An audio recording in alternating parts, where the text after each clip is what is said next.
Welcome to Reddit Stories Podcast. I'm Mr. Redder. We've got some insane stories for you today. First up, a rude Karen finds out why you should never mess with a Taylor Swift fan. Let's get into it. My mom threw away my Taylor Swift collection, so I catfished her boyfriend and made him break up with her. Look, I know this sounds extreme, and maybe it was, but trust me when I say that my mom had it coming. Let me start by saying I, 17 female, have been a massive Taylor Swift fan for years. I'm talking posters, vinyls, signed CDs, collector's edition, everything. My room was basically a shrine. My dad got me into her music when I was little, and after he passed away 3 years ago, my collection became even more important to me. Every album, every piece of merch, it all felt like a connection to him. Now, my mom, who's 43, and I do not have the best relationship. She's always been the tough love type, but ever since my dad passed, it's like she's been on a mission to erase every part of my life that reminds her of him, including my love for Taylor Swift. She always made little comments about how I was obsessed, how I was wasting my money, how I needed to grow up and stop acting like a delusional fan, but I just ignored her, thinking that it was harmless. Until last month. I came home from school and I went to my room to play one of my records, but when I opened my shelf, everything was gone. At first, I thought maybe my mom had just moved them or something, but when I went downstairs, she was sitting on the couch, scrolling through her phone like nothing had happened. I asked her where my Taylor Swift stuff was. She said, "Oh, that junk? I threw it away."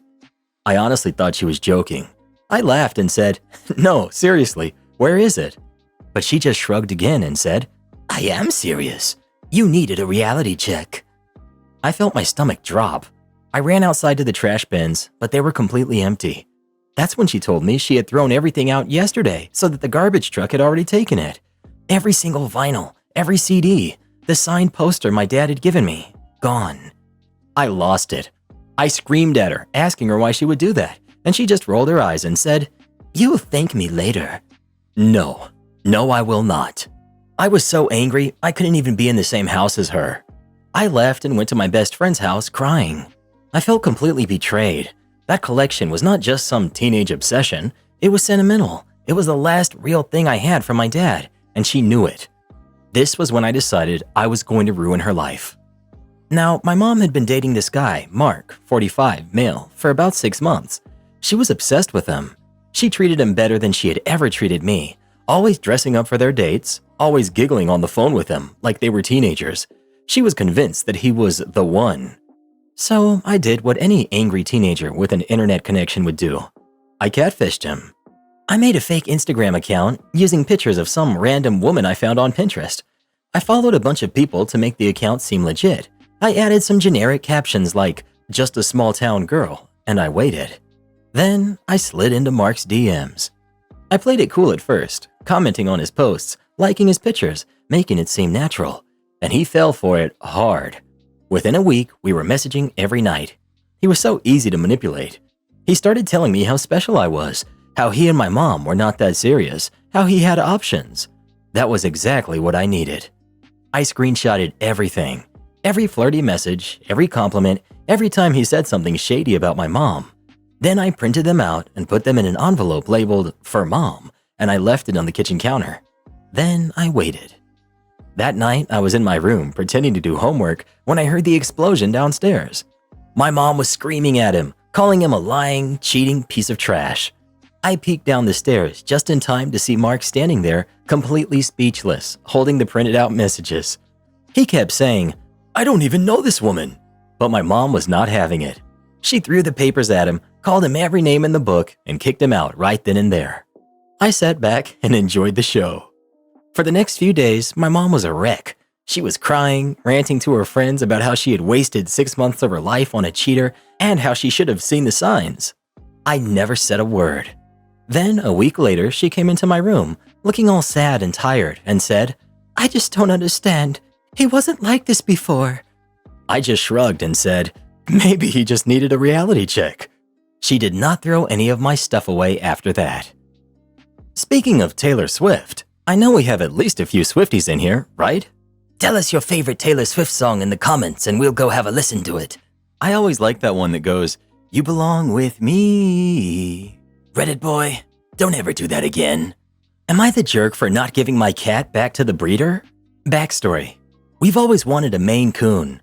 A few years ago, we got one that we thought was the real deal, but he turned out to be more of a Wish.com Maine Coon. Still loved him, but not quite the majestic beast we had imagined. Fast forward to a few months ago, and we got a crazy opportunity. One of our acquaintances runs a Maine Coon cattery and needed to rehome 2 of their male cats due to a lack of genetic diversity in their breeding program. Why do I imagine just some dude's backyard? They wanted to ensure these cats went to a loving home where they'd be treated like royalty and, most importantly, be neutered so they wouldn't just end up in another breeding cycle. They offered us one of the males at an insanely reduced rate, basically just enough to cover the microchip transfer, because they trusted us to do right by him. Important context. We already have 2 cats. One of them came from a hoarding colony, was seized by the council, and is the most skittish little angel you could imagine. She's our perfect, fragile, anxious queen. She also has a deep-seated hatred for other cats, but over time she's learned to tolerate our other cat, who we affectionately refer to as the Jerkcraft, because, well, she rules the house with an iron paw. Knowing that our resident queen was not a fan of other cats, we told the breeder we'd be happy to take the Maine Coon on a trial basis to make sure everyone could coexist. He arrived on February 1st, and it quickly became clear that this cat is an absolute himbo. Just a big, dumb, happy, floppy boy with zero fight in him. Our anxious cat was wary at first, but she quickly realized that he wasn't going to challenge her in any way. He was too busy being a big, friendly doofus. By February 8th or 9th, we confirmed that we wanted to keep him, and on February 10th, we officially paid for the microchip transfer. That was supposed to be the end of it. He was ours, and we were so excited to give him a loving forever home. Then, yesterday, February 19th, we got a message from the cattery, and things got weird fast. They asked if they could take him back for a few days, because one of their female cats had not ended up pregnant like they thought she was. We were immediately hesitant. For one, he's just started settling in here. He's still adjusting, still learning that this is his home. On top of that, he's scheduled to be neutered this coming Monday, and the last thing we want is for that to be delayed. We told them we weren't comfortable with him leaving the house, especially since they originally insisted on neutering him as soon as possible. That should have been the end of it, but they kept pushing. They said they could just take him in the morning and drop him off at night. No big deal. Just let him get the job done, as if he were a piece of farm equipment and not a living, breathing creature who's barely adjusting to his new life. We shut that down too. Then they asked if they could bring the female cat here instead. We hesitated. Our cats would be out of the house for a few hours this weekend, so we agreed, thinking this was at least a compromise. We figured, fine, let them bring the female cat here, supervised for a short time. But now they're back to talking about taking him with them. At this point, we're beyond uncomfortable. It's clear that they aren't taking no for an answer, and now they're hitting us with the, "Do you know how much these cats sell for?" spiel? Which, first of all, yes, we do, but that's irrelevant. They rehomed him to us on the explicit condition that he would be neutered and loved as a pet, not bred. Now, suddenly, they want him back to do exactly what they said they didn't want. Our main argument is that he's just barely stopped crying for his old household. He's just starting to bond with us, and if he goes back there, he's going to be completely disoriented again. On top of that, our 2 resident cats are going to absolutely lose it if he comes back smelling different. We've worked so hard to get them all to coexist, and this could completely undo all of that progress. And honestly, he's just a little baby cat. He's only 2 years old, and he's not titled. He's never been a show cat or part of any high-end breeding program. He was supposed to be done with all of that. Are we being unreasonable for sticking to the agreement and saying no? Are we the bad guys here for refusing to let them take him back, even for just a little bit? Because right now, we feel like we're being manipulated into something we were explicitly told would not happen. Not the jerk. I wouldn't personally give him back. They sound like unethical breeders. How many litters has he fathered? Sounds like they just want to make money after you've already paid for him. I also wouldn't trust them to return him. Speaking of cats, what color is yours? Black cats for the win. Gotta love that Friday the 13th riz. I'm 25, female, and my parents have chased away every boyfriend that I've ever had. Plus update. I was painfully shy in high school, the kind of kid who never left the house unless I absolutely had to. As a result, I never had a boyfriend until my freshman year of college. When I finally got into my first relationship, I was over the moon. He was so sweet, thoughtful, and always knew exactly what to say to make me feel special. So after 7 months of dating, I decided it was time for him to meet my parents. I didn't expect them to be thrilled, but I figured dinner at my parents' house would be simple enough. What could go wrong? A lot, apparently. We sat down for the dinner, and for a while, everything seemed fine. Then my older sister called me into the other room to help with her baby. I was gone for maybe 10 minutes. When I walked back in, my dad and my boyfriend were in the middle of a screaming match. Not a heated discussion, not an awkward disagreement. A full-blown shouting match that had my mom clutching her napkin like it was a stress ball. I froze in the doorway, trying to piece together what was happening. My dad was standing up, his face red with anger, while my boyfriend threw his hands in the air, saying something about how he didn't owe anyone anything.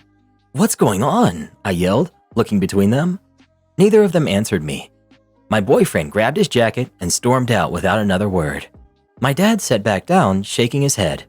"That boy is bad news," he muttered. "He was disrespectful to your mother, and if he talks to her like that now, imagine what he'd do to you later."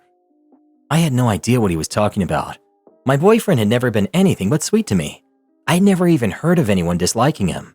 It felt like I had walked into the middle of a movie with no context. So I called him after he left and I asked for his side of the story. He laughed, not in a "this is funny" way, but in a way that made my stomach drop. "Believe whatever you want," he said. Then he hung up and blocked me everywhere. I was devastated, but my mom and sister kept telling me the same thing over and over. He had shown his true colors, and my dad had saved me from a future with a person who would mistreat me. I tried to accept it, I really did, but something about it just didn't sit right with me. Still, life moved on. A few months later, I met my second boyfriend during my sophomore year. He was different from the first, quieter, more reserved, but I liked him a lot. This time, I was smarter. I waited an entire year before introducing him to my family, thinking that maybe I had just rushed things with the first one. It didn't matter. The moment my mom laid eyes on him, she turned on this fake, syrupy sweetness that made my skin crawl. She smiled, she asked him questions, she acted so polite, but every sentence had a subtle little jab in it.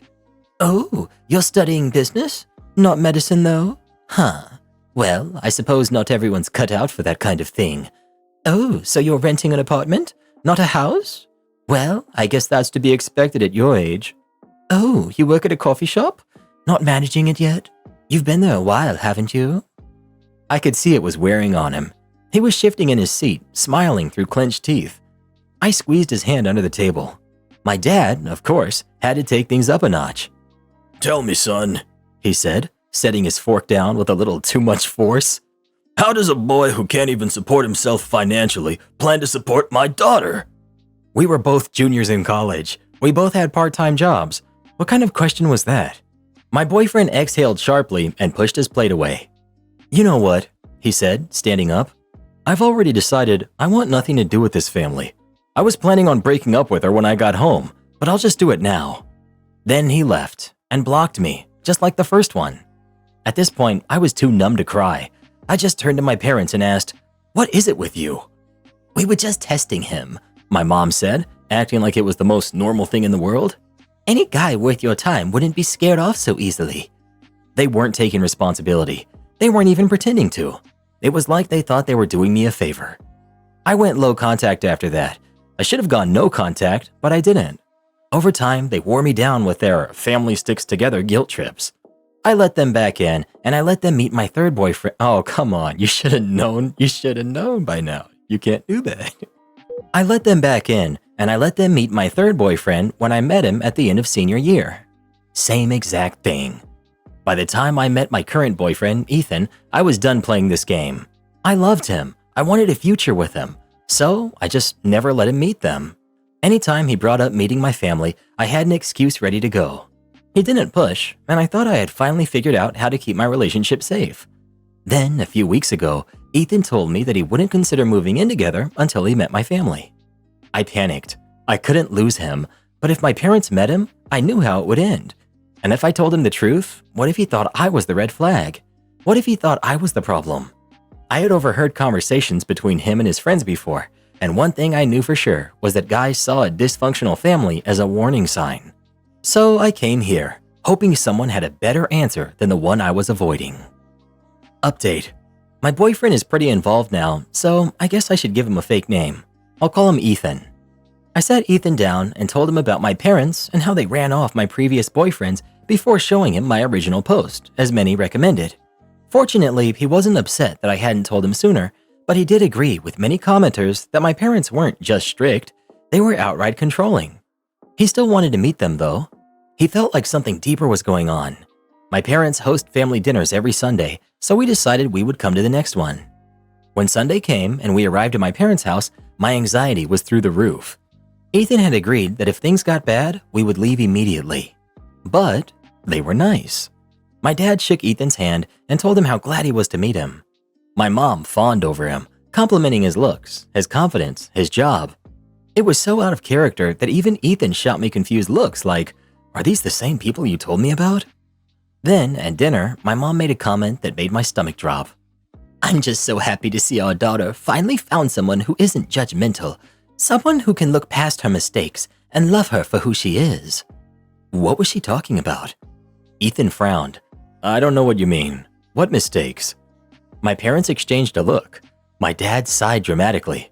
"Son, what do you really think happened with her exes?" Ethan narrowed his eyes. "I was under the impression they got scared away after meeting you." My mom turned to me with this expression of pure disappointment. "OP, is that really what you told him?" I was speechless, but Ethan wasn't. "This is manipulation," he said flatly. "You're trying to plant doubt in my mind, and I'm not interested." I couldn't hold back anymore. I yelled at my dad. "Why do you insist on doing this to every boyfriend I bring home? You never did this to Tasha, my sister." Then my dad dropped the bombshell that shattered my entire world. "Of course we treated your sister differently," he said casually. "She's actually mine." I felt like the ground had been ripped out from under me. Ethan grabbed my hand. "We're leaving." My mom shouted after us, but I didn't stop. I couldn't. Now I'm no contact, and I'm in therapy. And for the first time in my life, I feel free. So, your mom cheated on your dad, and you're the affair baby? And they treated you poorly because of that? Is that the story, or has my reading comprehension failed me? Maybe you have a great father out there somewhere. Ethan sounds great. Dump truck delivery madness. 20 plus years ago, I worked at a landscaping supply business driving a dump truck. These were single-axle trucks, 26,000 pounds gross weight, and we regularly overloaded them by about a ton. It was the kind of job where you did what you were told, and sometimes that meant delivering to places that weren't exactly built for dump trucks. Mascoutah High School was one of those places. It was on the edge of our usual delivery area, and every now and then we'd haul rock or mulch there for whatever project they had going on. One day, I rolled up with 4 or 5 tons of topsoil. If I remember right, I was supposed to meet someone there to tell me where to unload, but when I got there, no one was around. I parked and wandered around the school, looking for someone who might know where this dirt was supposed to go. Eventually, I found a staff member and I asked about the name I had on the delivery ticket. They told me I was looking for a math or physics teacher, someone involved in STEM who was in charge of the project. So I waited. And after a few minutes, the teacher finally showed up with 3 or 4 students in tow. I didn't know any of them, and I was still pretty young at the time, maybe 19 or 20. I looked young too, which, as I learned that day, meant people tended to assume I didn't know what I was doing. They pointed out where they wanted the dirt dumped. It was in a planter they had been assembling with decorative blocks, set out maybe 50 feet into the grass between the road and the school parking lot. I hesitated. I was about to say, the truck will leave ruts in the grass, because, well, the truck was heavy. At 12,000 pounds empty, it wasn't just going to roll across the lawn like a bicycle. It would leave deep impressions, compacting the dirt underneath, and those tracks would be there for years. I barely got out the word, before I was interrupted. The teacher, in the most condescending way possible, started explaining the instructions again, as if I was slow. Then one of the students chimed in with the same attitude, as though I just didn't understand. I tried again to explain that driving a dump truck onto soft grass was a bad idea, but they kept talking over me, re-explaining their instructions like I was 5 years old, or as if I didn't speak English. After the 3rd time of getting cut off, I just shut up and did what they wanted. I climbed back into the truck, pulled forward, and drove straight onto their grass. Sure enough, the tires dug deep. I backed up to one side of the planter and started dumping. The dirt piled up, spilling over one side of the small retaining wall they had built around the school sign. It was clear there wasn't enough soil to fill the entire planter. I expected them to realize this and ask for more dirt to be distributed to the empty side. When you do deliveries, you get a feel for how much material is needed to fill a space. But when I stopped dumping, they just stood there, arms crossed, like the job was done. I got out of the truck and tried again to explain. Hey, you're going to want more dirt on the other side. Otherwise, when you spread it out, it's not going to be anywhere near the brim. Again, I wasn't allowed to finish. The teacher and the students just smirked at me, like I was some kind of an idiot. One of them even gave me that slow, exaggerated explanation, complete with hand gestures. Just take the truck over there and drive while you dump it out. At this point, I had completely checked out. If they wanted to act like they knew more about moving dirt than the guy who did this for a living, then fine. I had them sign the delivery ticket and left them with their half-filled planter. They then told me to dump the remaining dirt in the field behind the school. Now, here's something most people don't know. Dirt doesn't spread evenly out of a dump truck. There are chains on the gate to control how much material comes out, but they only work well with small rock and gravel. With dirt, it clumps. If you try to release it slowly, it just compacts against the gate and it gets clogged. Then you have to manually dig it out, which is a huge pain. Thankfully, these geniuses didn't know that, or they probably would have tried to micromanage that part too. So I did what they asked. I drove out into the freshly tilled field, hit the gas, and started raising the dump bed. Nothing happened at first. Then, all at once, the entire load slid out in one giant pile. You could tell that the truck had been moving when I dumped it, but it was still just a massive pile of soil that someone, at some point, was going to have to deal with. I drove off, knowing full well that they weren't going to be happy with the result. A week or so later, I had another delivery near the school, so I swung by to see if they had fixed anything. They hadn't. The tracks from my truck were still cutting across the lawn, obvious as ever. The planter was still barely half full, with the backs of multiple layers of block completely exposed, and the huge pile of dirt was still sitting in the field exactly where I had dumped it. That planter stayed like that for years. I don't know if anyone ever got around to fixing it. Eventually, the entire school was demolished and replaced with a new building, so I guess the problem solved itself. I don't know if this qualifies as malicious compliance. I wasn't trying to be petty, but I also wasn't about to argue with people who clearly didn't respect me or my job. They got exactly what they asked for. I worked that job way too long, about 6 years, so I had plenty of weird encounters with customers. Some were just clueless, some were outright hostile, and some, like this teacher and his students, just wanted to act superior for no reason. Still, this one sticks out. Maybe it was the unnecessary smugness. Maybe it was the fact that they ruined their own project by refusing to listen. Or maybe it was just because, years later, I could still see the mess they made. Either way, it's a delivery that I'll never forget. Am I the jerk for telling my girlfriend I wouldn't make her coffee anymore unless she stops micromanaging me? So for context, I, 24 male, and my girlfriend, 23 female, have been together for about 2 years, and we've been living together for roughly 6 months. Overall, things have been great. We have a solid routine, and part of that routine has always been that I wake up first, make coffee, and she wakes up to a hot cup waiting for her. It was something small but nice, a little way to start the day on a good note. Recently though, things have started getting complicated. It began when she started getting really particular about how she wanted her coffee made. At first, I didn't think much of it. I figured she was just getting more into it, like people do if they develop a taste for wine or craft beer. But the more I tried to accommodate her, the more detailed her request became. It went from, "Oh, can you make sure to use this specific brand of beans?" to, "Make sure you grind them fresh, but only for this exact number of seconds," to, "Measure the grounds to the exact gram, pre-warm the mug for 30 seconds, pour the milk when it hits this specific temperature, and only stir counterclockwise." I wish I was exaggerating. At first, I played along. She loved coffee, and I wanted her to enjoy it. But then it started feeling less like a cute morning habit and more like a high-pressure exam. Every morning, she'd take the cup, pause, and then start quizzing me. "Did you weigh the grounds first? Did you warm the mug? Is this whole milk or 2%? If anything was slightly off, she'd frown, take a sip, and sigh like I had completely ruined her entire day. At first, it was just some mild disappointment, but then it escalated. One morning, I handed her a cup, and she took a sip, made a face, then dumped the entire thing down the sink before silently making herself a new one.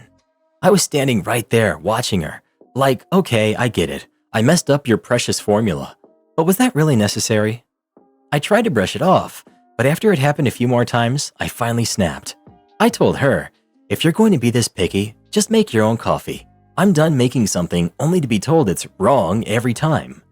She immediately got upset and said I was overreacting. According to her, she just wanted her coffee the way she liked it, and if I truly cared, I'd respect that. I told her that I did respect her preferences, but I didn't appreciate being micromanaged and criticized over something that was supposed to be a nice gesture.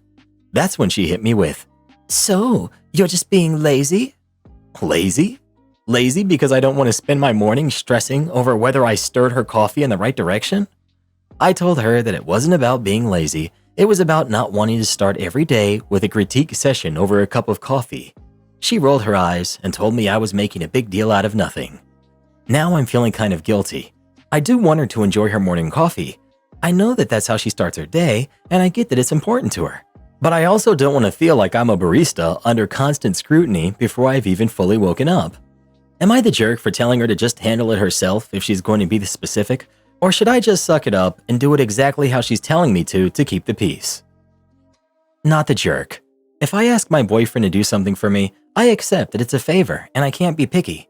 Like, babe, will you please help me clean out my car? It'd be really nice and a huge help. But when he does, I don't go white glove it and complain that he didn't wipe out the cup holders. He was being kind and helpful, but he's not my servant.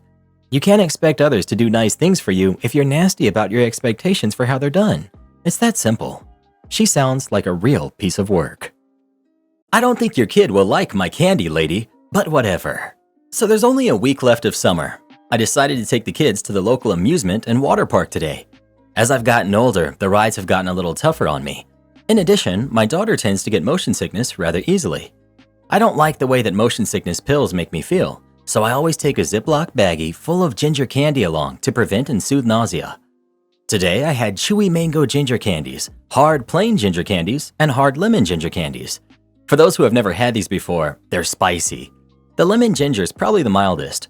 The plain ginger is just plain hot. The mango ones are sweet and spicy, but they also stick to your teeth like crazy. They're definitely an acquired taste. As we're standing in line for the log ride, I pulled out my baggie. I choose a lemon one, as does my son, who's 13. My daughter, who's 12, asked for a mango one. While I'm fishing a mango one out, I hear the kid in front of us tell his mom that he, around 7, wants some candy. His mom distractedly says she doesn't have any candy. The boy says, "But she does." He turns to me and asks for one. I tell him I don't really think he'd like my candy. By this time, his mom has focused in on the interaction. As the kid starts to whine that, of course, he wants my candy, his mom just huffs and says, "You've got a whole baggie. Can't you just give him one? Come on, don't be greedy." Oh, you said the magic word there, lady. I say, "All right," and I dig out a lemon one. I'm not completely heartless. That's when the kid whines that he wants mango. Mango is his favorite. I tell him lemon is better, but he insists on mango. I tell him it's kind of sticky as I hand it over.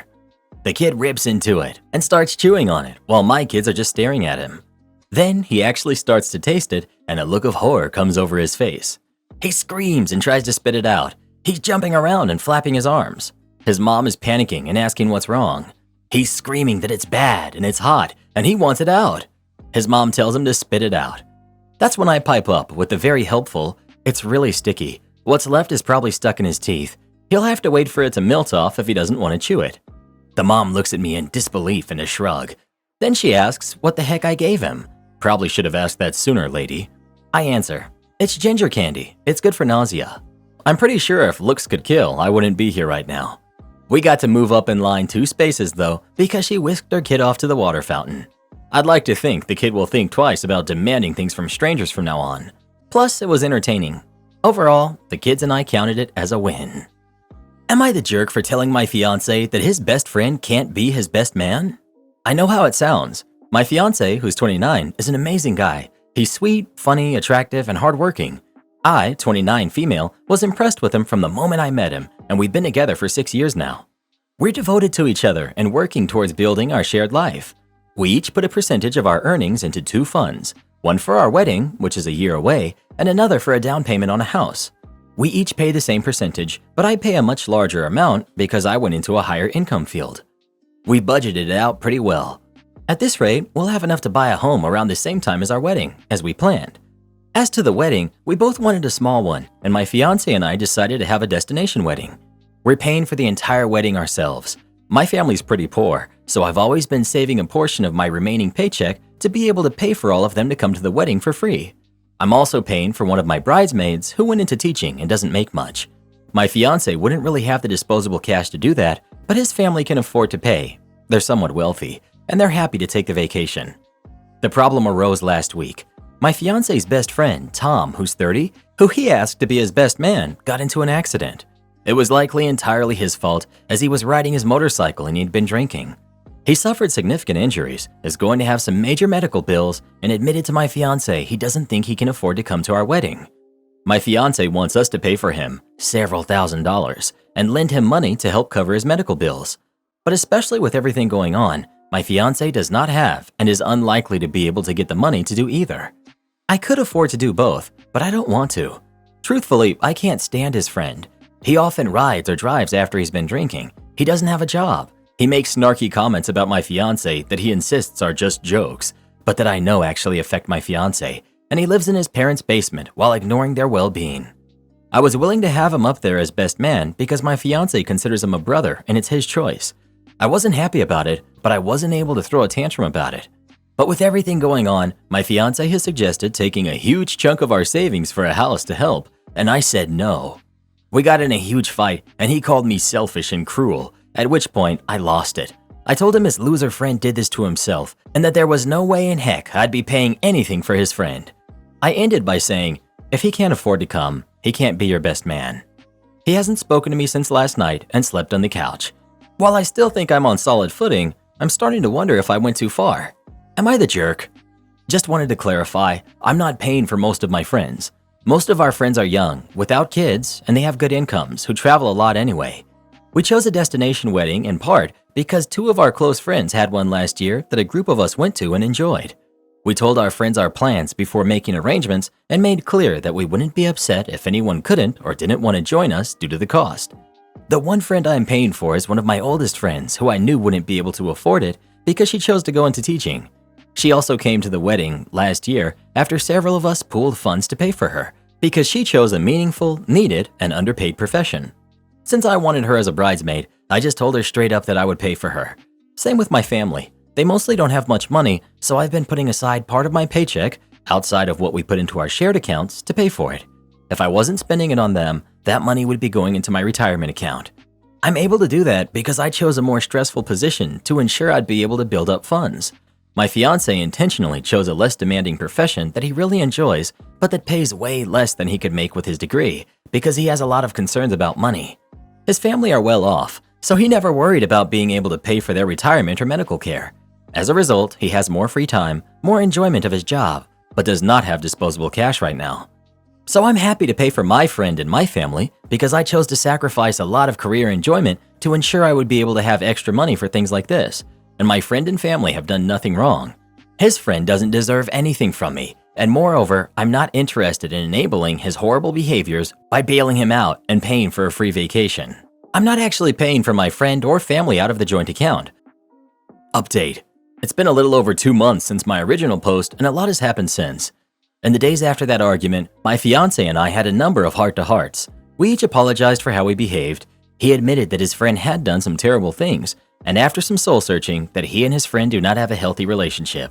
He loves the guy, as his friend had been there for him through some tough times, but he knows Tom needs to change. I thought hard about several of the comments made on the original post and made a tough choice. I told him that I hated the idea of bailing Tom out and would never agree to help him with medical bills, but provided Tom made some effort to change, I would pay for him to come to the wedding with my own separate funds. I love my fiance more than anything, and I don't want anything to mar our wedding or the start of our marriage.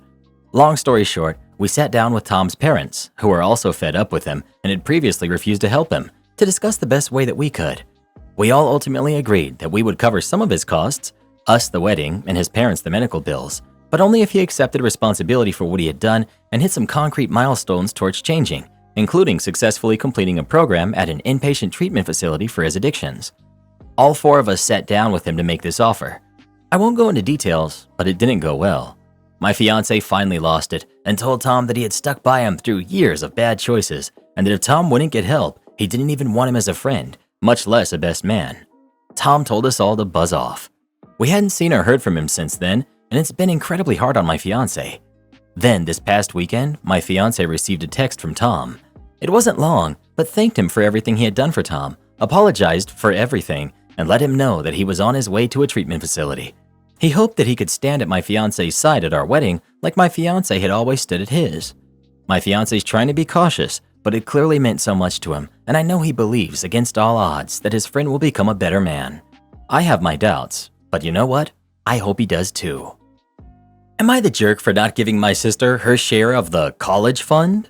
A little backstory. We came from an extremely unfair family.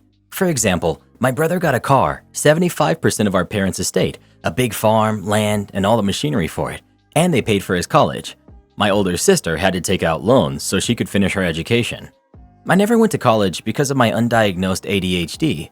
Now I'm in therapy and starting to become okay-ish, but I have money because of sheer dumb luck. My younger sister, who's 22, started college 2 years ago. My parents offered to pay to rent a room after she didn't get a scholarship and a room in the dorms. I offered to pay her tuition and some extras for groceries, stating that I put aside a college fund for all girls in our family, my 2 daughters, my sister, a younger cousin, and a niece. This is just one account, and in my will, it states it has to be divided between these girls. My sister is the oldest, and everyone else is between 6 to 12, for college expenses, and the ones who already finished college by the time I die get nothing from that account. If I have more nieces, I'll add them too. Now to the problem. My sister decided to drop out, get pregnant, and marry her boyfriend/fiancé of 6 months. I try not to be disappointed. I am, but I should stop talking about it. Today was the big announcement. I knew it beforehand so I could act all happy. And after the lunch, she pulled me aside and asked for the leftover of her college fund.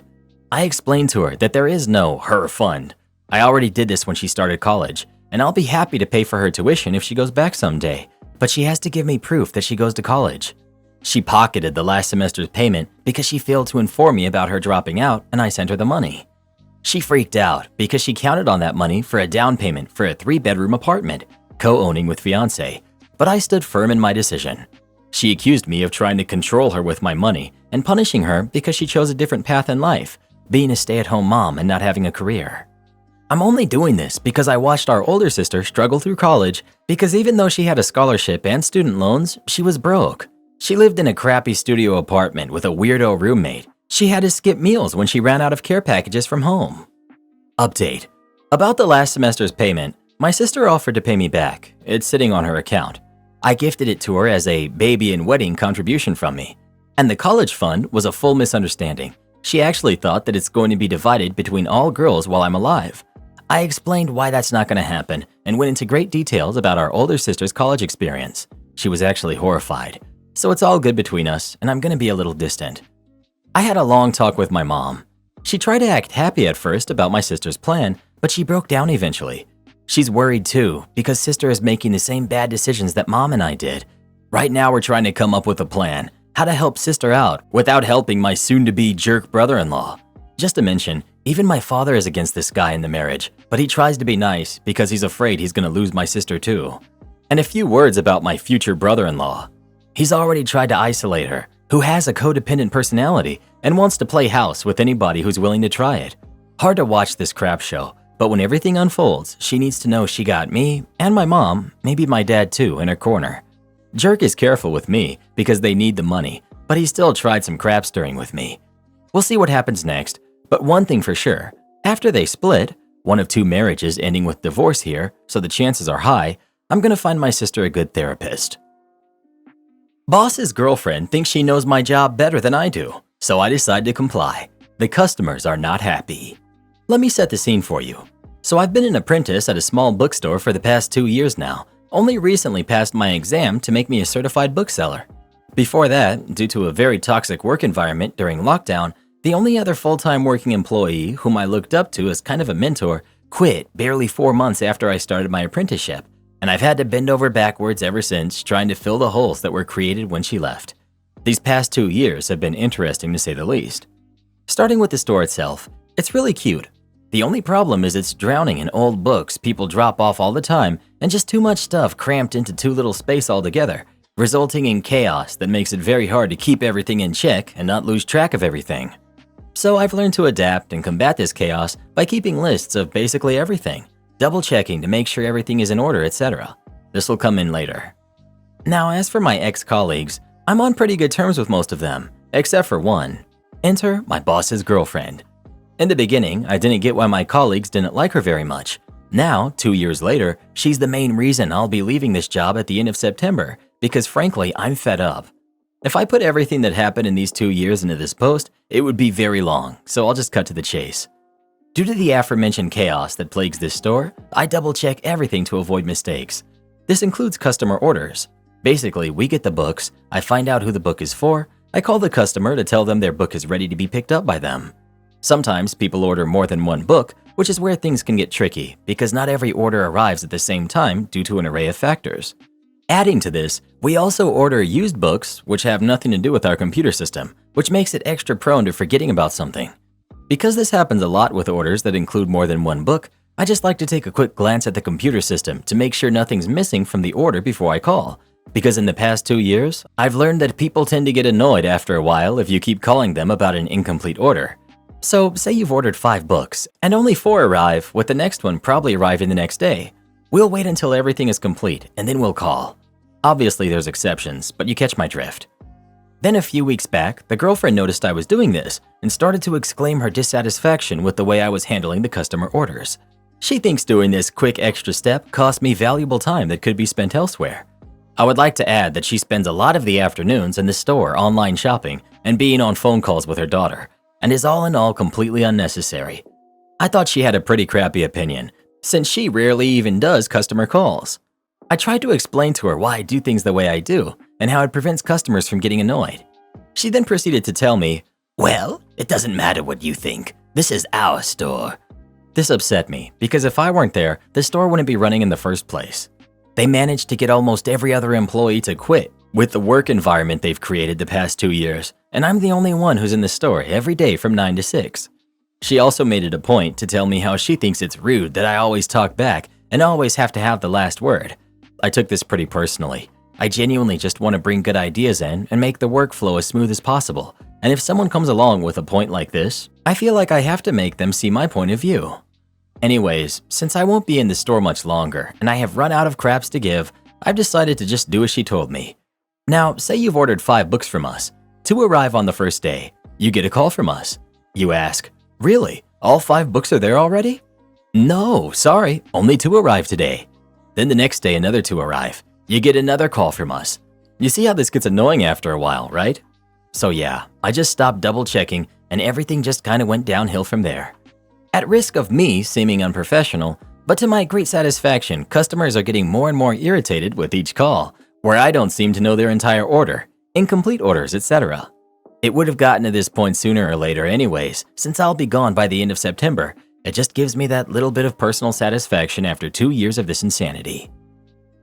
Am I the jerk for giving my mom the silent treatment after I found out she was pregnant? I, 20 female, always had a complicated relationship with my mother. When I was growing up, she always had problems with addiction.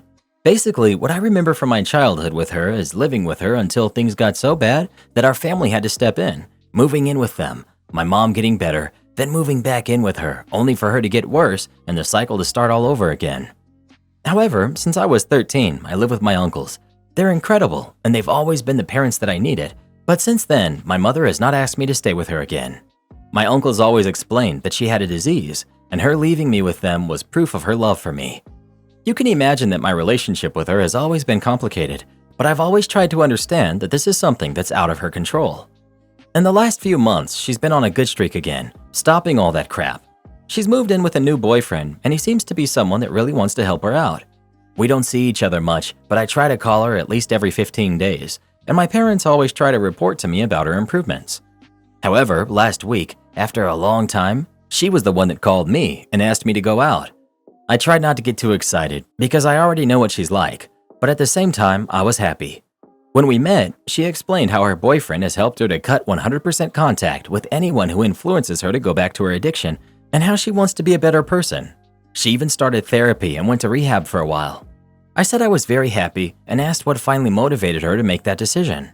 And then she told me that he helped her but that the big motivator that gave her the strength is that they decided to start a family, and she wanted to meet me in person to let me know that she's pregnant. She said she needed to be better, to be present, and that's what's helping her focus on recovery. It hurt me, that they were worth it, but I wasn't. I decided to leave before our lunch was even over, and I ignored all forms of contact from her thereafter. As people say, if you don't have anything nice to say, don't say anything. However, yesterday her boyfriend called me. I answered because I didn't have his number saved, and he started yelling at me. He said I was a jerk, that for him, I would never have contact with his family because apparently no one knows where my mom is, and what hindered her improvement was my attitude. My grandparents are also angry with me, and they said that I am very irresponsible and that I didn't have emotional responsibility with someone very vulnerable. My parents said I didn't do anything wrong, but I have my doubts. Not the jerk. She shouldn't have another kid if she's so emotionally unstable with her addiction battle that she can't handle the current one having their own feelings. The new one is going to have them too. I'm 48, male. My ex-wife, who's 47, has reached out to me after years. We were married for 7 years and divorced about 15 years ago. The reason at the time was our vision for the future wasn't compatible. I wanted a family, white picket fence, etc. She wanted to remain free and travel until her last day. FYI, at the time we were married, she shared my side of the vision. There's a cliche about remaining friends, but honestly, I think we did at the beginning. She met someone and married him in 2010. He was older and had money and gave her that lifestyle. We were close enough that I was invited to the wedding and made a brief toast. Obviously, with him in her life, we drifted apart and basically played Facebook tag. When we divorced, I was depressed and got therapy, but after she was married and gallivanting around Europe and the Caribbean, I got really depressed. Therapy only helped so much. It took about 5 years to really pull through and be myself. I tried dating again and it never worked out. I honestly felt that I could never have been happier with anyone than I was with her. I regretted putting my foot down about how I wanted to live. Meanwhile, she was Facebook documenting their attempts to get pregnant, the one thing she was dead set against at all costs, to the point that she wanted to get her tubes tied just in case. Fertilization clinics, IVF, etc., but nothing took. They announced they had gotten a surrogate to carry their kid, and unfortunately it didn't work out. Her husband passed away in 2021. People only found out a month after his very private burial. I messaged her saying I would be there for her if she needed someone to talk to. I did not hear back. Aside from posting inspirational messages, etc., she went dark. On my birthday this year, I received a card from her wishing me a happy birthday, thanking me for being such an important part of her life, and saying maybe we'll be in touch soon. This last Friday, she called me. It was the first time I spoke to her directly in over a decade. It was light conversation. I didn't bring up much of the last 10 years, but she asked if I was free to get coffee or a drink today, Tuesday. She was going to be back near where I live Monday through Thursday. I agreed. Since then, we've texted a bit back and forth, being slightly more intimate. I get the sense she's testing the waters, so to speak, to see if there's interest there. From my end, it's a double-edged sword. There really would be interest in seeing where it might go, but I don't think I could handle losing her a second time. I've asked a few friends, and they've been split down the middle. Don't get involved again versus see what happens. What do you think? Has anyone ever been in this situation where a relationship was rekindled after so long? And what did you do? What red flags or things to worry about should I be looking for? Always protect your heart, man. You two are completely different people now, and you should treat it as such. Don't see it as part 2 to your previous marriage. See it as getting to know someone new. A fresh start, be it friends or romantic partners. Be open to each other, but don't be desperately hopeful for a specific outcome. Get to know each other again slowly, and, if the time comes, have an open and frank discussion about what both of your intentions are. Leave nothing vague. Maybe just go have a coffee and chat. Why does it have to go directly to thinking about the future? Check it out, see if there's anything there. If not, enjoy your coffee. I personally wouldn't if I were you, but the problem is she moved on and lived her life, unlike you. You didn't really move on from her. You became depressed, couldn't really date. You were, and probably still are, stuck on the image of you two together with a family. This isn't healthy. You should really go to a decent therapist. If you two had moved on and found your way back to each other, I'd be all for it. But not this. She might just want a rebound from her husband, and in this case, it would end horribly for you. She might want a relationship and a family and knows you're available, so why look elsewhere? I just don't see this working out. But if you want it, then go ahead and listen to what your gut feeling is telling you, and I wish you the best. Am I the jerk for telling my son he needed to move out since he has a problem sharing his food? My son, who's 26, lives in the basement suite. He has everything he needs down there. My wife won't let me charge him rent because he's saving up to buy a house. Sure he is. He has a new car, a new motorcycle, and a gaming computer that's probably worth about $5,000. I came home the other day and there was a pizza on the counter. My wife wasn't home, so I had been planning on just having a soup and sandwich for dinner, but I was happy that she had gotten me a pizza. I grabbed a couple slices and sat down to watch TV. My son came up, saw me eating pizza, and started yelling at me for eating food that he paid for himself. This is Rich. He usually eats with us every day and eats food that I pay for. I told him that it was on the counter in my house, and that made it food for me. He has his own kitchen downstairs, and that if he doesn't want me to eat his food, he should keep it down there. He didn't agree and kept yelling. I told him that it was time for him to move out. 4 years of living in my house rent-free as an employed adult was enough, and that it was time to go. He shut up, took his pizza, and went downstairs. When his mom got home, she was really upset with me. He works hard for his money, and when he buys himself a treat, I shouldn't help myself to some of it. I've pretty much had it with her too. I told her that she had to start paying for his food and utilities since she was the one who thought he should not have to pay for anything to live here. She works part-time at her parents' company and uses the money for herself. I'm the primary earner. I pay for literally everything, except her little luxuries. She pays for that stuff herself. She said that she would not. I said that I was cutting the household budget by 1/3. Her and her son were responsible for that part from now on. They're both mad at me for starting this fight over some pizza. Not the jerk. Sometimes the person completely being taken advantage of has had enough. Looks like you got to that point. Not the jerk. Freeloading son should absolutely share his pizza since you don't charge him for rent, utilities, or food. And it was reasonable for you to think that it was something to be shared given it was in your kitchen and not the kitchen your son has to himself. You're the jerk. You're an adult, and even the father here. It wouldn't have cost you anything to ask your son quick if it's his pizza before eating it. Don't explode on your son over a slice of pizza because you, passive-aggressive, are fed up instead of communicating properly earlier. Karen girlfriend denied my marriage proposal as a joke, so I called the whole thing off. I'm 25, female. My girlfriend, Molly, who's 26, for the last 6 months started a joke with me that I've already made clear that I don't like. It consists of her saying no quickly to anything I ask. I know it sounds silly, but I ask her to get a glass of water for me. She says no, and after 1 minute, I'm almost getting up, she says she's joking and gets some water.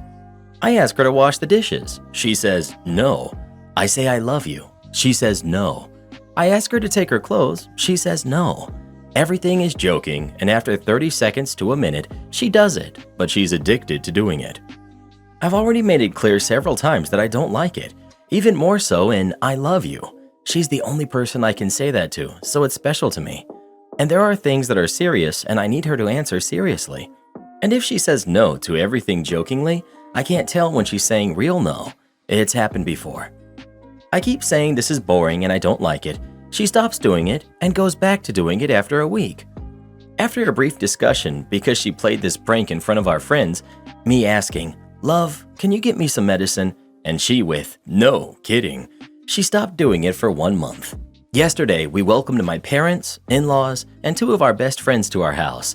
Everyone knew that I was going to propose to her, and I called them because we always planned this proposal with our loved ones attending, participating in this special day.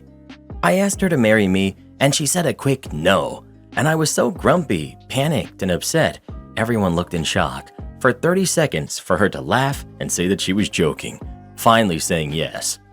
I was so embarrassed and disappointed. I put the ring back in and said that I'd go take it out to cool off. I didn't even let her say anything. She kept texting me, not answering calls, saying it was just a joke and that I knew she always did that.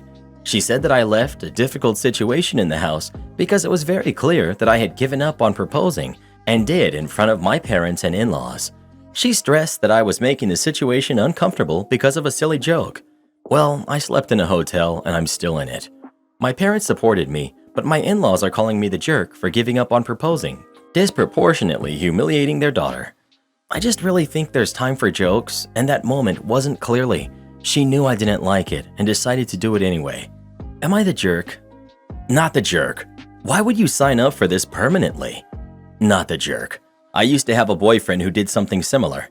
Every time I wanted to talk about something serious, like something that happened in the world, something that happened at work, something in our relationship, whatever it was, he would always, with 1 minute, make a joke about the subject, trying to diffuse the situation of me telling him about something I cared about and thought about, and it made me feel sad, etc. I asked him to stop 1,000 times, and he always said, "It's just him joking, and I shouldn't take things serious." I explained to him that this behavior made me feel like he takes nothing that concerns me serious, which he protested against and told me I try to make him look like a bad boyfriend. I tried doing it to him to make him see how it feels, and of course it would be a super drama because I would not take him seriously and I don't care about him. Yeah, right. Eventually I lost all respect and ended the relationship after 2.5 years. I couldn't and wouldn't take him seriously, and quite frankly, the disrespect towards me was making me feel grossed out by him, emotionally and physically. Of course, he complained, "Did not see this coming. Why did I never say anything, etc." Not the jerk. And seriously, overthink this whole relationship. Girlfriend will not change. Girlfriend does not respect your boundaries and feelings. She has shown you who she is, believe her. Move on and find someone who does. Not the jerk. Your girlfriend just learned a much-needed lesson on why you don't joke and say no when you mean yes. And you're not making the situation uncomfortable because of a silly joke. She is. She knew you don't like it, and honestly, who would? That would annoy anyone, but she did it anyway. What next? Is she going to jokingly say no during your ceremony? Well, who do you think is the jerk? OP or their girlfriend? Please let us know. Never stay with someone who doesn't respect you. You deserve better than that. Am I the jerk for not treating my stepkids equally? I started dating Daniel 2.5 years ago, and we got married last year. Daniel has 5 kids with his ex-wife. Ava, who's 11, Jason, who's 9, Isabella, who's 6, Sophia, who's 5, and Andrew, who's 3. Daniel's ex never liked Ava. She blames Ava for leaving her trapped in a relationship with her dad. When they got divorced, she said she didn't want anything to do with Ava. Ava was 8 at the time. Ava's mom leaving but having a relationship with her siblings really took a toll on her. The weeks Ava's siblings were with their mom were the hardest because it was a constant reminder that her mom loved her siblings and not her. She would barely get out of bed those weeks, so around 2 years ago, I surprised her with a day trip to the beach. We got ice cream, we went boogie boarding, went out to eat, and went shopping. It was the first time I'd seen her smile in weeks. I noticed it was helping Ava, so we started to go out more and more. When her siblings are here, it's something small, like dinner before therapy. But when they're not here, we go camping, we go hiking, we try new restaurants, we go back to the beach, etc. And she loves it. I don't spend nearly as much one-on-one time with the other 4 kids for 2 reasons. These kids already have a mom that loves them, and they don't need it as much. It's so much easier to do anything with 1 kid than 5. When I spend time with Ava, I stick her in my Honda and we go. When I have all 5 kids, we take a big passenger van and they fight over everything. It takes twice as long to go somewhere because I keep having to pull over and break up a fight. I do take all 5 kids out 1 to 2 times a week when they're with us, but it's not usually a big trip like what I go on with Ava. We'll go to the beach 20 minutes away instead of the one almost 2 hours away. We'll go on the walking trail by our house instead of a 4-mile hike. Sometimes we have picnics in the park. The big thing this summer is the amusement park. I'll take all of the kids with their dad or their nanny. We go on some rides together. Then one of us will take the older 2 to go on all of the scary rides that they want to go on, while the other takes the younger 3 to go on the smaller rides. Then we meet up at the water park. We've done this at least once a week this summer. Recently, my husband asked me to start taking the younger 4 on day trips like the kind Ava and I go on, because they're starting to get jealous. I said I'll try to plan more fun activities, but my trips with Ava aren't suitable for all 5 kids. He said I should try to treat the kids equally and either not take Ava or take everybody. I said I will when he takes all 5 kids camping or on a 5-mile hike by himself. He called me a bad stepmom, so I wanted to know if I was the jerk. Not the jerk. Why doesn't their father do as much for his kids as you do? I think, given the circumstances, you're not doing anything wrong here, aside from the misleading title. OP. Their dad works a lot and travels a lot for work. They are his responsibility, and he should make time to be with them. He knows how his ex is treating Ava, and you're supporting Ava, but he's demanding that you stop? He is not being a good father. Well, what do you think? Should OP only take the kids on a trip if all of them can go or not? Please let us know. Taking 5 kids out on a trip? I think that'd be enough to make my head explode. Am I the jerk for charging an 8-year-old rent? I really don't think I'm the jerk, but hear me out. He gets an allowance every week. This is for helping with the dishes, cleaning his room, and being tidy. Nothing crazy. His allowance is $25, so $100 a month. However, I want to charge the boy $20 a month for living expenses, leaving him $80. His mother thinks there's something wrong with this and that he's young, so his money should be his. My intention is to teach him about money management, as that's something that's very important to me. I have not thought about consequences if he can't pay the rent. There likely wouldn't be any. I'm available for any additional info. Edit. I am the stepfather. I can increase his allowance, but I don't think that's what makes me the jerk. I'm working, but I'll thoroughly look through the responses. I appreciate the feedback. Edit 2. Off of work now. Alright, I'm the jerk. I'm going to give the kid an allowance as I planned anyway. He can save for big purchases for himself, and we can talk about the fun stuff when he's older. I have a savings account for him already that I put money into. I appreciate the caring Redditors messaging me about calling the authorities and asking for my information. I'm glad to know you care, but that won't be necessary. I had a bad idea. I thought it was fun and everyone would win. I would like to thank you all, and I hope that you have a wonderful end to your Wednesday. The vitriol is really strong here. For clarity, father's out of the picture. I'm not stealing from his mother, and I'm providing the allowance. Besides, I've already changed my mind. Wife will have a good time reading this when she gets home. Edit 5. You are all correct in that I didn't think of the implications of taking from my son and the emotional damage that could cause or anxiety within him. That's the last thing I want. Edit. She knew I was the jerk, but feels like I set myself up for failure with this post. She's laughed until she cried, so thank you for that. Yes, this was a real idea I had and a real conversation I had with my spouse. That's not plural. I wasn't pushing anything. And clearly, there wasn't foresight in it.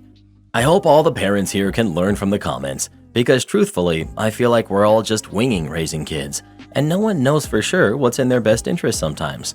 There's more than one way to cook an egg, so to speak. All we can do is learn from each other and our experiences. You're the jerk for charging rent. However, having him put that money into a savings account where he could see it grow would be a better lesson. And $25 a week at 8? Lucky kid. You're the jerk.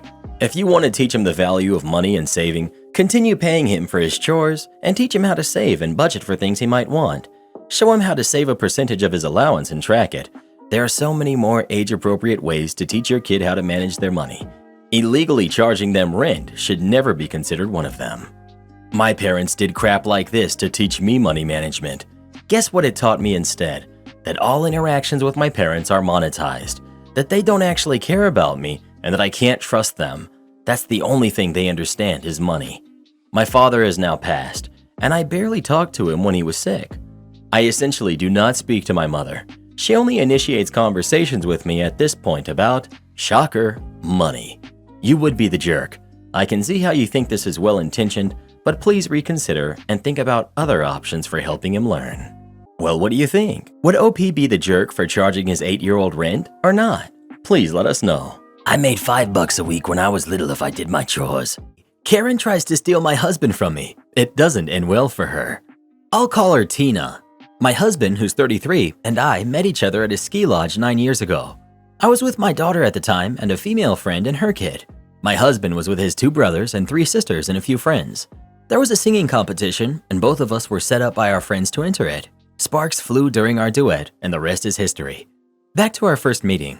This was the first time that I caught on to my sister-in-law's disturbing behavior. After the singing competition, he and I went to the cafe to chat. His middle sister, Tina, who was adopted at birth, came storming up to us and demanded he come back to their group. She never looked at me and whined when he shut her down. She ran off crying and apparently took her sister's room keycards and locked them out so that they had to stay with the friends in the other room. Fast forward to when we bought a house together. We had a housewarming party and invited family and close friends. Tina showed up in a club outfit. She ignored me the entire time and hung all over my husband, who was my boyfriend at the time. She kept recalling tales of them when they were little and how close they were. She'd kiss him on the cheek, hug him, and touched his arm when laughing. He was visibly uncomfortable, so I stepped in. At first, I just thought she had a crush on him, but the way she was acting looked like she was the girlfriend and not me. She was going around reminding and telling everyone that he used to say he never wanted to have kids, but now he's playing daddy to my daughter. One of my friends said she thought Tina was weird for talking about how hot his modeling pictures were from when he did print work back in college, and that her favorite photo was of them at a beach in Hawaii during a family vacation a few years back. Then things go south at the end of the night, when he gets down on one knee and proposes to me. She started crying and ran to the restroom. Their dad went to check on her and then drove her home. I knew exactly why she was upset, but my husband always equated her behavior to jealousy because she never had healthy relationships. After that tantrum, she skipped our wedding, baby shower, our kids' birthday parties, and other family events that we attended. I was fine with extending invitations because I knew she wasn't going to show up. She had some sort of mental breakdown and was in and out of treatment for years. Now I have to say, I wish nothing but the best for her, and I don't know what kind of issues she's going through, but I don't want her disrupting our peace. I'm currently pregnant, and our baby shower is at the end of this month. I'm having it a few months early because I'm at risk for going into labor early, like I did with my other two. My mother-in-law called to RSVP and stated Tina would be riding with them, and if it was okay if she brought her new boyfriend. I was surprised because we haven't seen her in years, but I was apprehensive to agree. Eventually, I did agree and hoped that she resolved whatever caused her so much distress when she was around my family. Well, it took all of 24 hours for her to start her nonsense. She texted my husband paragraphs at 3 a.m. telling him how she felt about our family. First, she went on to say how much she missed them being close and how I came in and destroyed their close relationship when I barely said 50 words to her in 9 years. She asked him if he was happy with his life because, again, he used to say he never wanted kids or to get married. She then asked if he thought about her in all this time and if he could meet up with her before the baby shower and talk alone face to face. That was the last straw for me. I asked my husband if he knew she was in love with him, and he just shrugged and said he didn't doubt my theory. He admits her behavior has always been weird and dramatic, but he didn't pay it much attention because there were many siblings and they all hung out all the time. I asked him if he could uninvite her and this new boyfriend because I think she's going to bring drama to our baby shower. He said he wants to talk to his parents first and see what kind of state she's been in, but I know in my gut that she's ready to ruin our day with her theatrics. So, am I the jerk for wanting to uninvite her to my baby shower? Edit. For those of you wondering if anything ever happened between them, the answer is no. I am 100% certain of this. Update. This will probably be my last update since my husband and I decided that we need to be completely removed from sister-in-law's drama so we can focus on having a healthy pregnancy and a family life. I have an appointment with my doctor tomorrow morning that was scheduled weeks ago to check on the baby. Thank you to those of you who are concerned about me and the baby. My husband ran home because Tina blew up his phone, texting and calling. Now, my husband always texts or calls me on his lunch break to check on me, even before the pregnancy, so I knew something was wrong when he didn't. Since he left Tina on red, she started calling and sending a slew of unwarranted and degrading texts about me and our kids. So basically, Tina being Tina. He didn't run it by me, but he sent her a long paragraph, which he showed me when he got home, basically telling her off and told her that he would rather never speak to her again than listen to her talk bad about our family. He told her that she would never be invited to any of our family functions and that she needs to check herself back into the hospital if she thought that their relationship was ever anything closer than it actually was. He closed it by saying he would let the family know the reason she was uninvited and that he hoped she's either seeing a therapist or would find one immediately. I'm not surprised at his response because the things she said pushed him to the breaking point. He called his parents and the oldest biological sister, whom he's close with, and explained to them why she's never allowed to visit our home. He shared all of their text messages, and they were mortified. He asked them not to share our address, and when we changed to new numbers. They assured us that none of them shared this information with her because she actually asked for his work schedule and mentioned driving up a day early to surprise him. My father-in-law had the most to say, and I get it, it's his daughter, but he hadn't shared much info beforehand with anyone besides his wife. He said he always knew that she had a little crush on him, but after her outbursts at our housewarming years ago, they had a conversation about her behavior, and she told him that she had been keeping a diary about him since she was a teenager. She explained it was to process her emotions and to challenge negative thoughts. All I heard was that she wrote about him for years, so there's several journals in their home, probably enforcing her beliefs. Apparently, she only strayed away from my husband because my father-in-law kept her in check and was able to get her hospitalized several times before becoming a threat to anyone. I don't know if all of her issues come from the love that she has for him. Typing that just made me feel nauseous, but I hope she gets the help that she desperately needs. He asked that they speak with her about his last text, but that we don't want to know the outcome. They told us they would deal with her and apologized for thinking she had resolved her issues. My in-laws are saints, and I thank them for believing us and keeping her away from us all these years. Luckily, she's currently living with them due to her issues, so they're going to speak to her tomorrow morning. The biological sister-in-law called me when we got off the phone with the in-laws. She told me that she was really sorry because she's the one who hooked the new boyfriend and Tina up and suggested that she show him off at the baby shower, but admitted they had only been dating for like 2 weeks. She said she sent the text Tina sent to my husband to the new boyfriend because that's one of her best guy friends and she wanted to protect him. So I'm pretty sure they're probably not a thing anymore. I'm kind of nervous how Tina will deal with 2 rejections so close together. The 2 sisters aren't that close. Someone pointed out that Tina could potentially be dangerous and hurt somebody, and this really scared me. My husband's going to upgrade our alarm system and purchase more cameras. I don't work summers and will most likely be out on bed rest by the time I have to go back to work, so he wanted to ensure that the kids and I were safe when he's away from the house. I forgot to mention, we live about 5 hours away, so she would really have to go out of her way to show up here if she somehow found out where we live. So that's it, basically. This is my last update. I called out my brother's girlfriend for being a gold digger after she Googled the cost of our Christmas gifts. My brother James has a girlfriend, Lindsay, who he's been dating for 7 months. He decided to bring her to Christmas at my house, stay over Christmas Eve, and leave the next day after lunch. I had met Lindsay at drinks before this, and she seemed nice. When they arrived, Lindsay walked in and complimented my decorations, large tree in the foyer, and asked how much they cost. I was a bit surprised by the question, but I just said, "More than I'd like," and moved on. Throughout the evening, she asked several questions centered around money. She asked my husband how much he paid for our house, my stepdad how much money he made in his previous job, how much my watch cost. She even Googled one of our art pieces to see how much it sold for and started talking about how crazy it was that we spent that much, which frankly was very uncomfortable. My stepdad pulled my brother aside and asked if there was a problem, but my brother just said it was normal for her to do that, but he did say he'd speak to her about it. On Christmas morning, we all gathered around to open presents, and thankfully, Lindsay hadn't said anything else, so I figured James had spoken to her about her intrusive questions.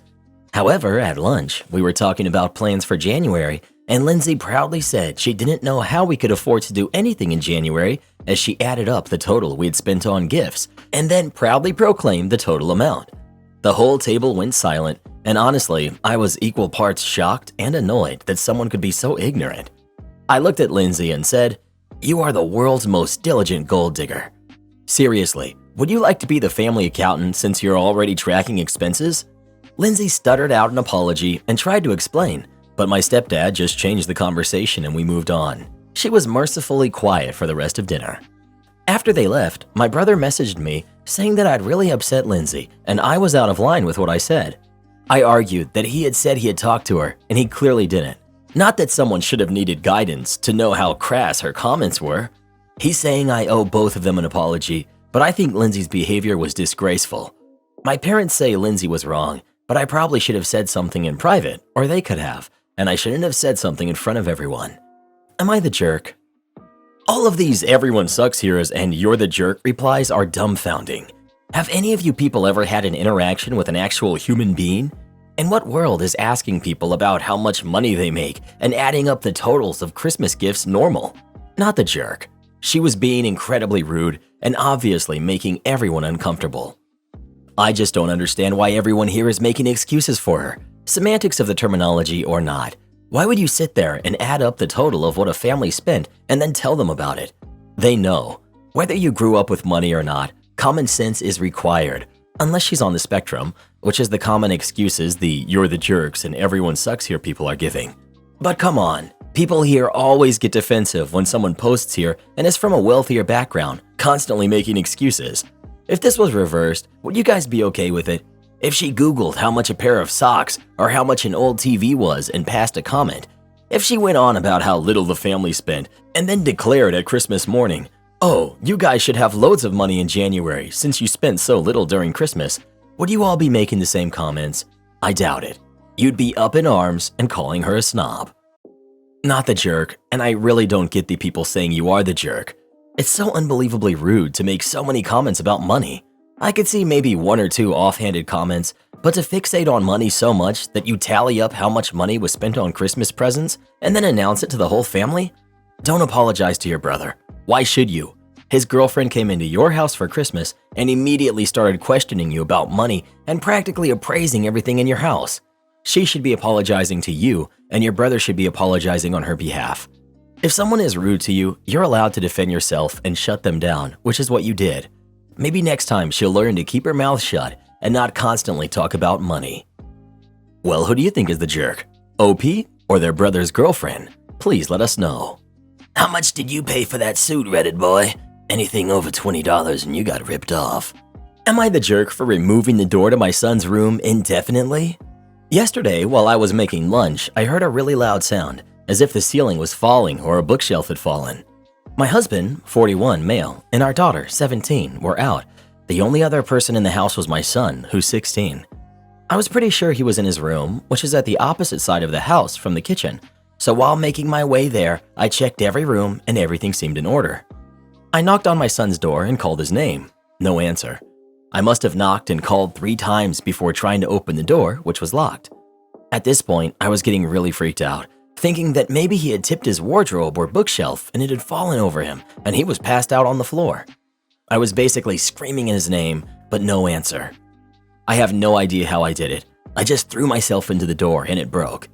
Now, clearly the door was already weak. I'm thinking termites. But yeah, it broke. My son was fine. He was freaked out about the door, but he was fine. The sound was his TV with the volume at the max, apparently, and he didn't answer me calling because he didn't want me bothering his movie. His words were, "You were screaming like a harpy and it was annoying. I was trying to watch the movie. Fix the door." I said no. I wasn't going to fix it, since to fix it, I would have to buy a new door, and doors are expensive. And as soon as his dad got home, he would remove the door entirely as it was too broken to just stay there. He got really mad, said it's his right to have a door. He deserves his privacy. I said he had a door, and while I was the one that broke it, it was a consequence of his actions. So if he wanted a door, he would have to buy it. I know he doesn't have the money for it right now. Until then, no door. He can change in the bathroom. He said, "Forget you." I said he was grounded. Am I the jerk about the door? My husband is fine with it, says only I know how scared I was, so only I can know the appropriate punishment. I'm now terrified that if anything happens where we really need to reach my son, we won't be able to. But I have calmed down since, and I'm wondering if I'm the jerk. Not the jerk. Replace the door, remove the TV from his room. You would be the jerk for not getting him a new door. He needs privacy. He doesn't need a TV. Think of different and better ways to discipline that don't remove his privacy and space. Kids typically don't need a TV. If he didn't answer because of the TV, take that away and not his door. I usually say parents are always jerks for taking away doors, but this, absolutely not the jerk. But you and your husband need to sit down and think about how to fix your son's behavior ASAP because he's way out of line. Well, who do you think is the jerk? OP or her son? Please let us know. Yowza, having a son that acts like that, no wonder some folks are deciding they don't want to have kids. Being fired because of lack of training? Okay, let's destroy your company. This happened to me quite a while ago, but it's always left a sour taste in my mouth and I want to share it to alleviate the issue. I worked for a car crash rental company. When you had a crash in your own car, we were the company your insurance company would get in touch with to hire out a car to you or keep you mobile until yours was fixed or written off. I was a call handler. I received files of individuals needing a vehicle. I would make contact and book them a vehicle. This was all new to me. I did not come from this working background. The line manager was aware, and so was the floor manager. Both promised full training and support. However, this was not adequately given. The training consisted of, there's the phone, there's the files, go at it. The first couple of days were nerve-wracking, but I picked things up relatively quickly, and my line manager was happy with what I was doing. Then on day 3, I had a booking. Having not done one before, I asked for help, and I was confronted with eye rolls, sighs of disbelief, and an obvious inherent lack of motivation to help. Begrudgingly, I was taken over to a computer that was situated in the middle of the office floor. This was the only computer in this multi-million-pound company that had access to a national database of insurance information and, most importantly, personal details and driving license information for everyone in my country. I asked why we only had one computer. It turns out this database requires a license and the company can't be bothered to pay for it, so this computer was given to them via a third party who has the license. However, if they ever got found out, they would receive a heavy fine and the third party reprimanded for providing an unlicensed company their personal license. The general reason this was used was to clarify the customer's details, to make sure that they were qualified to drive and that these details were real and not fraudulent. I followed the manager's teachings exactly and rented out a vehicle. The following day, the office floor seemed off. I was getting weird looks and I could hear whispers. Knowing something was up, I did some digging. I chatted to the IT team during break, just general stuff. Then I asked about the database PC. The guy was very happy to tell me not only that they hide it when they get inspections, but also where they hide it, the extremes they sometimes go to, and he even gave me the network and computer's name. I went back to my cubicle after the discussion and cracked on. On day 5, I found out what the problem was. My rental wasn't done correctly, and instead of my line manager taking the blame due to poor training, she had thrown me under the bus. I was called in to see the floor manager. I explained to the floor manager exactly what happened, exactly how much training I had, and who gave it to me. I even showed proof with the notebook I had showing the notes I had made in it. He accepted what I said and told me to go back to work. Later on that day, when I got home, I received a call. I had been fired, regardless of it being my line manager's fault. I later found out that they were having an affair with each other, which explains why I was given the boot and not the line manager. I was livid with what happened. I followed all the instructions to the letter. It wasn't my fault that I was taught incorrectly. So I did what any self-respecting, poorly treated, and unfairly dismissed employee would do. I called the database company. I reported my previous employer for using their system without a license. I told them the network and computer name. I told them where the computer was situated. I gave them the servicing schedule, and I even told them where to find it when they hid it, due to inspections. Fast forward 6 months, and I'm happy in a new job. I haven't heard anything from or in regards to the car crash rental company. That is, until I wander into my local supermarket, and lo and behold, my line manager was there, working at a checkout. Turns out, after I left, the company had a surprise inspection from the database company. They found the computer with someone else's license on it, found records of it being hidden on planned inspections. They found usage dates and how many times it was used. The company was reported to the authorities for mishandling personal information and were fined, but it didn't stop there. A full investigation was launched by the police, and the company was fined for fraudulent activities. The owner was caught and given a suspended sentence and was also forced to pay a fine. The database owners were given compensation from the car crash rental company for the licensing breach. Some more authorities got involved too, leaving the car crash rental company in a horrible place. All in all, 6 months after I left, and following one 10-minute call, I brought the company to their knees. It was sold and absorbed into another, with most management losing their jobs. Word of warning, treat your staff right, don't have affairs, and if you need a license to use a database or software, pay for it and don't use someone else's. Am I the jerk for losing it and telling my in-laws to stop calling me mama and trying to erase my identity? I have 2 kids who are both 2 years old.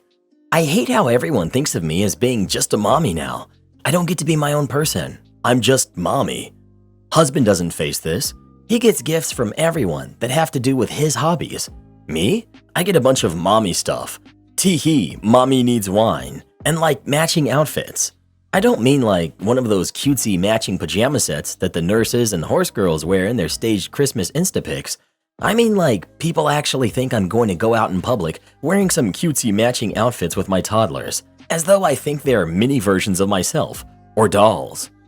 From the time we got to the in-laws, it was mama this and mama that. At some point my sister-in-law said it, and I said, "You know my name is Carmen, right?" She just looked at me funny and said, "Of course, silly." I said, "So why do you keep calling me mama? You aren't going around calling my husband papa."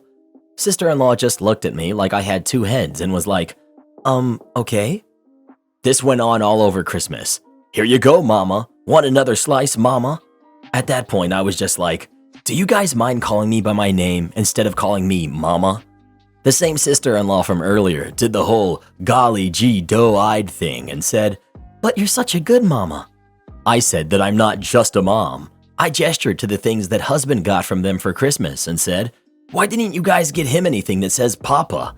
Everything you gave me is somehow related to me being a mom. Why does he get to be his own person?" Mother-in-law grabbed my hand and squeezed it and said that she was sorry that she made me feel like this. She was just so excited about being a grandma, and she never really thought of things like that. I was feeling a little better until sister-in-laws 2 and 3 started going after me. One of them did that whole, "Are you okay? Do you need to talk to someone? You sound so angry. It isn't healthy." Faux concern thing that's meant to shame you for having any emotional response. The other one was angry and saying that, "Is being a mom somehow beneath you? And do you think you're better than the rest of us?" And all that. When we finally left, he asked me why I'd kept it in for so long, and I said that I haven't.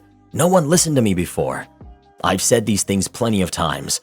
I've always asked them to call me by my name and not some disgusting nickname that boils me down to giving birth. He nodded, but said that I had put a big show on this weekend and that I needed to apologize for the outburst at some point. I said sure, as soon as sister-in-laws apologized to me for dehumanizing me for years. We're at a stalemate. Am I the jerk? No. Your sister-in-laws owe you an apology, and you owe them nothing, even after. I'm so petty, I'd start calling them sister-in-law all the time and only getting them sister-in-law stuff. Not the jerk. Once again, this is a case of family members needing to be confronted about their behavior because politely asking them to stop didn't work. And then it's all, "Why didn't you say something?" Your answer to your husband is exactly correct. If you need to apologize for your outburst, then they need to apologize for their failure to listen to you until you reached your breaking point and had an outburst. Not the jerk. Your mother-in-law reacted appropriately in my opinion, saying she didn't realize and had no ill intent, which I believe. Your point is well made, and your sister-in-laws just seem like people who can't take feedback. Many of my female friends who had kids have expressed the same frustration as you. You're right to speak up. Everyone sucks here. I don't know, I feel like you made this into a way bigger deal than it was, and I get why they think you don't like being a mom or you think it's beneath you. Who cares what they call you? You literally are a mom, and a lot of times when you're around kids, others will say things like, "Here, give this to mama," or "Take this to mama." They're not going to be constantly saying your real name around your kid. Your kid knows you as mama. There are so many horrible things going around the world right now, and it's crazy to see petty little things like this that don't even matter. Was it really worth ruining your relationship with your family? Do you even care about your husband's relationship with his own family? Disgusting nickname. Oh, please. You're the jerk. Get over yourself. Is being a mom somehow beneath you? I mean, kind of. Priorities. Being myself, parenting, partnering, other adult duties. Well, unpopular opinion, but I think you're the jerk, at least a little bit. Some moms call each other mama as a term of endearment. You have every right to not like it. Every right to directly tell them that you hate being called that, to please stop. However, I'm almost positive that nobody was trying to erase your identity. If you're feeling that way, maybe that's something that you are struggling with yourself. It's hard being a mom. I should add that the whole mama thing really depends on where you live. I'm in the South where it's common practice, but depending on where you live, I guess it could just have a different connotation. Well, who do you think is the jerk? OP or her in-laws? Please let us know. Hey Reddit boy, I think I'm gonna start calling you Papa Reddit.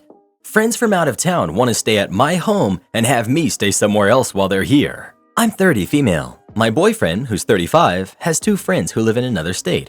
We'll call them Jack and Liz. They want to come visit us in our state with their 4 kids, ages ranging from 5 to 10. I live in the downtown area of our city while my boyfriend lives about 1 hour away in the suburbs. My house is close to where I go to school full time, about a 5-minute walk, and also close to where I work, 10-minute walk to my first job, 10-minute drive to my second job.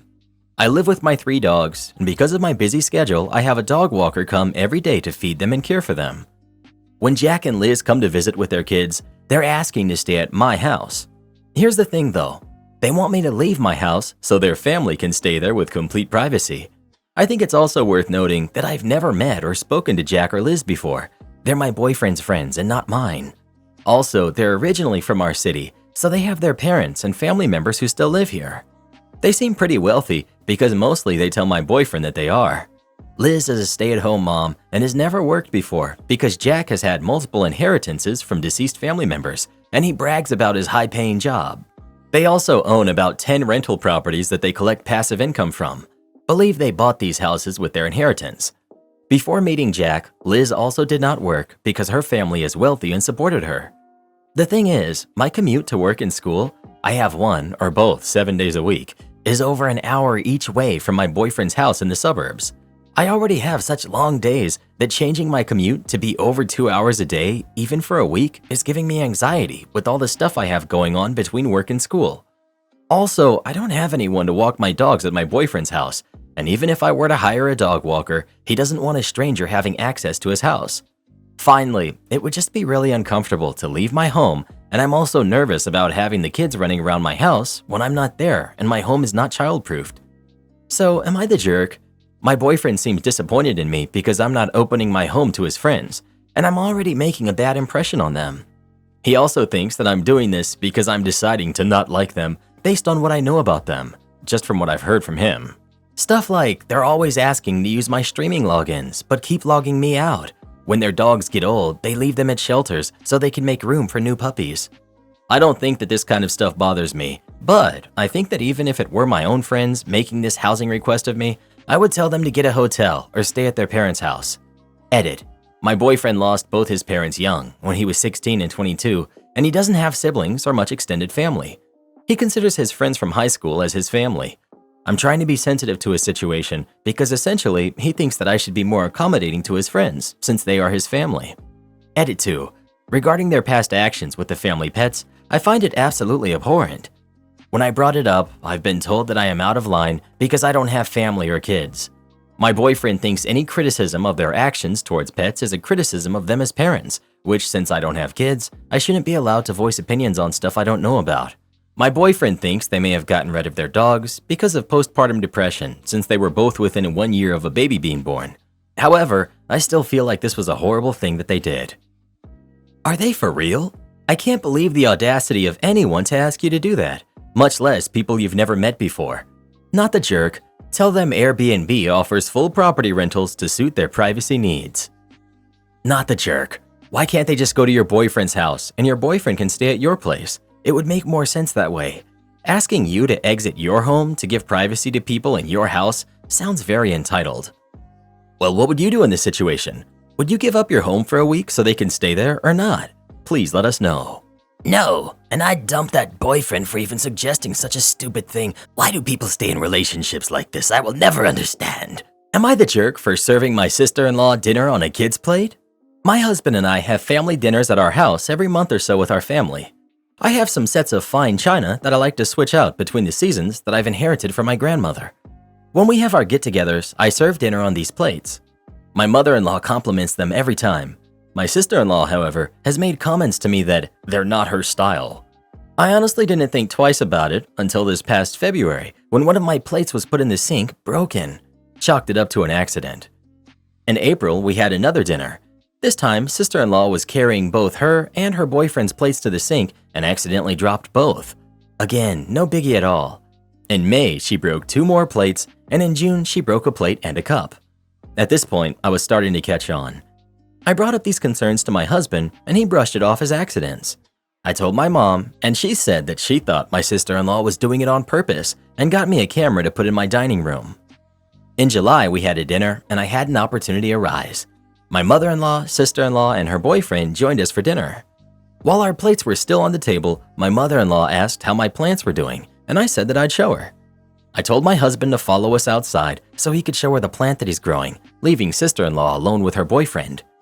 When we came back inside 5 minutes later, her plate was broken. When they left, I pulled up the camera footage. I saw her stand up when we walked out and peek around the corner, and then throw her plate on the ground. I kept this video for myself. That brings me to this past weekend. We had our family dinner, and we were joined by my in-laws, sister-in-law, and her boyfriend, as well as my parents, siblings, and niece. I served everyone, saving evil sister-in-law for last. I brought her food out on a child's plate with a sippy cup, and I got those kids' silverware with the plastic handles. She looked at me confused and said, I think you mixed my plate up with your niece. And I said, no, My niece is responsible enough to eat on a grown-up's plate. If you're going to act like a kid in my house, I'm going to treat you like a kid in my house. She tried to play coy, but I had my iPad ready and I played the video to everyone at the table. She started crying, swiped the kids' plate off the table, and stormed out. My in-laws both apologized and offered to pay for replacement plates, but I told them not to worry about it. Despite this, we still had a nice time.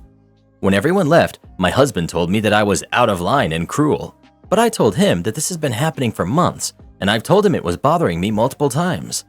It's Wednesday now. He's still being cold towards me, and I also got a text from my sister-in-law's boyfriend asking me if I would apologize to her because I really embarrassed her. I sent him the video again, and he left me on red.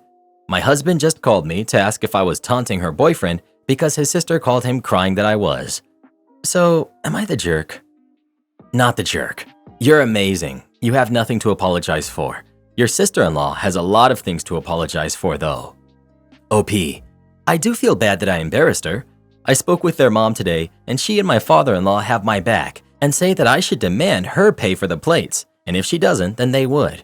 But I'm not going to make anyone do that. I got them from my grandma, so they were special to me. Money can't help the sadness of not having them back. Not the jerk. Your husband and sister-in-law's boyfriend are, though. You inherited those from your grandmother. Sister-in-law has something seriously wrong with her mentally. Who breaks someone else's plates just because they aren't her style? Who cares about someone else's plate? It's a plate and not her house. She's behaving like a kid. She deserves to be treated like one and called out. Does she display any other type of aggressive behavior towards you? She sounds jealous and is throwing a tantrum like a toddler. OP. We were totally fine before this. We've never been like super close, but close enough to grab a coffee and get our nails done together. I've been married into the family now for 6 years and I love my in-laws. She was mildly passive-aggressive in May when she asked if her boyfriend could live with us while they were having a small issue, but it was my husband that said no. But this would have been during the plate and cup breaking. Should I confront my friend for trying to steal my girlfriend from me? For some context, I'm 26, male. My girlfriend, let's call her Lily, is 25, and we've been together for 3 years now. The friend in question, Mark, is 27. Mark and I have known each other for about 6 years, and he's been one of my closest friends. He met Lily about 2 years ago, and they've always had a friendly dynamic. They joke around a lot and share similar interests, but I've never thought much of it because I trusted Mark. In fact, I always believed that Mark was one of the few friends I could trust implicitly around my girlfriend. When I travel for work, which is often, Mark started hanging out with Lily's group of friends. Initially, this was discussed with Lily, and it was a bit unusual for me, but I chalked it up to him trying to expand his social circle and looking for new friends. After all, he had a tough breakup a while ago and has been trying to surround himself with positive people. Plus, Lily's friends adore our relationship and have always supported us. I thought, what's the harm? Fast forward a few months, Mark has become a regular member of their group.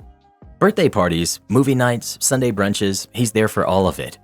Lily's friends, and Lily herself, have come to love Mark. He's charismatic, funny, and everyone enjoys his company. However, I started to notice that he was particularly close to Lily and another of her friends, Jess, who's 24. They'd frequently post pictures on social media, always sitting together at group events, etc. Once again, I chalked it up to them just being close friends. Lily assured me that she felt no attraction towards him, and I don't have any reason to doubt that, but my issue was more whether Mark was being genuine. However, things took a turn earlier this week. Lily and I were out of town for a weekend getaway, and Mark attended an event with Lily's friend group. Jess confronted Mark because she felt he was being overly flirty with Lily, essentially fawning over her if neither of us were around, and his behavior was making her uncomfortable. To everyone's shock, Mark admitted he had feelings for both Lily and Jess. While he promised to set boundaries and maintain distance, he also took a dig at me. He said that I was a people pleaser and that I was too nice for my own good. He insinuated that even if I knew about his feelings, I wouldn't do anything because I like being the nice guy everyone loves. Honestly, that hurt more than him admitting feelings for Lily. I always saw myself as genuine, and to have someone I trusted imply I'm merely putting on an act has shaken my confidence. Since he had started hanging out with Lily's friend group, we had gotten a lot closer, and he seemed more interested in getting to know me better. Lily and I heard about this from Jess, so I can't be entirely sure on the context, which is eating me up. I came home the other day and hung out with him, and he said nothing. He's continuing business as normal, as though I don't know what happened. I'm torn now. I appreciate his honesty, but I feel betrayed. I want to maintain our friendship, but I also want to protect my relationship with Lily. She does not want to see him anymore and feels betrayed because we had both genuinely believed he'd be a safe friend who would want to hang out with her for her. To clarify, no moves were made, but Lily mentioned he had asked a lot about our relationship when I wasn't there at the social events, and I'm left wondering what he might have done if we were in a rough patch, but that's all speculation. I'm seeking advice on how to handle this situation. How do I approach Mark? How can we rebuild trust, if at all? And am I wrong for feeling like Mark's comment on my nature was a low blow? Update. After gathering my thoughts, I texted Mark to address the situation. He played it down massively, saying he didn't remember the conversation and was certain it didn't involve Lily. He tried to spin the people-pleasing comment, stating it was a reminder to respect my boundaries because I might not assert them. A weird explanation given how the entire situation didn't involve me and Lily. But here's where things got even more tangled. 3 separate friends, including Lily, approached me at different points with an unsettling claim. They said that Mark had told people that I viewed my relationship with Lily as a short-term thing. This was utterly baffling to me. Not only is it untrue, but it's also a complete violation of trust. Why would Mark spread such a damaging rumor about me, especially when he knows how committed I am to Lily? I also confronted Mark about another lie from last week that made me look bad in front of Lily's friends. He admitted to the falsehood, but tried to assure me he had corrected it the next day. After checking with the person involved, it became clear that Mark hadn't set the record straight as he had claimed. Through all of this, not a single apology came from Mark. He kept repeating that it was a misunderstanding. The fact he claims no memory of such recent events is deeply concerning. Reflecting on our friendship, a pattern is emerging. Mark has always been transitioning between friend groups for as long as I've known him. I never thought much of it, but now it seems he rarely retains any long-term friends from these groups. Could this be a repeating pattern of his behavior driving people away? It's heartbreaking. Mark has been a trusted friend for over 2 years. Understanding that he might have been manipulating situations and spreading false narratives about me is gut-wrenching. I've shared everything with Lily, and she's backing whatever decision I choose to make regarding Mark. It's hard to reconcile the friend I thought I knew with the person he's revealing himself to be. Any advice on navigating this would be appreciated. It's a tough road ahead. I'm not going to talk to Mark anymore, and I might let him know beforehand. Reading all of this again makes me feel comfortable in that choice, but in the moment, I'd wondered if he was right and if all of this wasn't a big deal. Update. Post-confrontation, I have not spoken to Mark. Our last conversation over text was me expressing my deep-seated concerns, primarily about catching him in a lie just a week prior. He claimed he had rectified that lie by apologizing to Jess the day after. When I pressed him on why he had apologized to Jess and not me, the person he had actually wronged, he evaded the question. Instead, he focused on producing proof of the apology, which he later said he must have given snap or in person, an evident lie. His response to everything was downright baffling. He even suggested that Jess and Lily had orchestrated the confrontation with an intent to drive a wedge between us. No remorse, no acknowledgement of my emotions. Ironically, he showed me a text he had sent to Jess the next morning, indicating how enlightening their conversation had been, yet he claimed to have forgotten it. I chose text as the medium for confrontation because I feared he would deny everything outright if we met in person. I wasn't sure I could maintain my composure if he lied to my face. The whole interaction has left me reeling. I felt gaslit and minimized. I had secretly hoped that maybe, just maybe, he was mortified and didn't know how to face me, but his response shattered that hope. Lily made an observation that really put things into perspective. Throughout the duration of our friendship, Mark seemed to perpetually float between friend groups, typically due to issues revolving around a girl. In one instance, he split from a long-term relationship, and in another, distanced from a friend group because a girl chose someone else. The only consistent friend he had was someone from Lily and Jess's circle. Here's the kicker. Mark believes they're dating, while she is adamant that they aren't and has no interest in pursuing a relationship with him. She has since severed ties with him as well. I know the popular sentiment might be, you should have seen the signs. And yes, hindsight is 20/20, but I genuinely believed in our friendship. It's hard to accept that what I was perceiving as genuine might have been contrived. Lastly, to address some comments that have labeled me as a wuss or a pushover. Empathy and trust in friends aren't weaknesses. I value relationships and believe in giving the benefit of the doubt. It doesn't make me weak, it makes me human. Everyone has their breaking point, and I've found mine. The silver lining is that he's now out of my life. I've realized that self-respect is paramount. I'm fortunate to have someone as supportive as Lily by my side. She's proud of how I managed this ordeal, and contrary to some comments, values my empathy and perspective. We've had deep discussions about this entire situation, and she acknowledges the difficulty of such confrontations. Let's see.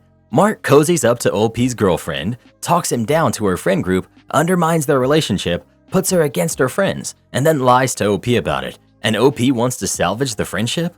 If anything, Mark undersold just how much of a people pleaser OP is. Man, I need to find some friends like you. Guys with hot girlfriends who won't bat an eye to me moving in on them. No, but in all seriousness, he's totally right about you. Neither I nor my girlfriend would ever allow something to get to this point. Boundaries exist for a reason, and you need to learn to set them. Allowing this kind of stuff to go on is why people get cheated on. To any guys reading this, if your friend starts trying to hang out with your girlfriend all the time and you allow it to go on, don't be surprised when she cheats on you. I think I'm destroying my family, and I'm not handling it well. I'm a 25-year-old male with a wife of 2 years. We have a beautiful daughter together who we accidentally had when we were 18. No regrets, obviously. She's 6 right now, and she and my wife are everything to me. I work in a dangerous field. It pays well and was something I got into when we found out she was pregnant. I make good enough money that my wife can pursue her dream of doing an online business now that our daughter is in school. My childhood best friend joined me in this field. We were both directionless after high school, so we jumped into this together, and he was my bro for life. I say this because I saw what happened to him on the job a couple of weeks ago. A mistake was made by one of our fellow coworkers, and it resulted in his passing. He left behind a girlfriend of 1 year and a daughter as well. I had to break the news to his girlfriend on my own, and it was tough. I told her I'd make sure that whatever her and the kid needs, I would be there. I've already assisted in bills, and I've been by a few times to console her. With this, I've also been hitting the gym to keep my mind off of things, while also letting my anger and frustrations empty themselves. Because of this, I haven't been home a lot lately. Last night, I got back very late and my wife was up, asking where I've been and what's been going on. I told her that I had just been working long hours and been stressed from work, so I've just been taking drives to relax. She mentioned my friend's girlfriend came by the house on Saturday asking where I was, so she didn't believe me. She asked, "Do we need to talk about something?" And I just said, "No, everything's fine." And she kept pestering me about why she was at our door and something not adding up with me lately. Something went off in my head and I started raising my voice and said, "There's nothing to talk about, we're good." And my daughter came out of her room because she heard us going back and forth. My wife looked at me quietly and sternly said, "I don't know what's going on with you, but you need to get your crap together. We need you, and it feels like you went missing, and I don't feel like I can rely on you." And she took our daughter with her and she left. I've been crying a lot lately, and it's just not something I want them to see. It's not something I want to talk about or really know how to. It's the hardest thing I've had to deal with in my life to this point, as I'm not a super emotional person. Most of my life, I really had to look over myself, as my dad wasn't around and my mom had her own issues that prevented her from being a great mother, but I don't blame her for it. Usually I've been able to figure it out, but I also always had my bro, and now I don't. His own little family needs help too, and I just feel like crap really hit the fan, and I don't know if I fully processed it. That's not even including the fact that I don't know if I'm losing my own family at this rate. I don't feel comfortable about so much right now, and I don't think it's fair to put that on anyone else's either. I don't know if it's an ego thing or me trying to be the man, but truthfully, I don't even know. It feels better typing this out and just posting this to the internet. Feels like I'm at least getting it out. So thanks, random internet strangers. Edit. I want to make this clear. I did reach out to my wife and asked her to come home and if we can talk about what's been going on, and she agreed, but that I have a lot of explaining to do, which is fair. Also, thrilled that this managed to somehow turn into me cheating on my wife. Nice, Reddit. The few responses that are helpful and respectful I do appreciate, just too many here are chronically online and try to spread their misery. Did you tell your wife about the contributions you're making to your late friend's family? She's asking for communication. Give it to her. Explain how his passing made you feel, how breaking it to his girlfriend made you feel. Tell her you've been blowing off some pressure by hitting the gym. She is your person. She's the one who vowed to be there for you. By keeping this in and trying to do everything yourself, you're preventing her from being able to support you, and in the face of this event, you do need the support. You may have had to look after yourself before due to parents not being able to, and you may have figured that that would always be the best case, but you have someone who loves you, who's asking you to explain so she can help. You're not good, you're grieving. You're having a tough time. Your prolonged, unexplained absences are an issue for your wife. You are not good. Hiding that fact won't change the fact. Be vulnerable, be open, trust in your wife who loves you, that she will support you in this tough time. Please, for your sake and theirs. There's nothing to be gained out of you shouldering all of this alone other than resentment and miscommunication, and you're going through a tough enough time without that on top. Update. So after begging my wife and daughter to come home, I told her I'd lay it out and I'd be an open book. They got home later Monday night and we had a late dinner. I just wanted to spend some time with them, especially my daughter, so we put her to bed kind of late. After that, my wife and I sat down. I told her the full rundown. Initially, she felt disappointed I kept it from her, saying that wasn't fair to her and I need to be a better communicator. She didn't care about the money really, just more so how I kept her in the dark for so long and that I don't need to tackle everything on my own, which I appreciated. She then asked me to really talk about it and how I'm feeling about everything, trying to understand where I'm at and basically consoling me. We did that for about an hour and there were a few tears, but again, I wasn't trying to be an emotional slab. She understood why I've been distant and been getting home late, and now it makes more sense why she came around and she forgives me for all of that. I told her I'd like to keep helping them and that we have more than enough money to do so until we can either get a pay cut, sue, or all of the above. I would also like her and the kid around more, and she understands how close I was with them and how I see them as my sister and niece at this point. She was close with the girlfriend years ago too when we were younger. She agreed on all of that with the condition I drop down to 4 12s a week. She said if we can afford to help them, I can also afford to take more time off to explore therapy and spend more time with our family. She's been wanting to talk to me about it for a while, and this was the condition she wanted because she did feel like it was a bit of a betrayal. So I could tell that she was leveraging a bit, as she said, "We aren't supposed to have those kinds of secrets." And I just pulled her close and told her, "I can do that." And we hugged and I gave her a kiss. We laid on the couch for a bit, just talking, and I definitely felt better putting it behind us. So now, next week, I'm looking into both a grief communications therapist since she wants me to work on communicating better, and she said she'll want to attend every once in a while too to see how it's going. She also asked to keep an open mind to moving to a different part of the company for safety reasons down the road as well. I know some requested a little update, and now that everything's settled, I figured I'd share it. Despite some of the awful people that were replying and accusing me of cheating, there were a good number of people who were trying to be helpful, and I appreciate that. You take the good and bad, and with that, I hope this maybe helps others. Close your bank account? Yes, sir. So this happened a few years ago, but I love telling the story. Background. I work at a local credit union, similar to a bank, in back office support.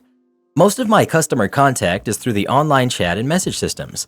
I have never worked in a branch. So one day I get a message from this dude demanding to know where his new debit card is. Not asking, demanding. I check and let him know that it was mailed about 2 weeks ago and he should have had it by now, but I would be happy to mail him a new one. Or he could come into a branch and we could print him a new one on the spot. He asks to have one mailed. I verify his address. He was less than a 10-minute walk from one of our branches, maybe a 5-minute drive, but whatever. You want to wait for the mail, be my guest. And I mail him a new card, thinking that was the end of it. Nope.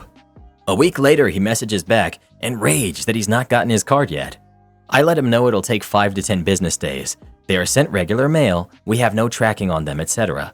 And he's welcome to come into a branch to get one printed right now if he'd like to. He was not a fan of that. Tells me that I personally have caused him to get fees. I look at the fees, they have nothing to do with the card. They're from online sites linked directly to his account and routing number, and that I need to refund all $200 in fees. This would be in addition to the $100 we've already refunded for the year. Here's the thing, if you ask me nicely, I'll probably move heaven and earth to get fees refunded, even if we've already refunded the max limit for you that year. We are all human, I get it, and I do feel that some fees charged are stupid and morally objectionable. If you demand I refund you fees, the odds of those getting refunded just dropped by 99%. So I tell him that I will not be refunding his fees, and he goes off on me and tells me to just close his account. So there's a few things we need to send a request to close an account. The account has to be positive, his was, but barely, have no loans on it, including credit cards, not have a balance of over a certain amount, and we need their address verified, which he had done when I sent him a new card. So I say, I'm sorry to see you go, but I understand that you need to do what is best for you financially, and I send the request to close his account, and then I wait. A week or so later, I get a call from a teller at a branch.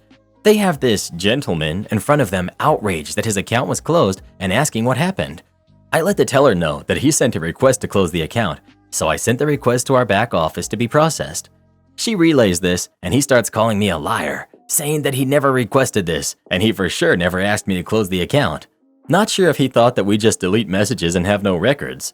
Anyway, I take screenshots of our messages and send them over to the teller and listen as she shows him them on her computer.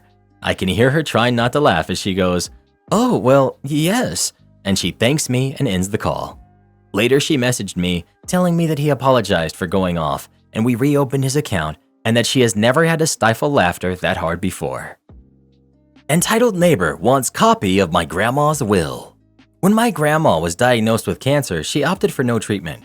She had watched her husband go through chemo, radiation, and surgery, and he was miserable the whole time. She didn't want that for herself, and her family supported her. Over the next year, she gifted items to family and friends, told us to write our names on the things we want, take what we wanted, etc. There were no conditions. No, you can't have that. It's a family heirloom meant to go to Aunt and her kids, or to Dad and his kids. We all knew what those items were and who they were going to, so that was easily settled after she passed. The house was inherited by my father, who very suddenly and unexpectedly passed away 2 weeks later. I inherited the house at that point. The next door neighbor, who we'll call Todd, came over several times, upset that he and his kids, 21 and 19, weren't invited to my grandma's funeral. There wasn't one. We were all too busy reeling from my father's passing, weren't presented with a copy of the will. It only included family members. And he knew Grandma loved his kids like her own. She didn't. She complained about them coming over all the time, stealing her water to fill their pool, and she had to tell them to stop calling her Grandma. He wanted to know if I would allow his kids to go through the house to see if there was anything they'd like to take to remember her by. Okay, first, dude, my grandma passed 4 weeks ago. And dude, my dad passed 2 weeks ago. I thought he was awfully rude, but I offered to let them go through the boxes I had packed that I was planning to donate, and he was offended. I mean, mortified.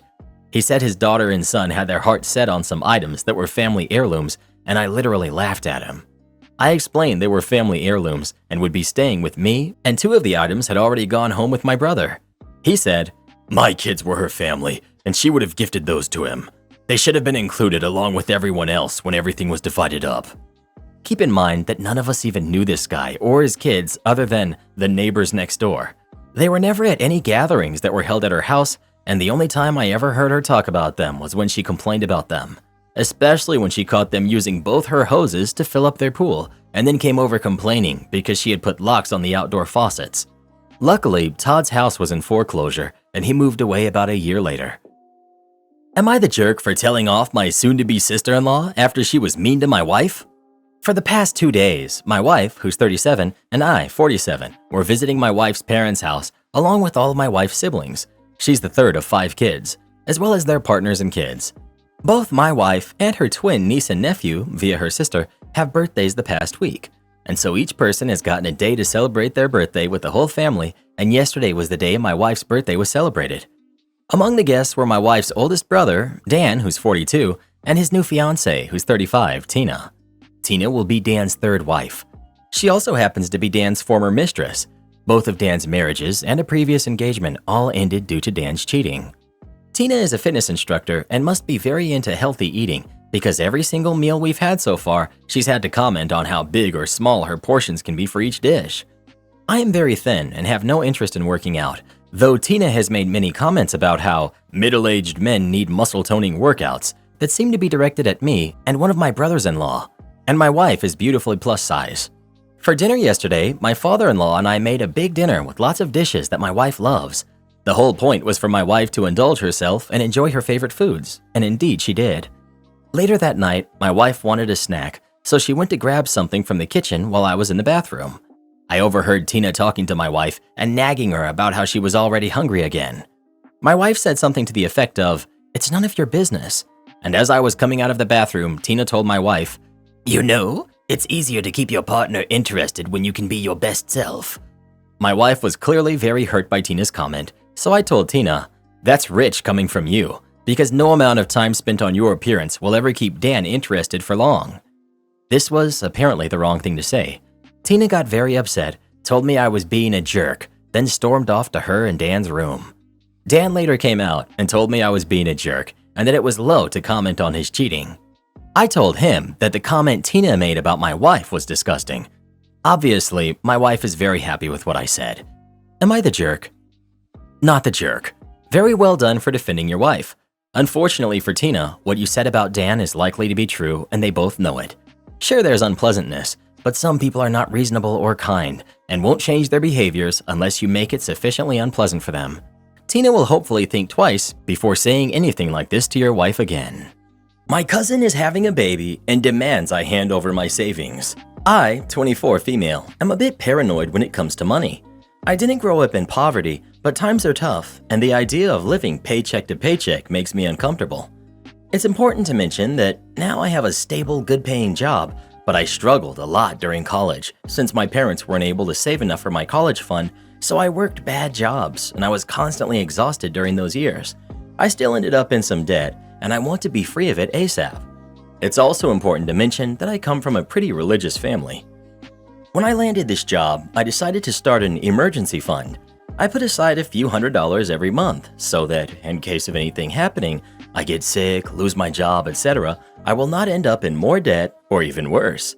The only people that know about it are my sister, who also plans to start her own emergency fund after she graduates and lands a good job, and I. I 100% trust my sister, so I think my aunt or someone else overheard us talking about it. Now the issue is this.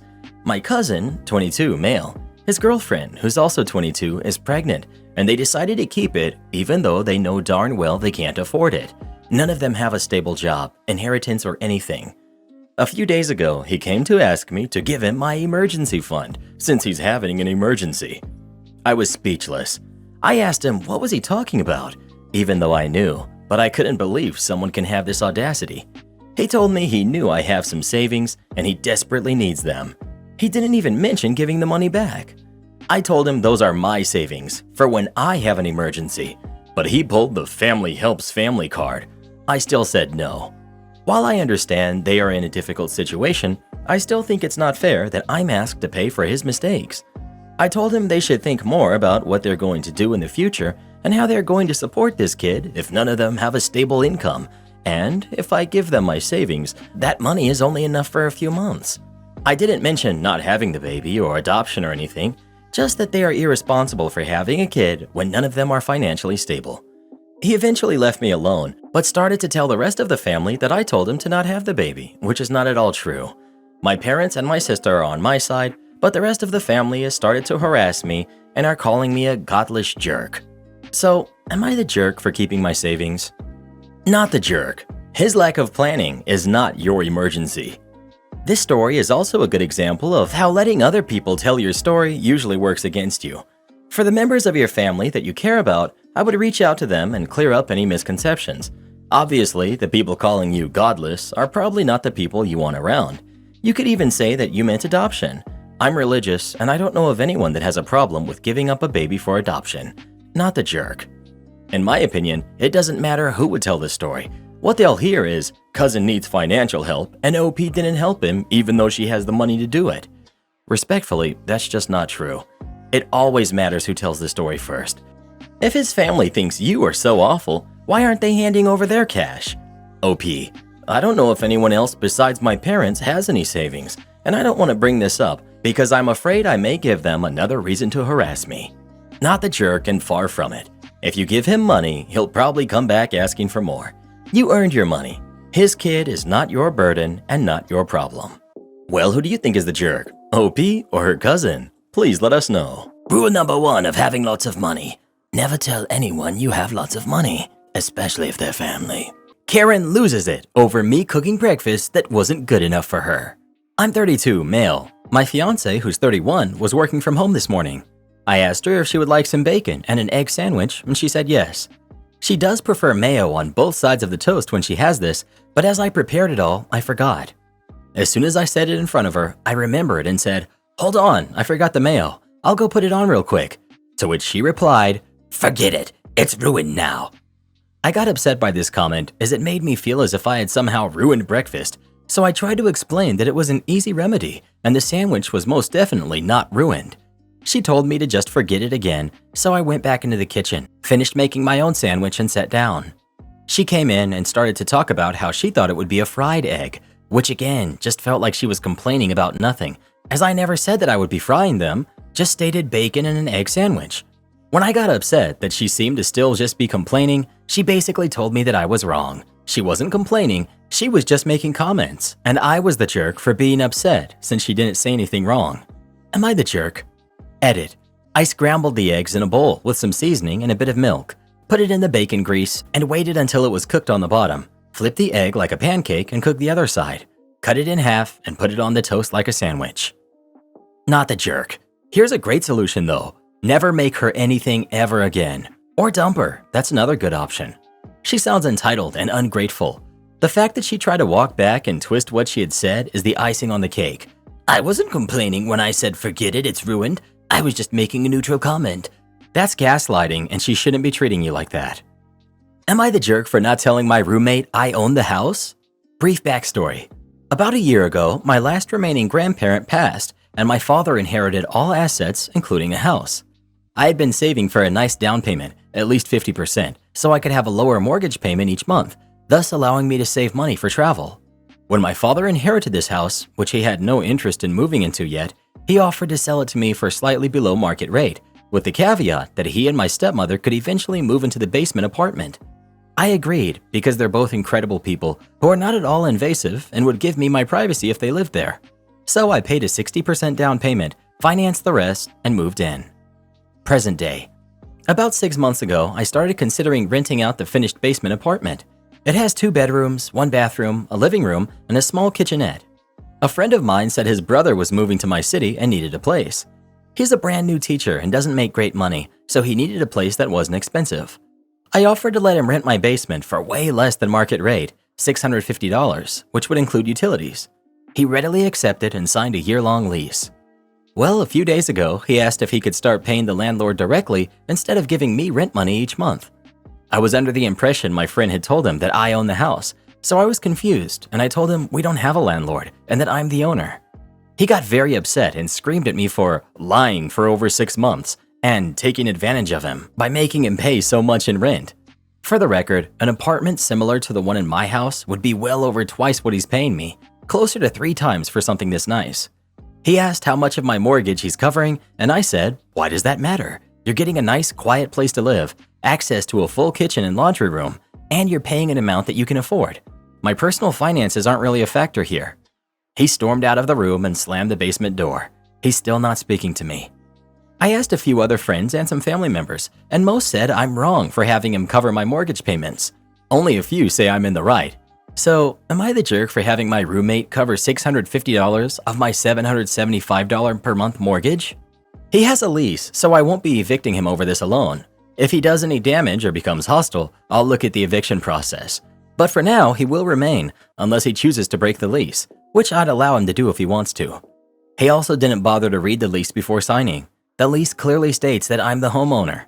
I didn't trick him or keep the info from him. He simply didn't read what he was signing. I didn't get the house for almost free, as some people choose to believe. My father sold it to me for about 75% of its value, more or less as an advance on rent he and my stepmother will pay when they move in here in a few years. We already agreed they won't pay monthly rent, but will contribute to utilities and groceries at that time. I also made a 60% down payment, so I have quite a bit invested, as well as paying about $1,500 a month out of pocket for taxes, insurance, maintenance, utilities, etc. What do they think people do when they rent? They cover the landlord's mortgage payment. You're definitely not the jerk, and quite honestly, do not renew the lease with this person. How entitled can someone be? I rented an Airbnb for a few months when I was new to the area. More precisely, I rented a bedroom. Yes, I had access to the kitchen, shared bathroom with whoever else were guests, shared laundry room and pool, but still, bedroom. For more than you're charging for a finished basement apartment. It sounds like your renter is going to get sticker shock when he moves out. Tell everyone who thinks you're ripping this guy off to check the market rate for the area and buzz off. Were you supposed to let him stay for free? Again, not the jerk, but I think I'd start looking for smarter friends. Not the jerk. The question isn't the mortgage, it's fair market rate for what he's getting. I get the shock he's feeling, but he's not entitled to free housing just because you're friends. Goodness, I hate defending a landlord. Makes me feel dirty. If you feel dirty for defending a landlord who did nothing wrong, you might want to talk to someone about that. Am I the jerk for telling my brother's fiance that we don't owe her a family? I'm female 25. My stepbrother Nico, who's 29, has recently got engaged to a woman called Jenny after dating for 2 years. We all tried to welcome Jenny, especially knowing that she grew up in the foster care system and didn't have family. We tried to get to know her, but she seemed to want an instant, intimate connection rather than building one. Me and my younger stepsister Chelsea, who's 22, bore the brunt of her neediness, but our parents have also expressed concerns. Since she met us, she's been trying to insert herself into pictures, family disputes, and social events. She has no boundaries. We've all talked to Nico about it many times, even sitting him down as a family, and he keeps saying he'll talk to her about it, but nothing changes, and it's got worse since the engagement. She tried to make me her maid of honor, demanded my mother throw her a bridal shower, started calling my parents mom and dad, even though they asked her not to, and reached out to distant family members that we don't even talk to tell them about the engagement. Last week, we were all, Chelsea, Nico, me, and our parents, staying in our parents' place. Jenny, Nico, and my boyfriend were the only ones not up yet, and the rest of us were in the kitchen. Chelsea, my mom, and I were talking about taking a weekend trip. Jenny came in, having overheard us, saying it sounded like fun, and proceeded to invite herself along. I was pretty annoyed by this and said she couldn't just invite herself. Jenny asked why wouldn't she be invited, and I said because marrying Nico doesn't give you a blanket invite to every single thing our family does.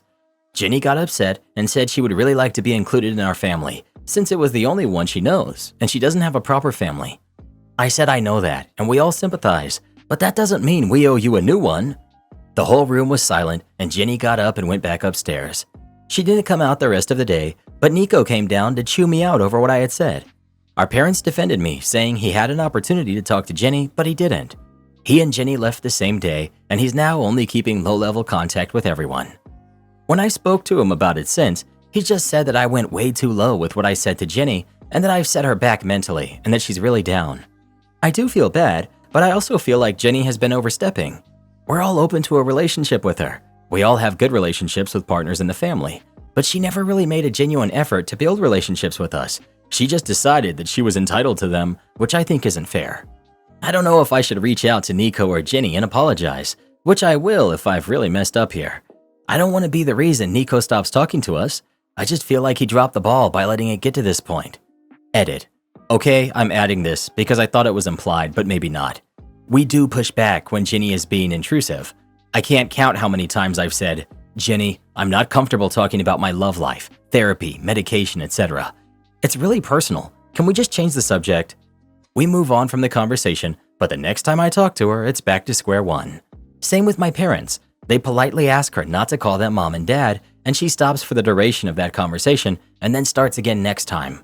We've never had a more in-depth conversation with her. We offered, and Nico said no, he would talk to her. Edit 2. For everyone saying I should consider Jenny family because she's engaged to Nico, that isn't what I meant with that comment. I commented this elsewhere, but I'm copying it because it gets the point across. I never said or meant that she isn't part of the family. I guess what I meant with this was, you can't parachute yourself in and expect us to be the family you deserve, because the family every person deserves is the one with their mom and their dad, and it's happy and it's from birth, and you don't have to do anything to earn it. Sadly, not everyone gets that. I know I didn't. And I know how much it must suck for her to feel like she has to work for what other people got for free. I have a crappy biological dad, so I kind of know.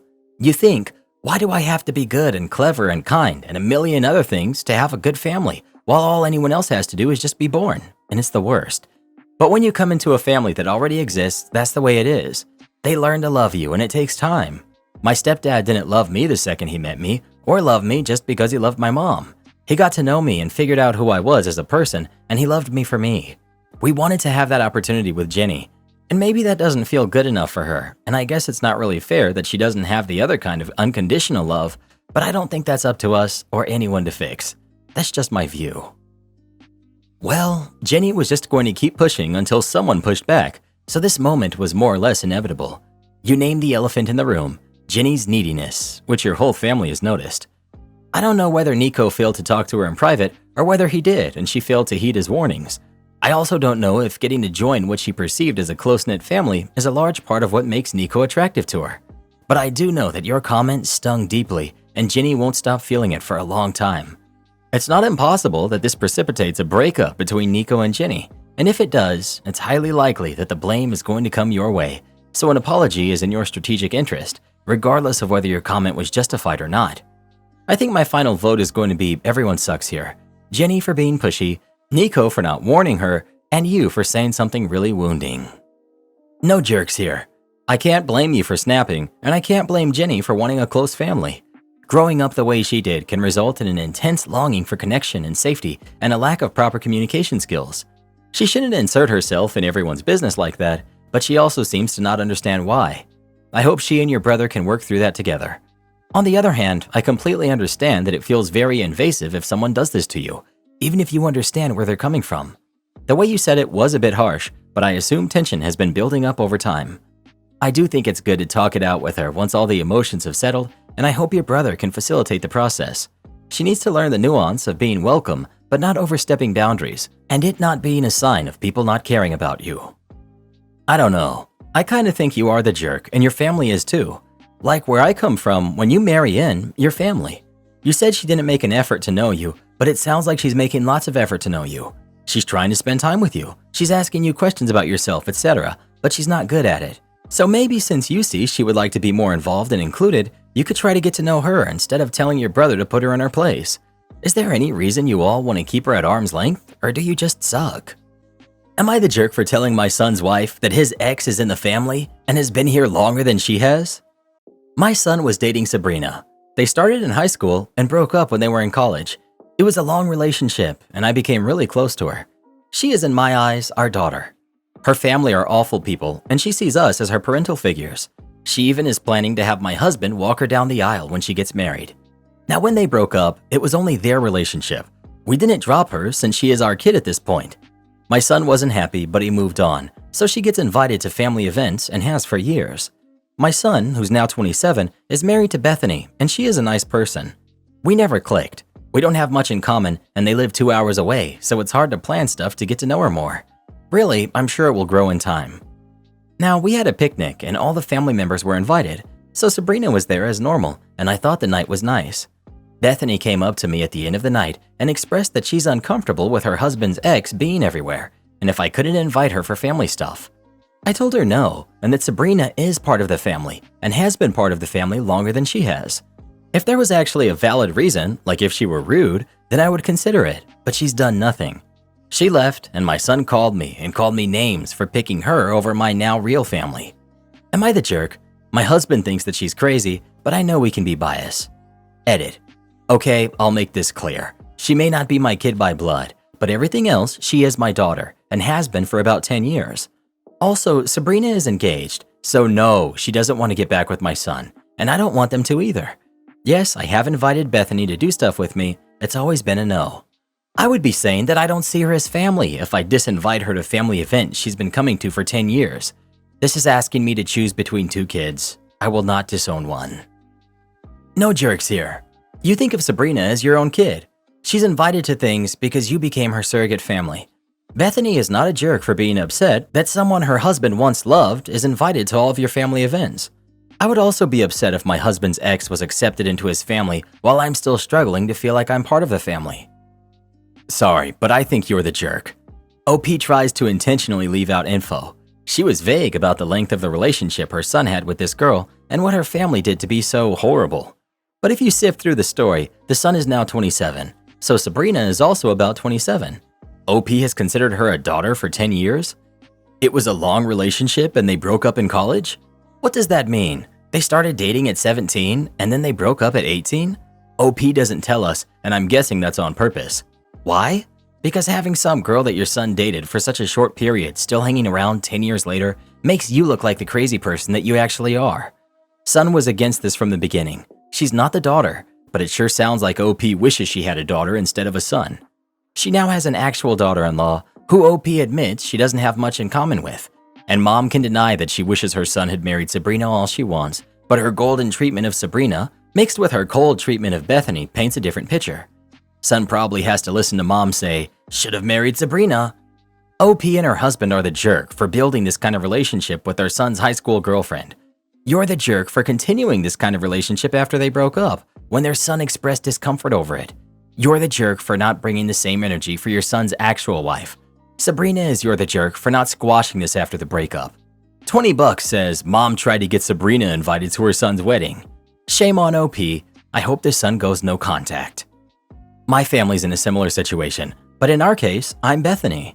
I have never and will never ask my mother-in-law to stop seeing our version of Sabrina. I understand that they have a bond, and it means a lot to them to see each other on holidays. But we deliberately don't see mother-in-law very often anymore. Every time we are around, at group events or just us visits, my mother-in-law brings up how amazing his ex is. She tells everyone who will listen that she wishes her son and his ex had worked things out because she doesn't like me as much. Bethany will never forget your blatant favoritism. Your son will never forget it either. I'm not saying that Sabrina needs to be uninvited to events. I'm saying you need to put in more effort to make Bethany feel like her emotions matter to you at all. Well, what do you think? Is OP the jerk or not? Please let us know.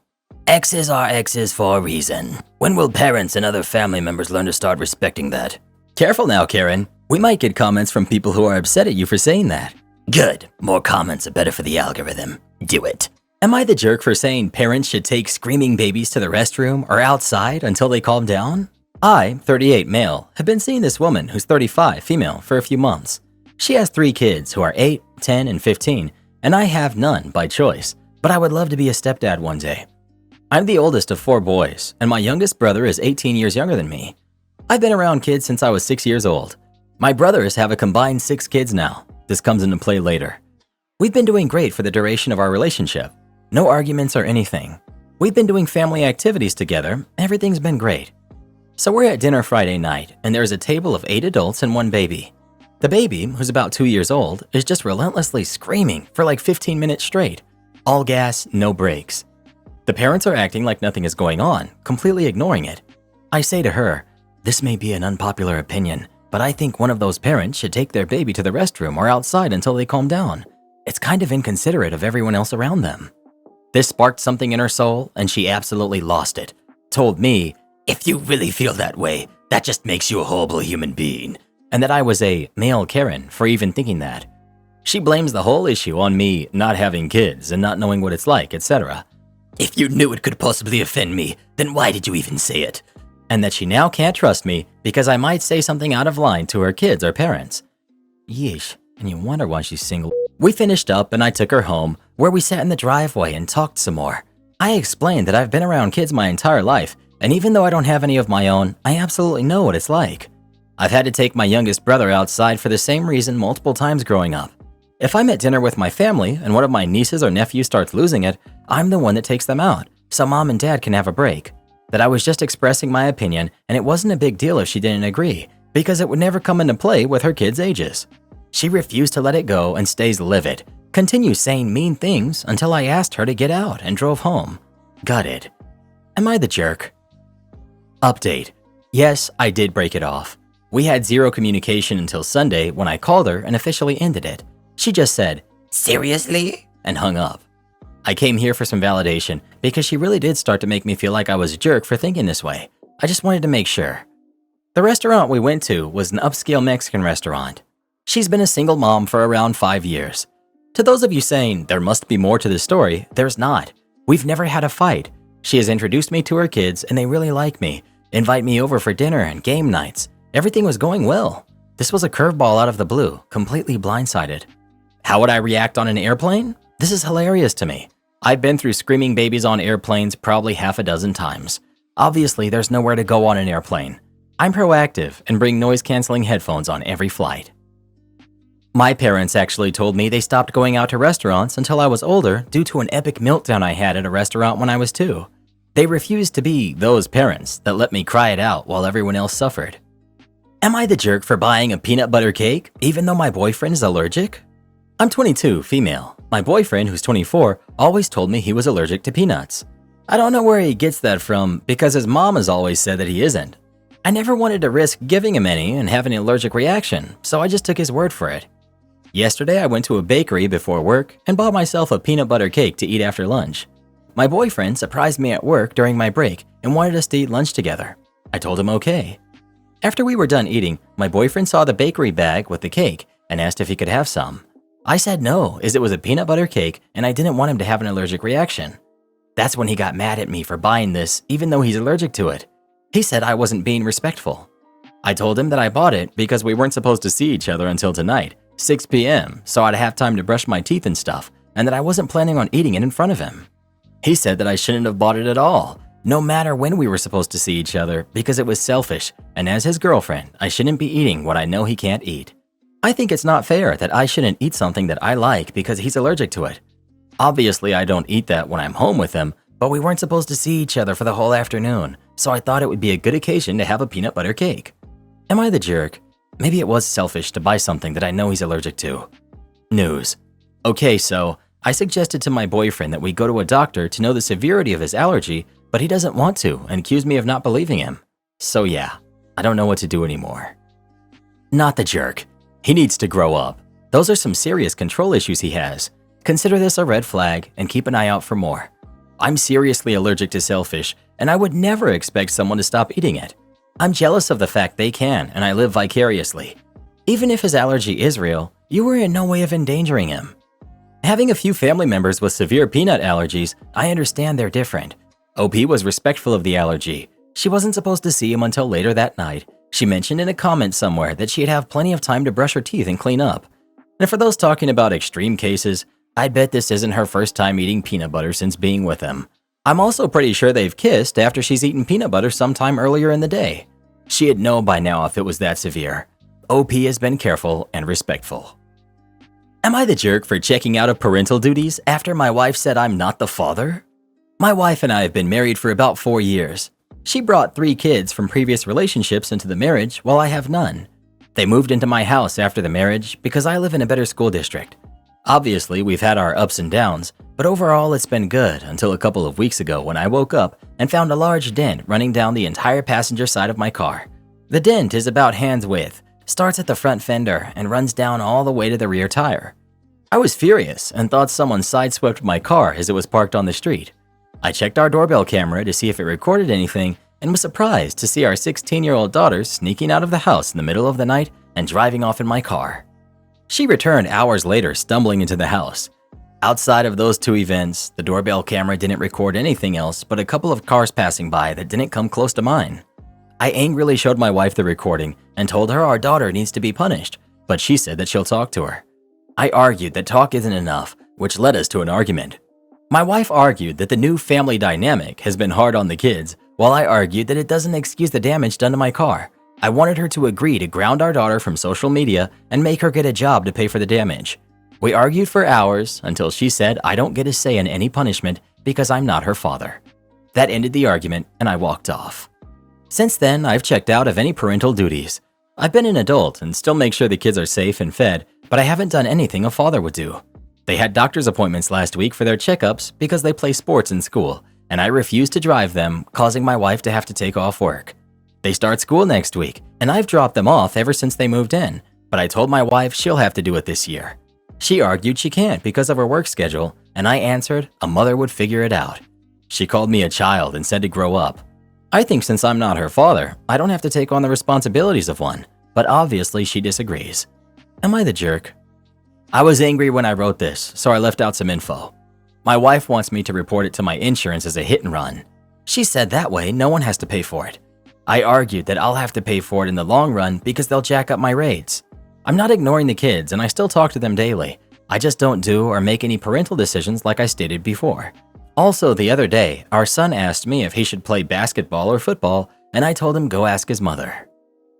She wants you to report it as a hit and run? Insurance fraud is a crime. Don't do it. Also, you had better report the theft of your car and the accident to the police. She obviously hit something with it, and there's a good chance a camera somewhere recorded your car and it can be traced back to you. Then I think you should separate. Her daughter committed at least 3 serious crimes. She's put you at risk of being sued and possibly arrested. You can't live in a home where that behavior isn't dealt with. Everyone sucks here.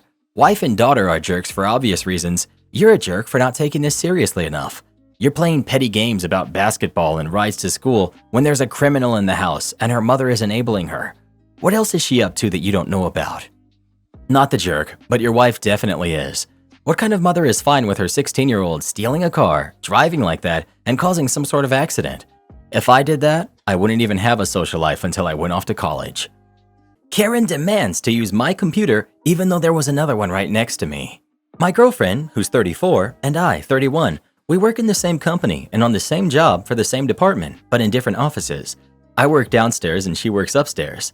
I've had a very tough couple of weeks with 2 times the workload and half the staff working with me on my customers, while her customers are all on vacation and there's not much for her to do at the moment. She came downstairs yesterday to search for a document she needed. She found the document and asked to use my computer to check for something.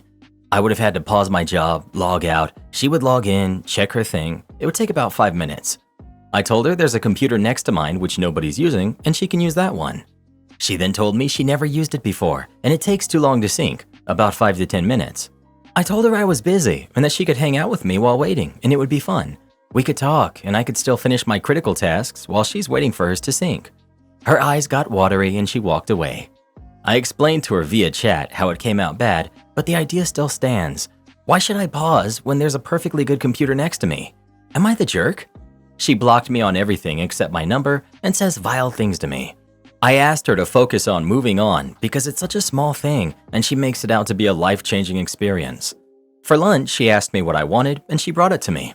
I thought all was well until she completely ignored me while we ate, and when I was finished, I thanked her and made small talk with her, but she just told me to go away. Side note, 2 women from IT and HR came up to me and thanked me for an ad clip that I had recently worked on. They told me good job and asked to see the clips after lunch. She then blamed me for being too good to others and not to her. She then ended up leaving me at work even though we had ridden there together and I was depending on her for a ride home. I was upset, but decided to go ahead and rent a car so I could get home. At least I got to rent this car for the first time. It was a Bolt and I had never driven one before. When I got home, I cooked us a meal, which she completely ignored. She ate random stuff from the fridge instead. I didn't make any talk with her, neither did she. She then continued to watch Grey's Anatomy until midnight. I went to bed at 21:30 because it's been tough and I'm tired from work. Also, I didn't want to argue because it just wears me out. Help me out. Am I really the jerk? Not the jerk.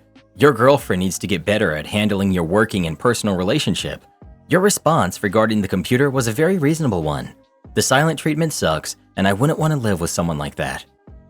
She's sulking because she didn't get what she wanted. Going silent treatment or throwing around names? How old is she? If she's an adult, that's not acceptable behavior. Not the jerk.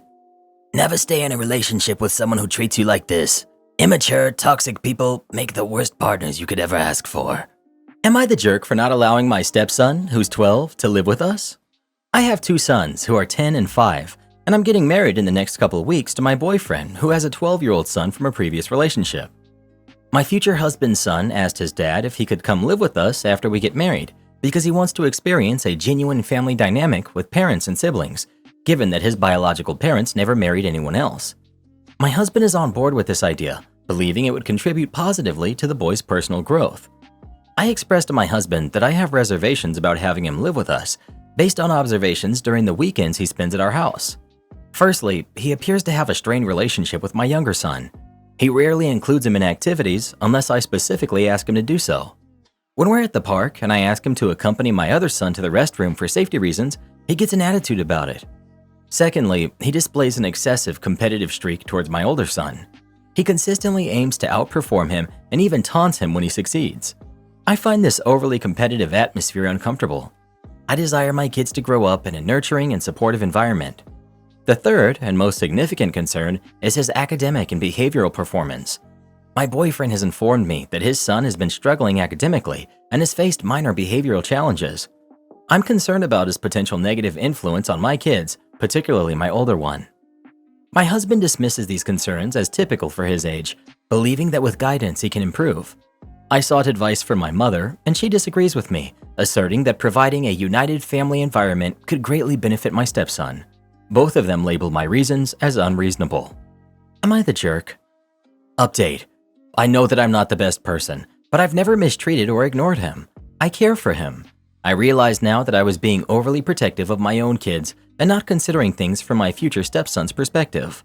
Moreover, as a responsible adult, I understand that I have an obligation to help him with behavior and school grades. I talked to my boyfriend and I accept that he can live with us. Now we'll need to move to a new house so that each kid can have their own room, and we'll have to work on getting custody. You're the jerk. You're marrying his father, so you should start considering him as your son as well. If your oldest son starts displaying all these behaviors, then surely you wouldn't just kick him out and give up on him. I would get your boyfriend on board with ways to deal with the behaviors that you're not happy with. You're the jerk. He's your soon-to-be husband's son. He's just as entitled to live under that roof as your kids are. End of story. I cannot believe this is real. You're the jerk. Seems like you fully expect your fiancé to be a father figure to your kids, but you have no interest in being a mother to his. What would your reaction be if your fiancé didn't want your boys living with y'all after marriage? Would it be a deal breaker? Would you consider it? Remember, it's what you're asking from him. You seem very selfish and like you want your idea of the perfect family, which doesn't include stepson. You should look for a partner without kids. You're denying me service? Yes. Our hotel, a 126-room business establishment in northern Minnesota, is completely booked. A significant corporate event with a substantial turnout of around 80 attendees has reserved the majority of our rooms, leaving only 10 available. Unfortunately, these remaining rooms were also claimed by construction workers. Regrettably, many of them exhibit a tendency to react strongly to various situations, often overreacting and seem to enjoy asserting their dominance in confrontations. Among these individuals is Gary, who stands out for being particularly difficult to deal with. On this occasion, Gary approached the front desk with the intention of checking in. Hello, I'd like to check in, he stated. Certainly. Could you show me your ID, please? That won't be necessary. I allowed a brief pause before responding. Actually, I do need to see your ID. No, you really don't. I've been staying here for months. Showing my ID isn't necessary. I understand your point, but it's our policy to request an ID from all guests. Well, nobody else bothers with it, he argued. They might not be following proper procedures. Please provide your ID. Gary, expressing his frustration, continued. I'm not going to show you my ID. Unfortunately, I won't be able to provide you with your room key unless I see it. So, you're denying me service simply because I won't show you my ID? Yes, that's correct. In response, Gary sighed heavily and launched into a tirade. However, I remained unaffected by the outburst of this middle-aged man. Others never ask for my ID. Sir, even if someone as significant as Jesus himself walked in here, I'd still require a government-issued ID card. So, if you wouldn't mind showing me yours. Reluctantly, Gary relented and reached for his wallet. I promptly accessed his reservation details and proceeded. Thank you. Now could you kindly swipe or insert your card here? I'm not going to do that. Nobody else has ever asked me to. This could be due to improper practices elsewhere, but we follow our procedures diligently. Your insistence seems more about your ego than anything else, Gary said. I have no need to bolster my ego. However, it's essential for you to complete the card process. Why is it necessary? In case there's a dispute regarding the charges, having your authorization on record helps us combat fraudulent activity. Are you implying that I'm a fraud? No, not at all. But if you could just swipe or insert your card, we'd really appreciate it. I'm not gonna do it. I'm not concerned about helping your establishment. My responsibility is to ensure that you follow the required procedure, I said. Well, I'm not going to comply, he maintained. In that case, I'm afraid I can't give you access to your room. Isn't it your job to satisfy customers? Because I'm definitely not satisfied. While I aim to provide a satisfactory experience, compliance with necessary steps is part of that process. Just call your manager, he said. I don't believe that's necessary. I won't give you my card. Then unfortunately, I can't provide you with your room key. Have a pleasant evening. As I turned away, the unexpected happened. Gary produced his card and completed the required transaction. With the payment confirmed, I handed him his keys and offered a courteous smile. Enjoy your stay. You're quite a stickler, you know that? He criticized. I'm here to ensure a respectful environment. If you engage in any of this mistreatment towards me or my colleagues, I will be compelled to involve the authorities. This is your only warning. Have a good night, I cautioned. Gary started to retort, but upon noticing my actions, he seemed to think better of it and walked away, mumbling at me. Interestingly, his supervisor entered the lobby just 10 minutes later and was displeased by the feedback I provided regarding Gary's behavior. Update. Upon arriving at work today, I picked up a half shift to assist my coworker on a particular busy day. Before my supervisor departed, he mentioned, "Oh, by the way, we no longer offer that construction company rate, and their employees are prohibited from staying on our premises. Remember Gary, your friend? He was involved in 3 separate altercations with our staff yesterday, which led the management to terminate their contract for discounted stays and expel them from our establishment. So there you have it.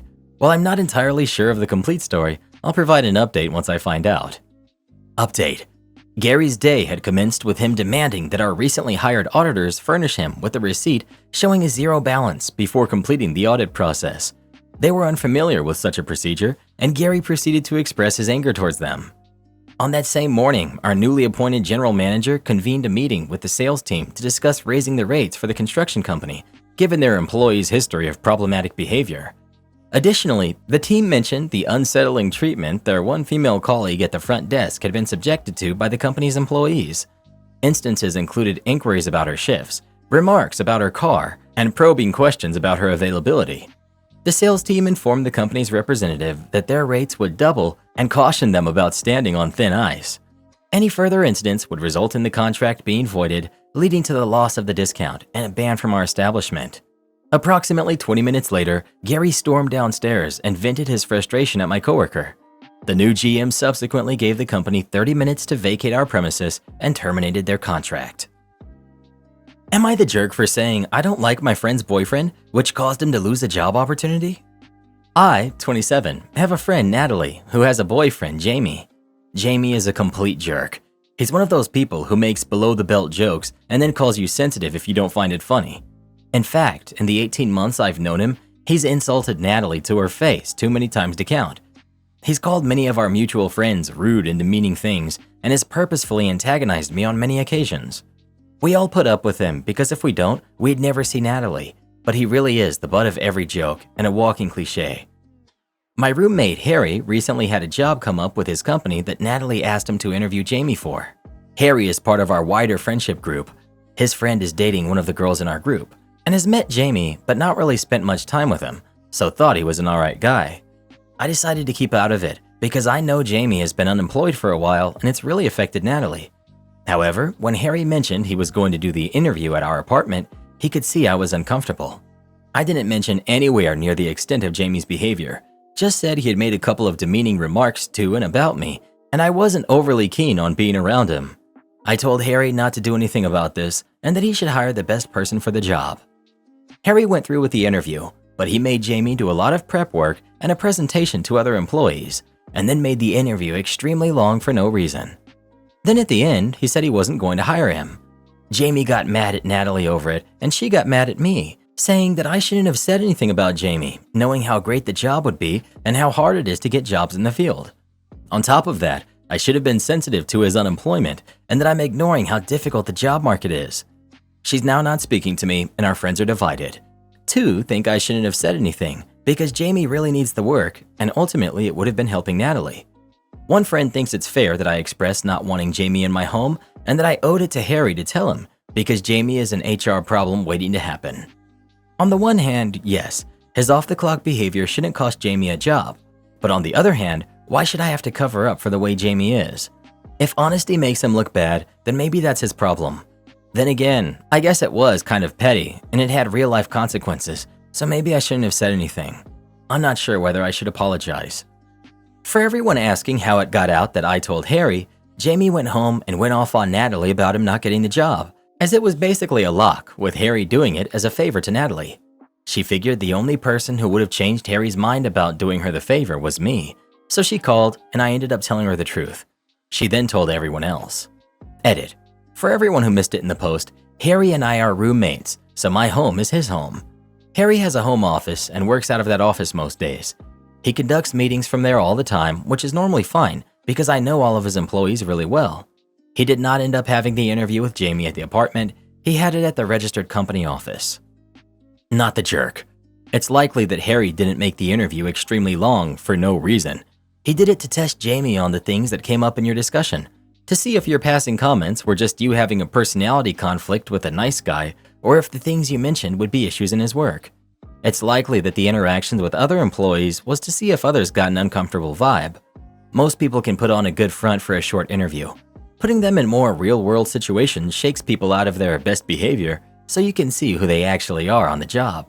You did nothing wrong. Jamie only has himself to blame for not getting the job. The fact that he got angry at Natalie because he didn't get a job tells you a lot about someone not taking responsibility for their own actions. That kind of behavior would totally come up in interactions with his potential coworkers and likely had more to do with why Jamie didn't get the job than anything you said. If he had got the job, he would likely have failed his probation period anyway. Am I the jerk for throwing the clothes on the floor when my kids don't fold them neatly? So I've always been kind of a neat freak mom the entire time my kids have been alive. I always expect their rooms to be clean, and I check drawers, closets, and storage bins to make sure that they don't just shove stuff in there to make the room appear clean. My kids, who are 16, 13, 9, and 6, are all responsible for putting away their laundry, and my eldest two are responsible for folding their own clothes, which bothers me because my 13-year-old folds his clothes in a way that bothers me. He rolls them instead of properly folding them. Ever since the kids have been home and have more free time, I'm more strict about the way they put away their clothes. I expect their clothes to be folded in a certain way and stored in a certain way. I read from a mommy blogger a few years ago that when her kids' clothes weren't organized, she would make a mess for them to organize the right way. I considered it for a few years, but now that the kids are old enough, I think it's the way for us to go. I haven't had to do this until yesterday. I walked into my 16-year-old's room while she was FaceTiming her boyfriend and saw her basket of laundry that needed to be folded, and out of curiosity, I opened the drawers and I saw that she had just shoved her clothes in there. I started making a mess and she screamed, "Mom, why?" And I told her she knew why. After that, I walked out of the room. She explained to her boyfriend what I had done, and he says, "Your mom is crazy." And I peek my head into her room, give her a look, and she ends the call with him and breaks down crying. I told my husband what happened, and he told me, "I knew you said you were going to do it, but I didn't think you would actually follow through with it." This morning, I woke up to a note on my daughter's door saying, "Until mom can get mental help, I'm staying with Aunt." I texted her, no response. I tried contacting my sister, who said she has no plans to return until I get mental help and stop being such a controlling jerk. My husband, sister, and mom are all against me, which hurts. I don't think it harmed anyone. It benefits her and helps her stay organized. Update. Almost 2 months ago, I made this post. It really blew up, and even people on Twitter chimed in. Well, the night I made the post, I was still in serious denial. I replied to some comments, and my denial was perfectly clear for everyone to see. The day after, I read some more comments and messages I received from everyone. I resorted to the guest room and cried for hours. I read some people telling me that their moms were similar to me and that they no longer have relationships with them. That was truly my worst fear. I seriously love my kids more than anything on this planet, even if my actions don't always show it. I booked a virtual appointment with a psychologist who diagnosed me with OCD and let me know that she would help me. I've since had about 8 sessions with her, and she's been a big help. Of course, I still have a long way to go, but I've been notching some improvements already. As for my daughter, she stayed at my sister's house and came home a few days after I told her that there would be major improvements in my behavior. I set all the kids down and told them that I have the resources to not be such an overbearing jerk to them anymore. One thing I do want to address is the fact that I was usually controlling with them, but the incident I wrote about was the one that sent both me and my daughter over the edge. Me and her are on much better terms now. I want to thank Reddit for helping me wake up to becoming a better mom and a wife. I also want to apologize to anyone who I brought back bad memories to. I want to have relationships with my kids until we all grow old, and I know so many of you guys don't have that, which breaks my heart, but also hearing your stories gave me a big change of heart and are helping me fix my relationships and become a better person. Park in front of my house? Okay then. It's been about a decade since this happened. I live on a street where some houses have driveways, but some of us don't, and we have to park in the street. We just had enough room to park our 2 vehicles in front of the house. A new neighbor moved in across the street. I'll call her Brittany. Brittany had a tiny Prius and parked in front of our house a lot. She didn't have a driveway. The space in front of her house was almost always empty when this happened. At the time, I had a toddler and a newborn, and getting them into the house was a pain when I had to circle the block and park on the other side of the street, hauling the car seat in one hand while juggling a diaper bag, groceries, and a toddler that hadn't developed a sense of self-preservation yet. The thing that got to me was that there would be plenty of space for 2 cars to park, but Brittany couldn't be bothered to pull forward and scoot back. She usually parked right in the middle so no one else could park near her car. One day, I'd had enough. I hauled the baby, the stuff, and the toddler up to her porch and knocked politely on her door. Me. Hey, I live across the street. I was just wondering if you could park in front of your house instead of mine, please. Brittany. That's like really inconvenient for me to drive around the whole block just to park. Me. I know, but as you can see, gesturing to the circus at my feet, I have my hands full. It makes it harder when you park in front of my house. can you please try parking in front of yours instead? Brittany, Look, I'll just park where I want. There's no assigned spaces. she slams the door. Oh, it was on. I wasn't sure what my revenge would be, but I knew it would be coming. The opportunity came a couple days later. I came home and my spouse was already parked in front of her car. But lo, the next door neighbor wasn't home yet. I could park behind her. I'd have to scoot up to make sure there was enough room for my other neighbor. They were innocent in all of this. So I pulled up behind them and checked the space. 2 feet of room. Back into the car to inch forward some more. Checked again. Still had a good foot. I kept doing this till there was literally 2 inches between our bumpers. And here's the thing. I had 2 cars at my disposal now, whereas she only had 1. So into the spouse's van I go to inch backwards until there were only inches from kissing bumpers. Perfect. Point of note, both of my vehicles were old, scratched, and beat up. I probably wouldn't have noticed another dent in them, but the Prius was pristine. I knew Brittany wasn't likely to risk it. I expected that I would get a knock on the door sometime that evening, but when I took the trash out that night, Brittany and her Prius were gone. She must have executed a 200-point turn to get out. I cackled to myself and went to bed happy. The best part was, she stopped parking on my side of the street after that one incident. I guess she realized it really was more convenient to park on hers. Am I the jerk for cooking with ingredients my roommate/coworker is allergic to? I, 25 female, have been living with my coworker, male 27, for 2 months in our company's house that they had for seasonal workers. Up until 3 weeks ago, my company reimbursed us for some pantry essentials, such as cooking oil, spices, and rice. My roommate took advantage of that by buying and eating mainly things that were reimbursed, and he'd buy the bougie organic stuff too. The company found out and ended the reimbursements, so we had to pay for our own food. No big deal for me, since most of the stuff I ate didn't qualify for reimbursements. But that meant that roommate would pretty much starve because he doesn't want to spend money on food. Not my problem. It became my problem when he started taking my food.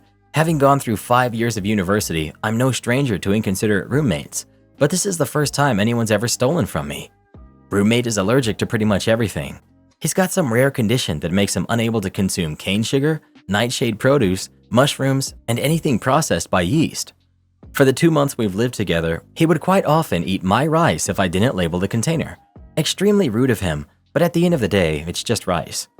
Then 3 weeks ago, after our company stopped reimbursing us for pantry items, I bought a bag of rice, made a pot of it, and labeled my container.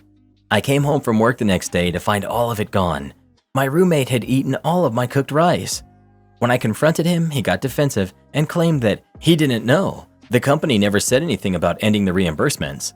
I called him out on his BS because our manager called both of us into her office to let us know that the company was ending the house reimbursements. I told him to buy and cook his own rice. He ran away crying.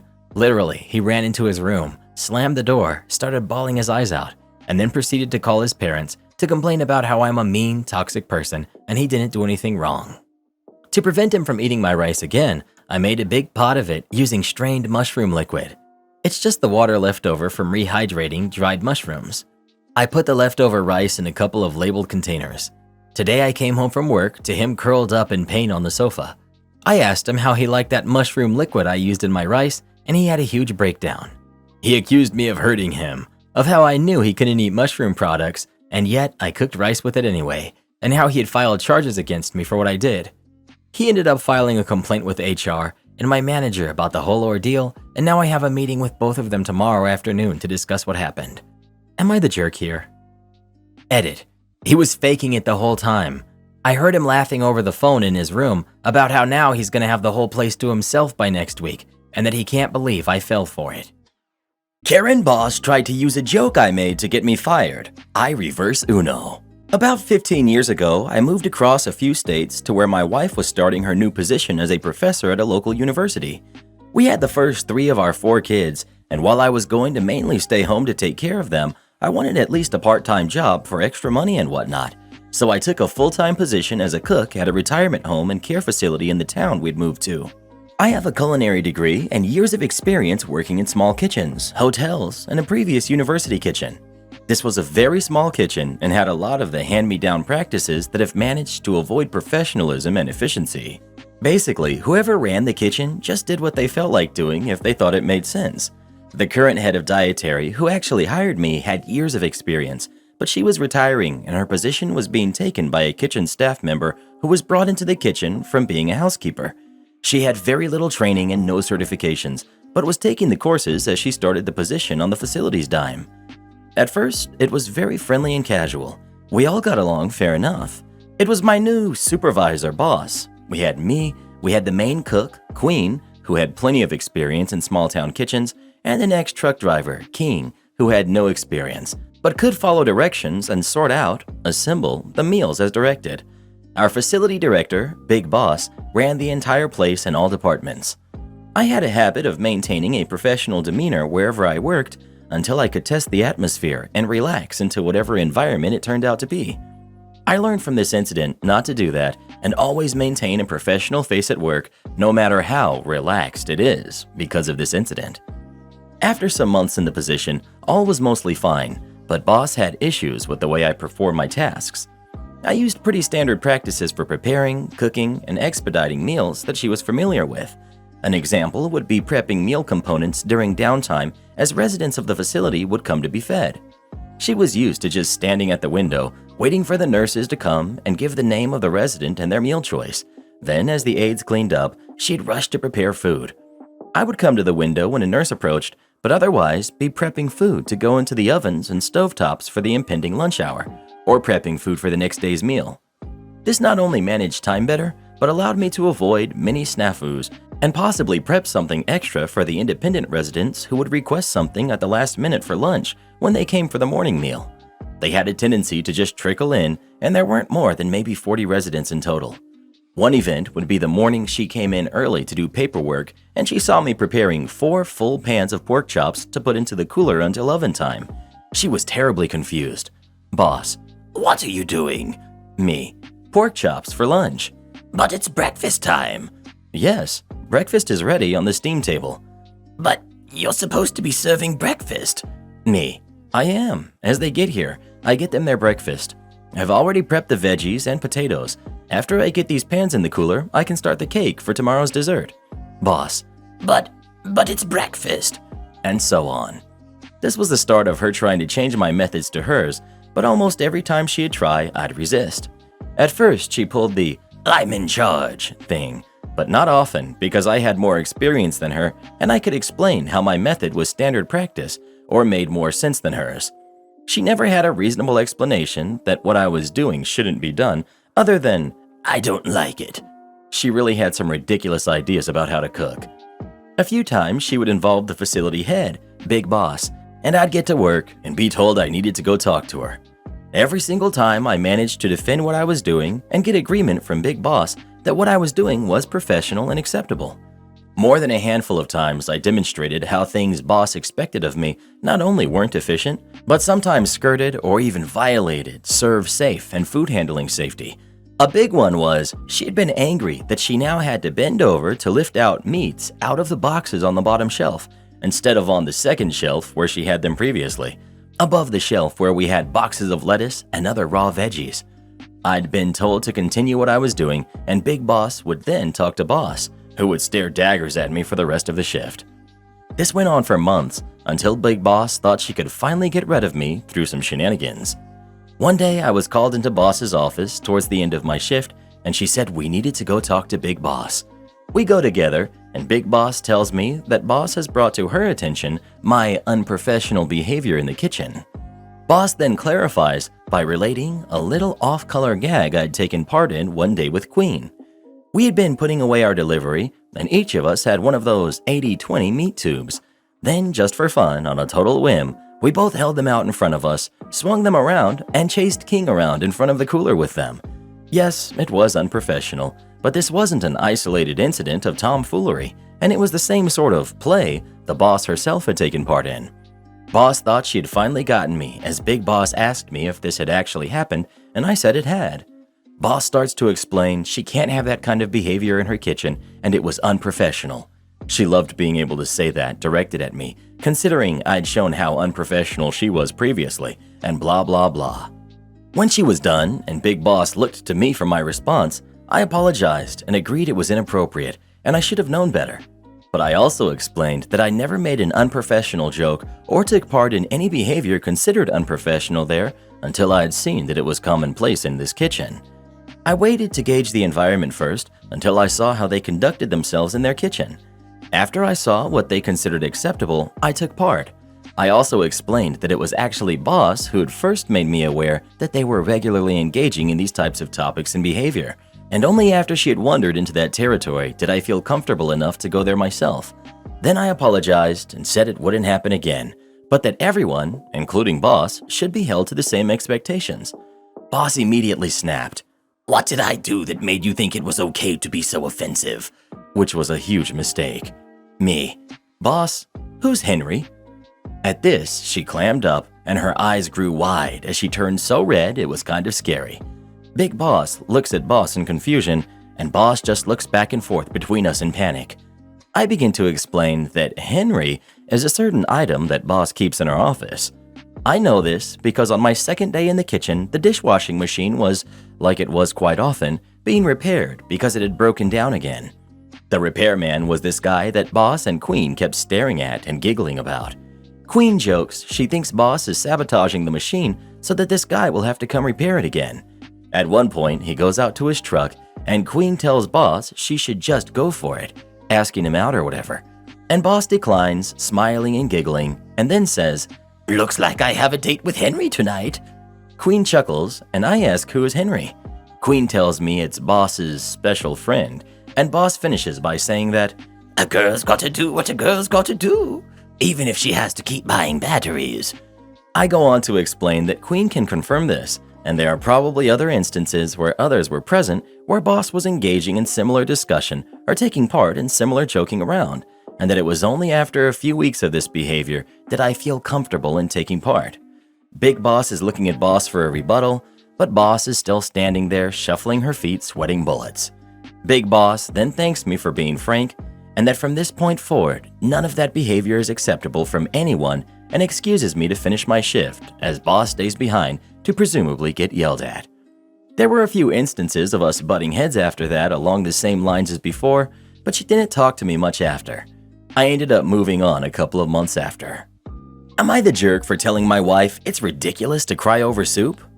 My wife is 4 months pregnant with our 5th kid. We have a 7-year-old, a 6-year-old, a 4-year-old, and a 2-year-old now. Since childcare is so expensive, she's been staying home. Money is tight right now, and her car broke down, so we've been relying on mine. She texted me and told me she was craving a particular can of soup, so I bought it and brought it home. She placed it on the counter and said she would make it after she gave the kids a bath. While she was upstairs, my dad came over and mentioned he was hungry, so I told him to help himself to anything in the kitchen as we had made dinner shortly before. Well, he ended up leaving to go home, and my wife came downstairs, then I heard her frantically searching for something. I asked what she was doing, and she was looking for the soup she left out.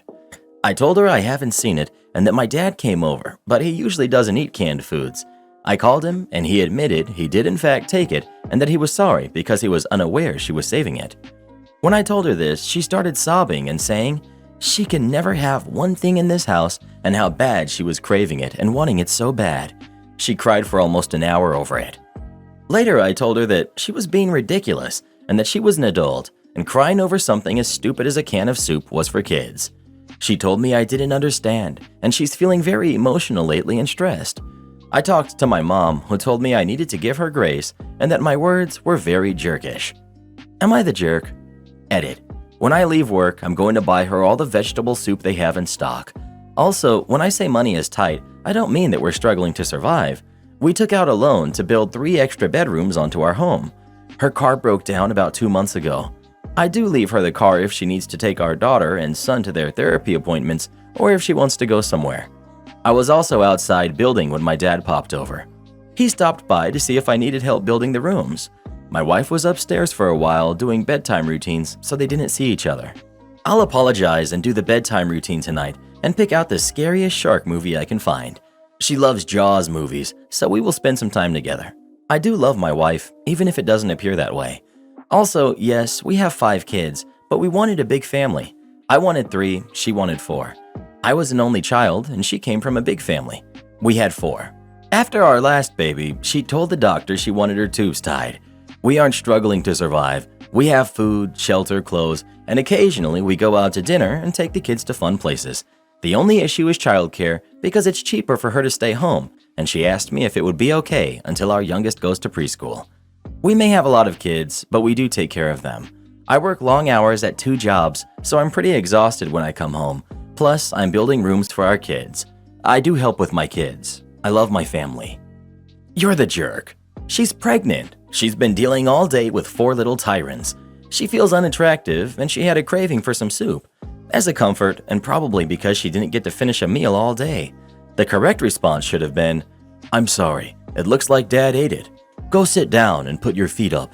Give me 30 minutes and I will bring you a bowl." Then get in the car, get the soup, plus a few extra cans and maybe her favorite candy bar or something, and pamper her.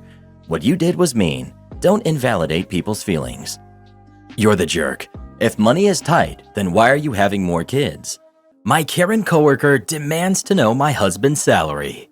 My husband and I, who are both 33, have been together since we were in college. Over the years, he's had quite the career. He makes like 10 times what I do, and I make a good salary myself. As we've grown wealthier, I've learned that people become nosier. Friends, acquaintances, relatives, you name it. In the beginning, I would entertain the nosy questions, but since I turned 30, I've adopted a take no crap attitude. When people ask me how much he makes, I no longer say anything. I've learned the hard way that giving an exact number can have bad consequences. My coworker, who's 25, she's new, and she already has quite the reputation. She's very chatty, catty, gossipy, you get the gist. You can just tell that she craves wealth and status. She wears a bunch of flashy designer items and is always asking the ladies around the office which of the men are single. Last Friday, our office hosted an afternoon happy hour. She approached me and asked how me and my husband's recent vacation to Europe went. I told her it went well and briefly summarized what we did. Then the conversation went something like this. Her. So, what does your husband do? Me. He works in finance. Oh, wow. He must make a ton then to be taking you on all these lavish vacations. I hope you don't mind me asking, but how much does he make in a year? Me. Yes, we're very lucky that he makes a good salary. I give her a polite smile. Her. Oh, come on. I won't tell anyone. How much does he rake in a year? Millions? Me. Awkward chuckle. I'd rather not say, but it is up there. Her. What? He doesn't allow you to give an exact number or something? Me. Visibly annoyed. No, I just prefer not to say. She laughs in my face. You'd think the stuck-up one would be the one with the money, not the one without. Me. You should learn how to take no for an answer and when to quit being a nosy jerk. It's a valuable lesson. Then I smiled at her and just walked away. Later on, I had a few coworkers reach out to me and say that she was crying and left early and that I should apologize for calling her a rude name. I refused. I told my mom and she said I was too rude to the new girl and that she's too young and might not fully understand salary talk. I think she's old enough. Husband is fully on my side, but said maybe I should fake apologize for the sake of office politics, which is something that I agree with. But still, am I the jerk? I know people like her, the type to find out it's millions and then they start sleazing all over your husband. Not the jerk. Not the jerk. Report her to HR. She kind of low-key tried to get to know his salary so she can hang on him and be his girlfriend. Well, who do you think is the jerk? OP or her coworker? Please let us know.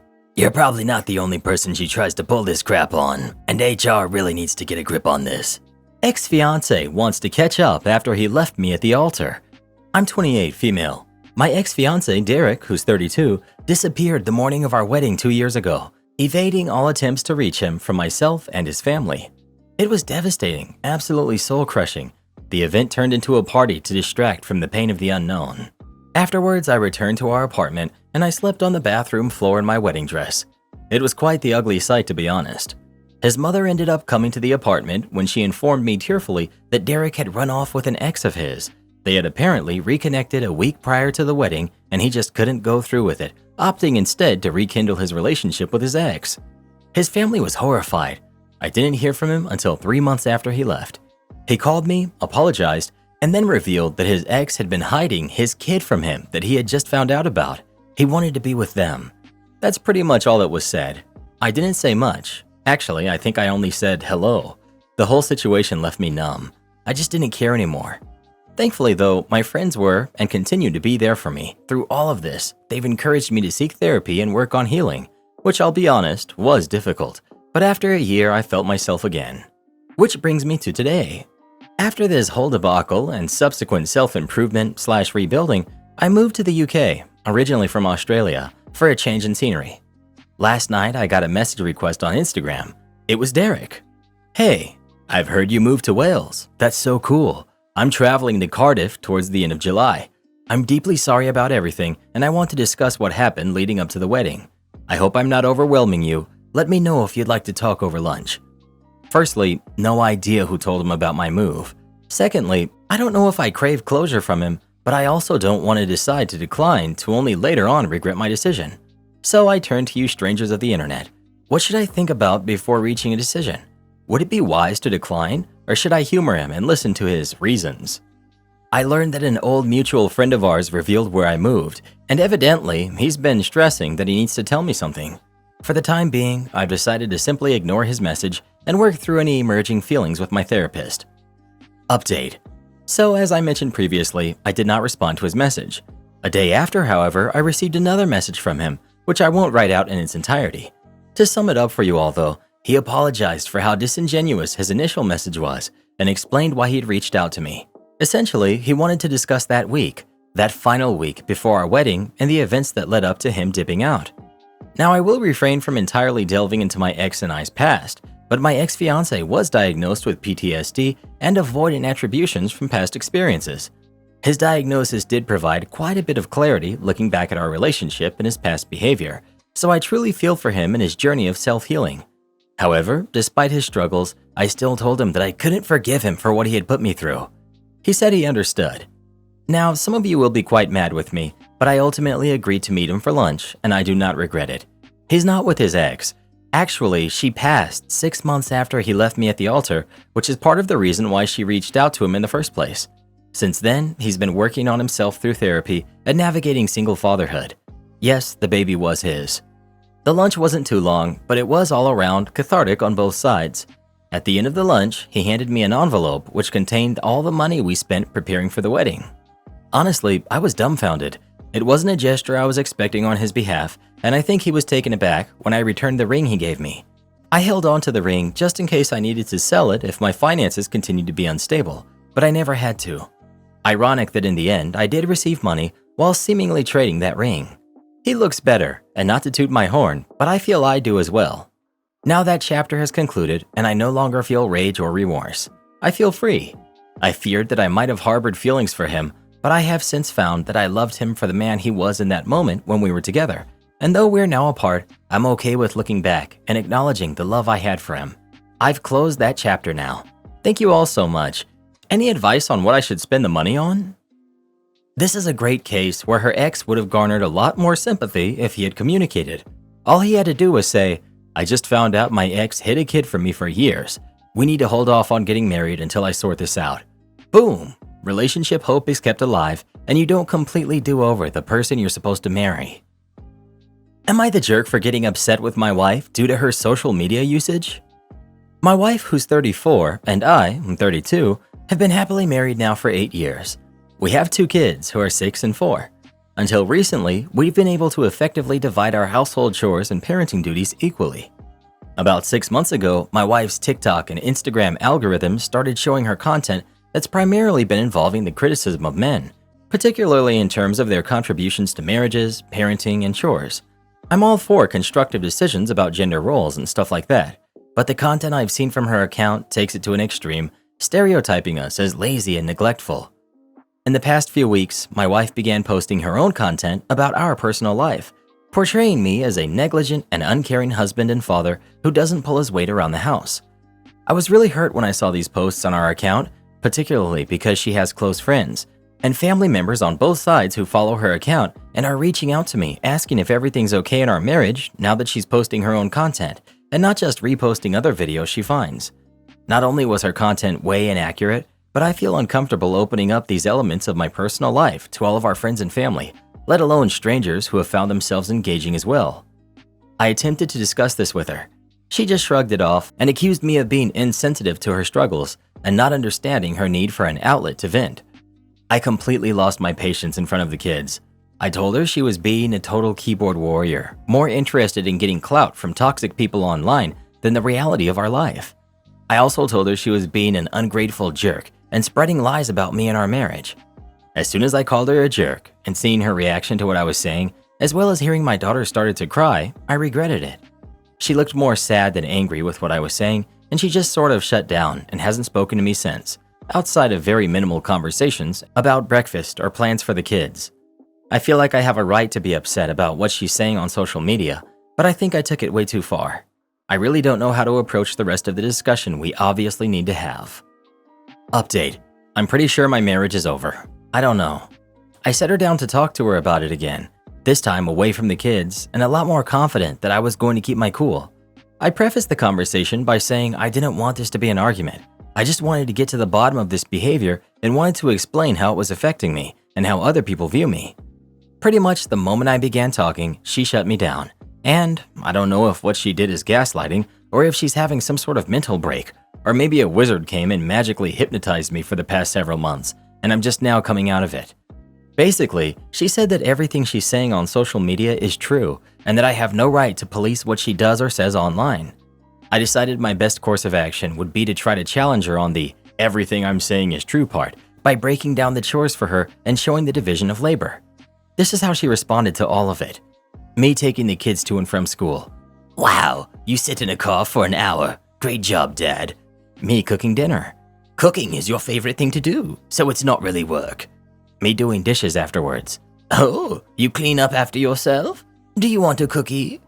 Me doing the lawn duties. So, you spend an hour away from the kids every weekend. Next. Me doing laundry. This is also the bare minimum. It was at this point that I noticed how everything I'm doing is the bare minimum and expected of me, while she expects to be treated like a hero and a martyr for doing her chores. I found this to be highly transactional and adversarial for really no reason. I asked her why she was only bringing this up now instead of communicating with me, and she didn't have a real answer. Something to the effect of, "It's not my job to teach you things you should already know," which I'm paraphrasing, but the discussion really got me heated at this point. The discussion had spiraled completely out of control, and she started to pound on the table, and at one point, she threw her mug into the sink so hard that it broke. Things had gotten completely unproductive, so I went to go wake the kids up from their nap and take them to a friend's house for the day for things to calm down. When I walked out into the hallway, she came around the corner screaming that I guess because I was taking the kids out for the day, that I'm weaponizing them and manipulating the situation to make her seem crazy. I don't even remember the small details of what happened next. I just got them in the car and we left. I went to my friend's house, who already knew everything that was going on. I just stayed there for a bit while the kids played with his dog in the backyard. I'm just done now. Barring a serious neurological disease causing the issue, there's no conversation that I can have with her that will allow me to get past all of this. My friend agrees with me. My marriage is over. I'm calling a lawyer tomorrow, and I'm going to go as low contact as I possibly can to get this all over with and move on with my life. That's all I can do now. My brother-in-law tried to get me fired, so I ruined his wedding photos. This actually happened about 4 years ago. At the time, I was married to my now ex-wife. Her sister, Alice, was getting married to Roger, but let's backtrack a bit so I can set the scene. I've had a storied past with Roger, and we did not care for each other in the least. To put it mildly, he's a compulsive liar, a mooch, and a cheat. He had pretty much alienated Alice from most of her friends and family. He and I had a falling out over all of this, where I called him out on his BS. In revenge, he said a lot of really horrible lies about me to the family, and has done his best to try and get me fired from my job, as well as some other things that I can't discuss. He's just evil. As a result, we had to pay a lawyer to send him a cease and desist letter, and we went no contact with either of them. I wouldn't even be in the same building with him for any reason, including birthdays, Christmas, etc. After a few years, I was still no contact with either of them. My wife would talk to her sister occasionally, which didn't really bother me, but I came under a lot of pressure from my in-laws to normalize things somewhat. You know, for the good of the family. Now, I got along great with my in-laws, and it was really important to them, so I gave it a shot. I would basically be at an event with them, but wouldn't socialize or engage with either of them. A few months later, they announced their engagement and began planning the wedding. My wife was to be the maid of honor, and our kids, who are 6 and 4, would be flower girl and ring bearer. Now, I was absolutely not in the wedding party. This you must understand, and I was perfectly okay with that. As the wedding continues, I get word that Roger would like to buy me a suit as his way of making amends, and so I wouldn't have to pack a suit of my own. I had plenty of suits, so this was a really odd request, but he comes from some money and said that it was his way of trying to make amends for everything he's put me through. Whatever, fine, I'll go along. I sent my measurements over along with my son's for the wedding planner. The wedding was in a different state, so I wouldn't be able to see the suit until we picked it up a day before the wedding. This concerned me, along with his insistence that I wouldn't have to bring a suit, so I packed my own suit as well. A nice charcoal gray two-piece with a white shirt and a blue tie. We fly into the state, check into our hotel, and I head to pick up the suits along with my son and father-in-law, also not in the wedding party, but also getting a suit. Turns out Roger hadn't bought us suits, but had actually rented us the same cream-colored tuxedos as his side of the wedding party, basically trying to dress us up like the groomsmen despite not being in the wedding. I immediately saw why he didn't want me to pack a suit and had a good laugh at it, but said nothing and let him think he got one over on me. My wife also found this quite hilarious, and there we formulated our plan. The day of the wedding, everyone got dolled up in their wedding kits, champagne dresses and cream tuxedos, and me in my charcoal gray suit. When Roger saw me, he was cordial but looked a bit irked. I found out through the grapevine he was absolutely livid I didn't wear the tux, which frankly made my day. Now for the absolute best part, and cue the petty revenge. The pictures. Because I was close family, I was included in a lot of pictures by default, but my wife, bless her heart, made a point of pulling me into almost every picture she was able to. When the pictures came back, it was amazing. In at least 60% of the pictures, I was in there somewhere and stood out like a sore thumb. 8 to 10 people, all dressed the same in cream and white, and me in my almost black suit. Alice was so beyond upset, she had a near meltdown and insisted that everyone get together to retake the pictures right away, which of course didn't happen as this was 3 months after the wedding. So yeah, enjoy your wedding album with its almost perfect color scheme and coordination. Am I the jerk for telling my wife that I would be perfectly capable of doing what she does? I, 30 male, have a wife who's also 30, and we have a daughter who's 7. I work in finance, and my wife is a stay-at-home mom as I earn sufficient for the both of us. My wife is a great stay-at-home mom and takes great care of our house. I was lucky to buy a home as I earn well in a medium cost of living city. I love my wife, but she finds it humorous to say that I'm incapable of doing household tasks. We had agreed that she would do them when we decided she would be a stay-at-home mom, but I do stuff occasionally when we're both home if she asks me to. But then if I, say, load the dishwasher for her, she will claim I did it wrong just because I do it differently than she does. It still cleans well. The other day we were eating, and she told me about her day and how she went grocery shopping and optimized the cost by buying specific items at specific stores and accounting for the cost of traveling to each store, and she made an offhanded remark that I would never be able to do that and said it in a "what would you ever do without me" kind of way. I replied back saying that of course I could do it. I handle complex decisions and calculations at my work as I work in finance, and that I have a master's degree, and what I do involves more intellect than household operations. Even though I acknowledged and appreciated what she does, I would be capable if the roles were reversed. She got angry and seemed to think I was calling her stupid when I wasn't, and then cried, and now I feel like I'm the jerk. She said she was a very good student, and had she graduated, she would be in my position as well. My wife and I met in college, but she was an international student studying physics and computer science, and she had issues with her loan from her home country and could not afford to complete it, and we got married then so she could stay. Initially, she wanted to complete it later after finding the funds, but she agreed to be a stay-at-home mom when I got a good job, and I appreciate that a lot as we were able to have a kid early on, even while I was both completing my master's and working full-time. You're the jerk. Your wife is a very smart woman who probably prepared her whole life for a challenging technical career, and now for better or worse, she's a stay-at-home mom with no degree or a paying job. It's clear that you are proud of your intellectual capabilities and the complex task that you tackle at work. It is part of your identity and your ego. Your wife has none of that, even though that's what she wanted.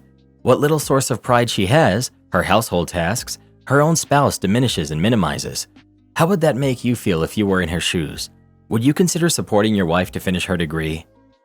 Female employee is eating meals alone with my husband and is avoiding me. Treats me coldly, is super sweet to my husband. My husband, who's 55, and I, female 55, have been married for 29 years. We own a business that's run by a manager, female 58, who lives nearby and has been with us for 2 years. As owners of this business, my husband and I are on site together, and sometimes my husband is there alone, and sometimes I'm there alone. This business is 5 hours away from where we live. It's hospitality, so we have to be there during high season to help out, but not always. I usually stay home to take care of our kids while my husband commutes back and forth. Our manager, I'll call her Sue, is great at her job and we both get along with her well. It's a very professional relationship. Sue is single. My husband and I usually make our own meals and eat on site in the employee kitchen. It's the only kitchen on site. A lot of times our manager is there when I'm cooking food and I invite her to eat with us as I make plenty. For the past year, she's been happy to do this. It also gives us a chance to talk to her about the business. Then we get a lot of work done over dinner. This happens maybe 3 to 4 times a month. Also, this past year, we've gotten to know her really well and she loves food and is not picky with food. Whenever we go out to eat and have leftovers, we offer her the food and she enjoys getting food from us anytime. Lately, I've noticed a difference in Sue. She seems cold to me, but not my husband. I thought maybe I was imagining it, but 3 months ago, I was making food and invited her to eat with us. She declined, saying she didn't want to eat all of our food and that she had brought her lunch and she preferred to eat on the go while working. I told her no problem and that was that. I asked her again when we ordered pizza the next day. It's her favorite, and she declined. Oh well, no problem. A couple of days later, I tried to include her and she declined, saying she wasn't hungry. A month ago, my husband was working a week-long stint alone. He calls me and says that he and Sue ate takeout barbecue for lunch together. Okay. Then a couple of days later, he sends me a picture of a plate of food and a yummy dessert that she cooked and brought him from home. Also, he cooked stuffed pepper I left him and made one for her. She ate it. And now a week later, she brings cake for my husband's birthday. I asked her if she would like a burger with us. She says no. I worked alone a week with her and invited her to enjoy some barbecue. She declined. All week she declined. I confronted her and asked why she feels comfortable eating with my husband only and not me. She claims nothing's wrong, but won't look me in the eyes. Now she's cold and avoids me. It just feels weird. Help. You need to bring this up with your husband. He has to carefully build up professional boundaries and stop sharing meals with Sue. But you don't need to confront her about it anymore. Sue is not doing anything wrong at the moment. Declining to share food with you is her right, even if she later on shares food with your husband. Just your husband has to set the precedent where he doesn't share meals with her anymore. Smug Karen takes my car keys because I can't possibly be the owner. Earns herself a ride in the back seat of one of our county's finest. This is just a throwaway because I don't care to stick around for long. But this incident was so stupid that I can't really help but share the story since my friends keep telling me to. What I find most weird about this is that my car wasn't anything super special. It was just a yellow 09 V6 Chevy Camaro with black stripes. When I bought it, it was super cheap because the passenger side door had been smashed in somehow and there was already 130,000 miles on the odometer. But the title was still good somehow. No idea why, nor do I really care. It was sold to me via a proxy. All I know was the car looked like a good deal, so I bought it. A friend of mine who works in auto body fixed it for me. He said that the most damage was done to the door itself, and I just needed a new door, and after he made a few tweaks to make sure everything was straight. Together, we managed to find a door at a salvage yard that was the same color. A little work, and the car looked almost new, and it became my fun ride to commute to work or drive around when I didn't feel like using my other car. I didn't do any modifications to it. I'm not one of those guys that's into speed or crazy mods. I liked the car because it looked cool and the gas mileage wasn't so bad with the V6. In fact, I wanted a V6 Camaro because I heard that they're usually in better condition than the ones with a V8 because people drive the V6 more for looks than power and don't gas it as much. I drove that Camaro for a year before running into a random Karen at a supermarket last year in September. Those places tend to draw Karens in regularly, especially in the state that I live in. I've seen many Karens, but was lucky to hardly ever be noticed by them. I was shopping for some stuff to make dinner and was about to head home when I found the Karen with her son all over my car after exiting the store. I'm guessing the kid was around 4 years old, and his mother was taking pictures of him sitting on my hood while the kid kept smiling and gleefully saying, "Bumblebee." Yes, I understand the reference and I've heard it all before. I don't like people messing with my property, and I told the kid to get off. The Karen took one look at me and told me to mind my own business. Now I'm 29, male, but I have a bit of a baby face, and my casual clothing made me look like a teenager. So I guess to her, I couldn't have been someone who would have anything to do with such a nice car. That's actually a pretty common car. I told the Karen to get off my Camaro, and she bluntly told me that there was no way it was my car because I'm too young. I pulled out my keys and hit the alarm button on the remote. That made the alarm start blaring for a second, and her kid jumped off while screaming and crying because I'd frightened him. But rather than pay attention to her crying kid, the Karen came running at me full speed and managed to shove me hard enough that I fell over. The next part is a bit hazy. I got a bump on the head, and that crazy Karen just started screaming at me. She stepped on my arm and pulled the keys from my hand before I really had a chance to react. Though she didn't really hurt me much. She was not very big, only around 5'2" or so, and a twig, while I'm over 6 feet and 170 pounds. When I got to my feet, she was comforting her crying kid and telling him that I was a mean person. I told her to return my keys, but she got hissy and said that there was no way the Camaro was mine.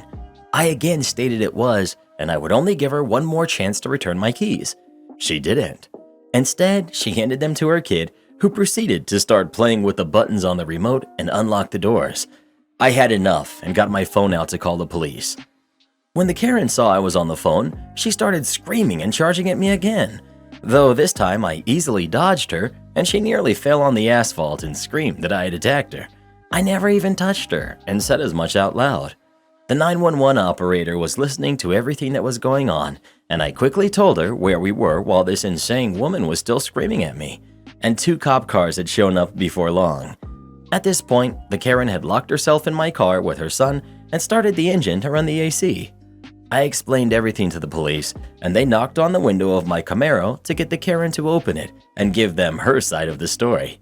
She claimed the car to be hers and that I was just some stupid broke teenager that had tried to take it, then bragged that she had taken me down. The officer asked if that meant she had shoved me over, to which she bluntly said yes. I told the police to look in my glove compartment. In there was my insurance card and a copy of my registration, and they could compare the name on my license. When the Karen heard that, she got out of the car and finally admitted that it wasn't hers, but then said there was no way it could be mine, and that she just took the keys from me to find the real owner. That quickly earned her some shiny new bracelets, and she was screaming into the back of a police car. The parking lot had cameras, so it was easy to prove the attack, though I only really got scratches, a bruise on my arm where she had stepped on it, and a small bump on my head.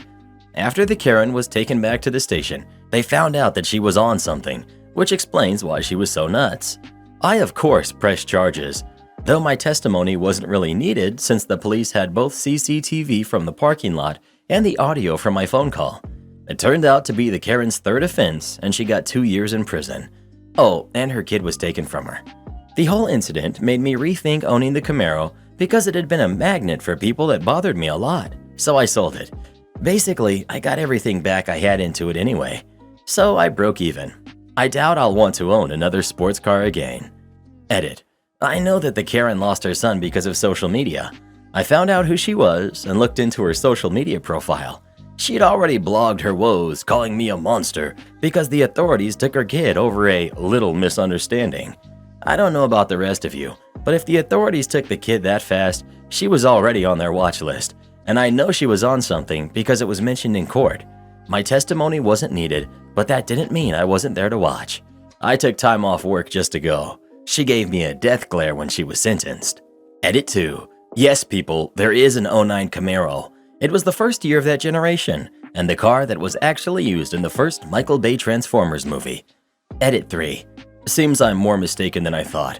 My memory is not that good since I sincerely thought my Camaro was an '09, but it was just actually bought in '09 and was listed as a 2010 since model years are always ahead of actual years. I gave my friend who worked on the car for me a call, and sure enough, he says it was a 2010, and even told me he thought it was weird I figured it was an '09. I'm so confused. But then again, some of the people I know couldn't even remember what year their car was half the time anyway, and I sold the car pretty much right after the Karen incident and tried to forget as much as possible. I feel like a complete idiot, so I'd at least like to thank everyone who called me out on that. I would also like to address one more thing. Many here are talking about how risky it was that I had a bump on the back of my head when the Karen knocked me over. You're not wrong that I probably should have gotten it looked into, but growing up, I was getting hurt with all the other kids all the time. Bumps on the head happened a lot, and we just powered through it. I guess I figured that day was no different. Those calling this story fake, I really don't blame you. It would sound fake to me if it didn't actually happen to me. It's actually stupid how often Karens make a fuss over other people's stuff, cars being one of them. I didn't even really want to post here, but my friends wouldn't leave me alone about wanting to post on Reddit since it happened. And seeing how many similar stories there are, I find that Karens trying to take other people's cars is entirely too common these days. I mean, before the whole Karen thing became a meme, I didn't hear of any of this crap happening at all, unless it was related to some sort of crime.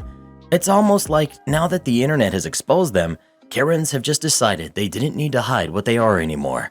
Either way, I hope this sort of situation never repeats with me because it was enough. Speaking of cars, if you could have any car in the world, which would you choose? Please let us know.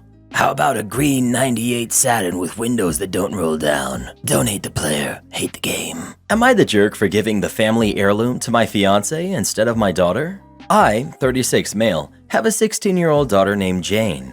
Jane is a great kid and was really close to her mom until she passed a year ago. My mother gave one piece of her jewelry to her kids before she passed. I was given her engagement ring. I've been planning a proposal to my girlfriend, Laura, who's 30, for about 6 months now. Jane is from my previous relationship. Her mother and I were never married.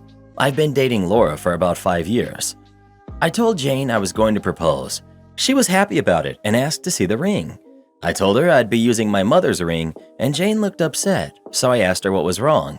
She said she had assumed the ring would be hers since she's my daughter. I explained the ring was given to me, and there are other heirlooms, small items like rosary beads, that she can have. For clarification, I do have the money to buy a ring, but the sentimental value of this ring is why I wanted to use it.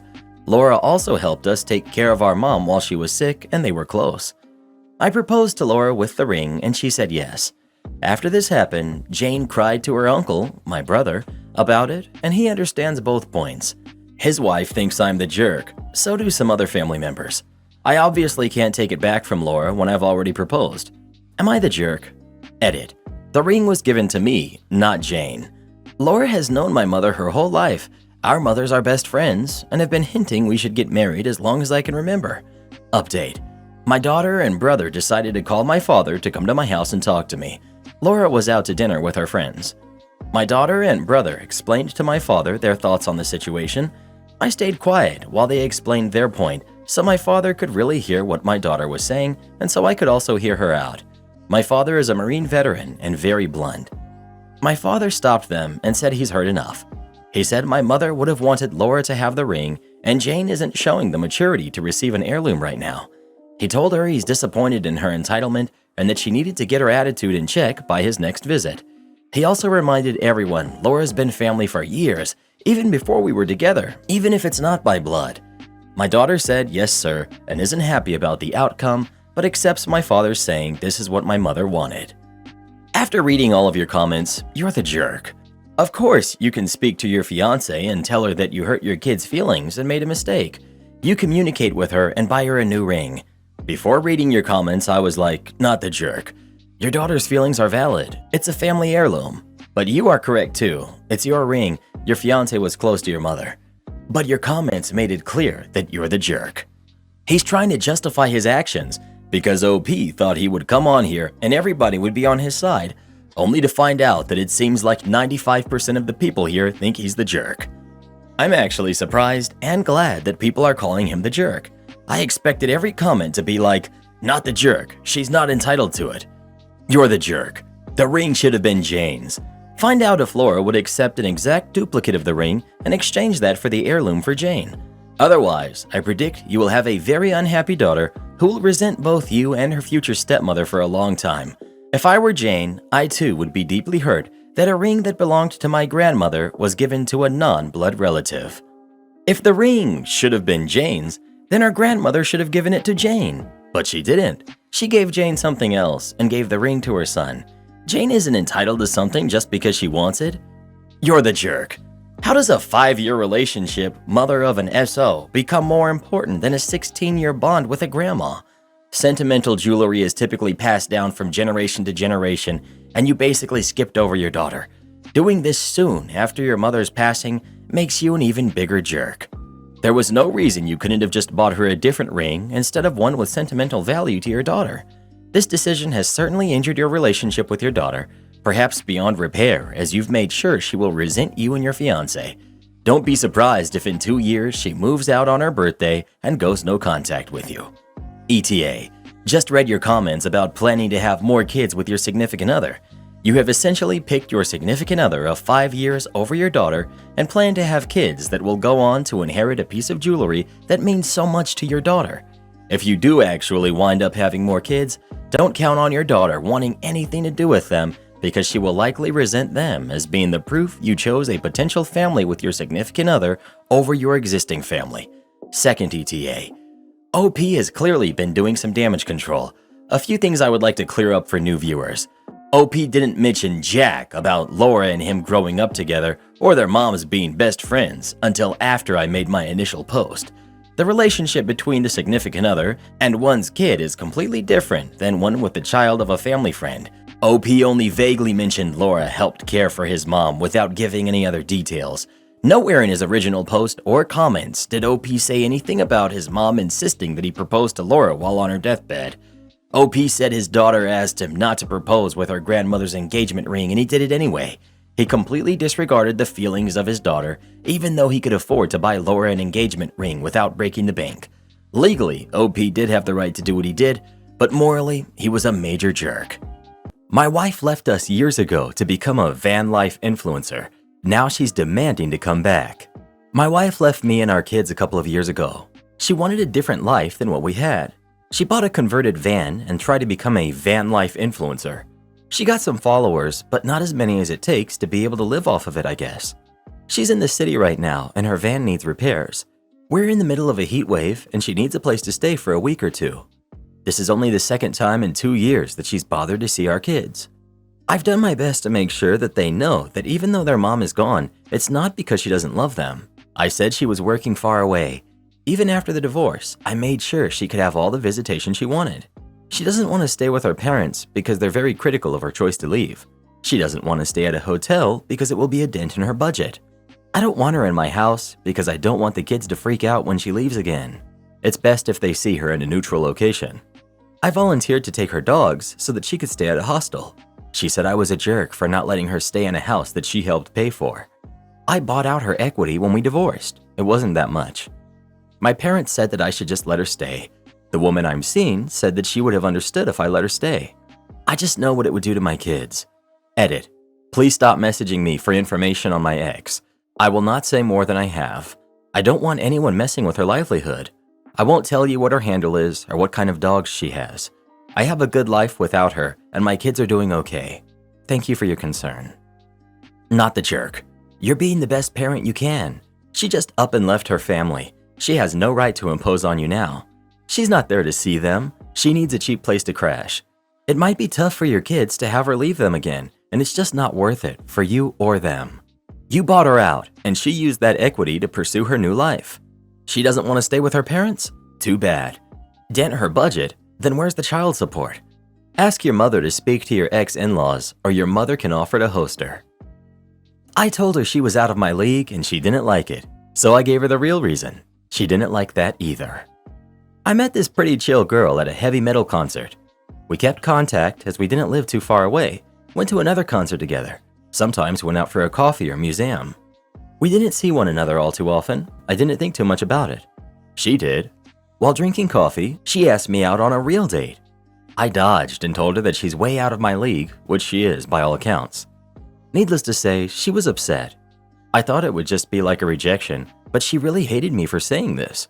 She was angry, not so much at me, but at how she got that answer many times over. How she wondered if it really was that, or if it was just a convenient thing to say to avoid the real reason, and so on. She seemed actually quite hurt, so I listened and didn't make any jokes. I just let her get it off her chest. Then she asked again if that's really what I thought. Now, I do think she's out of my league, but behind that, there's another reason on top of it. I've never had a partner. Never was any good at this kind of stuff, despite the whole self-improvement thing and traveling and so on. I was never much more than the odd one out who could make people laugh, but who was ignored. Why she didn't ignore me like everyone else did is beyond me. But after 30, I was done with hoping and working towards love. That wasn't in my cards, so I gave up. I stopped discussing love with friends, stopped looking for advice, stopped trying to get better socially. I stopped thinking about it to the best I could. I lived my life, and life would be lived alone, and that was it. It helped me get my footing again. It helped me find happiness. I'm 33. I'm not about to start dating now for the first time when I'm lagging years behind. I'm not starting with the whole trying, find out about how you handle relationships and what you want in them, and stumble around with everything while people around me are sending their kids to school and getting divorced and married again while I have the maturity of an 18-year-old in the matter. That ship has sailed.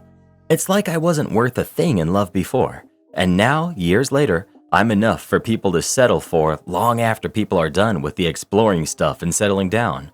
Feels like long-winded pity of sorts. As long as I'm happy, I'm good with being alone. And opening a can of worms like this seems like a good way to put a dent in my happiness. I told her that more or less. She didn't like that either. Why not just give it a try for the experience? Then I asked the questions. I asked if she spent a decade without anyone showing romantic affection towards her. She didn't. I asked if she could guess what an effect this could have on someone. She guessed pretty bad. She was right. At this point, we're in two different universes. She's looking for something that I can't give. You don't spend so long alone without walling yourself off from the idea of love. That's what I had to do to be happy again. But that doesn't work with other people. She still didn't fully understand, and I don't blame her. It's a strange situation that's hard to get without going through it. I asked her if I should have just said I wasn't interested and leave it at that. She said she didn't know. And that was it. It was a weird afternoon all around, and I felt a bit, so I'm venting. But thanks for reading. Edit. Lots of people equaling giving up on love with giving up on life. Chill. And if you really think that, get off the internet. Just because I closed the door for dating and love doesn't mean I'm letting myself do nothing and rot. I have projects and stuff to do, a book to write, and places to visit. As hard as it is for some of you to fathom, you can give up on love and still be happy in life. I'm also not blaming others for having been the undesirable one. I have friends that are unfortunate looking with a lot of success. I know it's all on me. Everything isn't so cut and dry. I'm also worried by the number of people who equate going to a museum or a concert to a date. You never do that with friends? I'm sorry you feel that way, brother. Everyone deserves love. It doesn't matter when it happens. I'd say you should seek a therapist to help your deep hurt, but I don't think you will for some reason. Still, I really hope you do. OP. I'm already seeing one, although for unrelated reasons. I will broach the subject with him next time. I did also see one back then when I struggled with lack of success. As weird as it sounds, it was my way to go forward and find some footing again. I'm not giving up on that. Bro, that ship has not sailed. This is ridiculous. 33 is not the new 85. An understanding partner is the perfect training ground. And if it doesn't work, who cares? At least you now have one experience instead of zero. You blew off a great opportunity here to dip your toes into this scary pond. She approached you. You're not the undesirable anymore. From that moment on, embrace it. Call her. I hope you haven't burned that bridge. It's hard to take rejection at the best of times, but being rejected for being out of your league is extra hard to hear for a few reasons. First, it's like you're punishing her for being desirable. Second, you're making the rejection about her when it's really about you. It's not that she was out of your league, it's that you don't feel good enough. She likely would have taken it better if you said you weren't ready to date yet because it's more accurate and it's about you. Am I the jerk for saying that I was hurt that I wasn't invited to a wedding that all of my friends were? I, 28 male, used to have a friend group of about 10 people back when we were in middle and high school. Then college happened and we all drifted apart. Nothing happened to make us drift apart, just growing up and losing contact. Still friends, but not talk all the time, hang out regularly, if that makes sense. But of course, some of us stayed close friends with each other. One person from this friend group, Kayla, fake name, who's 28, is getting married in a few weeks. I didn't get an invitation, but I wasn't hurt. I understood. We didn't stay close friends. But then I was hanging out with my best friend, Bob, 28 male, who was also in that friend group, a few days ago, and he mentioned that he's going to the wedding. I was a little surprised, but I just told him I hoped he had a good time. He asked if I was going, and I told him no, I didn't get an invitation. He said that was strange because everyone else from the group was going. 2 of them were plus ones, as they were dating or married to other ones who got the invite. But they were all going, and Kayla knew it, and even told Bob she was really happy that the gang was getting back together on her special day. I told Bob I was kind of hurt by that, but I didn't want to make a big deal out of it. 2 days pass. Kayla calls me fuming, mad that I was whining I didn't get an invite to anyone who would listen. I told her that I wasn't. I explained to her what had happened. She said that she's been getting texts and calls from other members of the group saying that she should have included me and wanted me to put a stop to it. I said I would do my best and that I was sorry I caused her this trouble. She thanked me for the apology and hung up. I called Bob and asked him why he spread this around, and he said that he didn't mean to. He felt bad that I was hurt, and he wanted to ask someone else from the group if they knew why I wasn't invited, and she spread it around, and I guess everyone wanted to know why Kayla cut me out specifically, so they started asking her. I made a Facebook group chat with all of them and politely asked them to leave Kayla alone, that I was just hurt in the moment and vented about it to my best friend, and that's where it should have stayed. They all said okay and apologized to Kayla. Yesterday, Kayla made a Facebook post ranting about me without saying my name and said she had to hire security and give them a photo of me to make sure I didn't try to crash the wedding, something I would never do. The comments under the post were calling her out. She again called me and screamed at me that I was ruining her wedding and told me that some of the friends are considering not going to the wedding now. And now I'm just wondering if I should have kept my mouth shut or stood up for myself. Was she always this unhinged?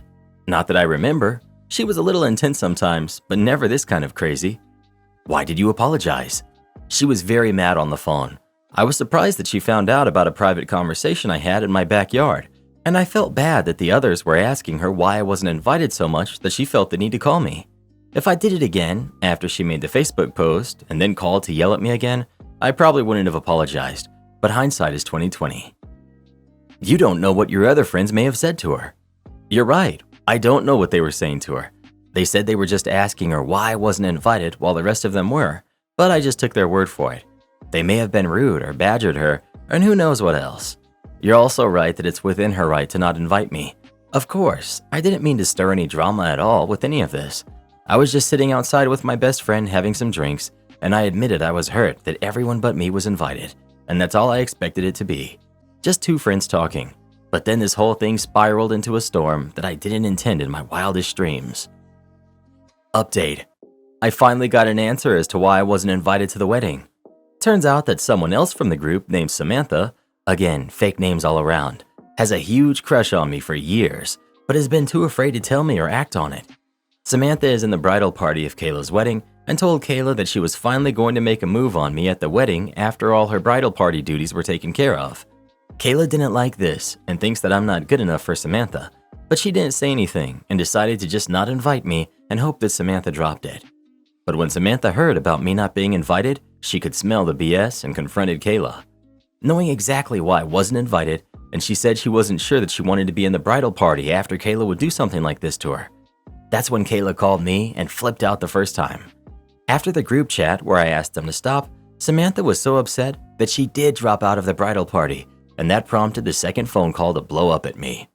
Samantha called me this afternoon and told me all of this, apologized for everything, and asked me out for dinner on the night of the wedding, and I accepted. This might seem petty to go out on the night of the wedding, but it was Samantha's idea. And also, Kayla's crazy, and her number and social media are blocked, so I can't get any more calls if she blows up a third time. Am I the jerk for going home without my boyfriend because he wouldn't stop having conversations? I'm 24, female. My boyfriend, who's 27, and I were invited to one of our friends' birthday parties yesterday. I had work early today, so we agreed on leaving early. Also, my boyfriend broke his foot, so I was in charge of driving. Around 11 p.m., I start to feel tired, so I told my boyfriend we were going to go soon. He said yes, let me finish my conversation. I said okay. After 5 minutes of waiting, I tell him again that I was tired, so we had to leave. He told me to wait 5 more minutes. But those 5 minutes quickly turned into 10, those 10 into 20, and 20 into 30. At this point, I was getting angry because he already promised me we'd leave early, but it was now close to midnight and he was still talking. I go to him again and tell him that if he's having fun and wants to stay, then I can ask his sister to drive him home as it's on our way. He said no and that he was coming. I told him that I was really tired and would leave without him if he wasn't there in 5 minutes. He said he'd be there. It's without surprise that after 5 minutes, he was still not there, but was having another conversation with someone else. I go to him one last time and tell him I'm leaving. I guess he didn't hear me because he didn't react. Before leaving, I go to his sister and ask if she can drive him home. She said that she would. I thanked her and I left. My boyfriend called me 10 minutes after to ask where I was. I told him I left because I was tired and he wouldn't leave. He called me a jerk and hung up. He texted me right after and told me that I was a jerk for leaving without him, that he was just talking with his friends, and that it wouldn't have hurt me to wait a little longer. He blocked me right after that and slept over at his sister's house. I texted her, and she told me he just needed time to cool down and that me leaving without him really hurt him. No new sense from him or his sister. Was I the jerk to leave without him? Perhaps it's true that I could have waited until he finished talking. Not the jerk. The real giveaway is, it wouldn't have hurt you to wait a little longer. He had no intention of leaving early and was just lying to you to keep you quiet. Not the jerk. You were clear and reasonable with your boyfriend about your need to leave. He was being disrespectful and selfish by ignoring you and continuing to talk with his friends. He also broke his promise to you and lied about coming soon. You did nothing wrong by leaving without him, especially since you arranged for his sister to drive him home. He owes you an apology. I found out my wife has a bank account that she's been keeping from me. To set the scene, I've been married to my wife for 10 years, and we have 2 sons who are 6 and 10. I work full-time, and my wife is a stay-at-home mom. Our eldest is in school, and our youngest is at home with her during the day. Financially, we do okay. There's no issue putting food on the table and paying bills, but we're not going on overseas holidays every year. Last night, I was looking at our joint bank account on the internet, and I noticed an unexpected transfer. About $100, so not huge. I thought this was odd and looked through the transaction history and saw that there's quite a few transfers to this account. There doesn't appear to be a pattern to the frequency or amount. I confronted my wife and she eventually admitted that she has a separate bank account that she hasn't told me about. I wasn't happy about this, but what got me real upset was that she refused to show me the account on the internet as I wanted to see how much was in it and what purchases she had made. I called her a liar and untrustworthy, which I probably shouldn't have.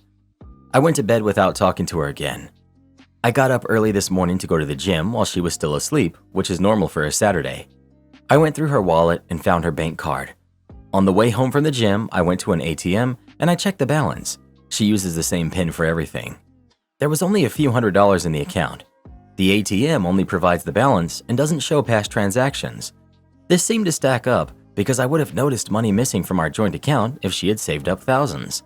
She also hasn't made any unexplained expensive purchases, no new jewelry or expensive clothes. Sometimes there would be something new in the house, like a plant or a new toy for the boys, which I didn't notice was purchased from our account, but I just figured she must have bought it as part of the grocery shop. What I can't work out is why she refused to show me the internet banking details. I feel like she's really trying to hide something, but I can't work out what it could possibly be. And I guess this is my main question to this group. Could it be that she simply prefers to have some independence? Or could it be something more serious? Thanks to everyone in advance for your comments. Edit. Firstly, I will apologize to my wife and give her freedom financially and work on being controlling. For what it's worth, I never would have come to this conclusion without seeing all these posts. Some of you here are ruthless. I wrote this post at night and then I went to bed. I wake up to a lot of messages saying how I'm a coward for staying silent. A lot of women that are completely financially dependent on their spouses are advised to have a secret emergency fund. I'm not touching on the ethics of it, but that could be the reason. Don't forget the ethics of him taking her debit card without permission. Don't stop now. We've got hours of the best stories waiting for you. Tap here and keep watching. And hey, if you love these, don't forget to subscribe.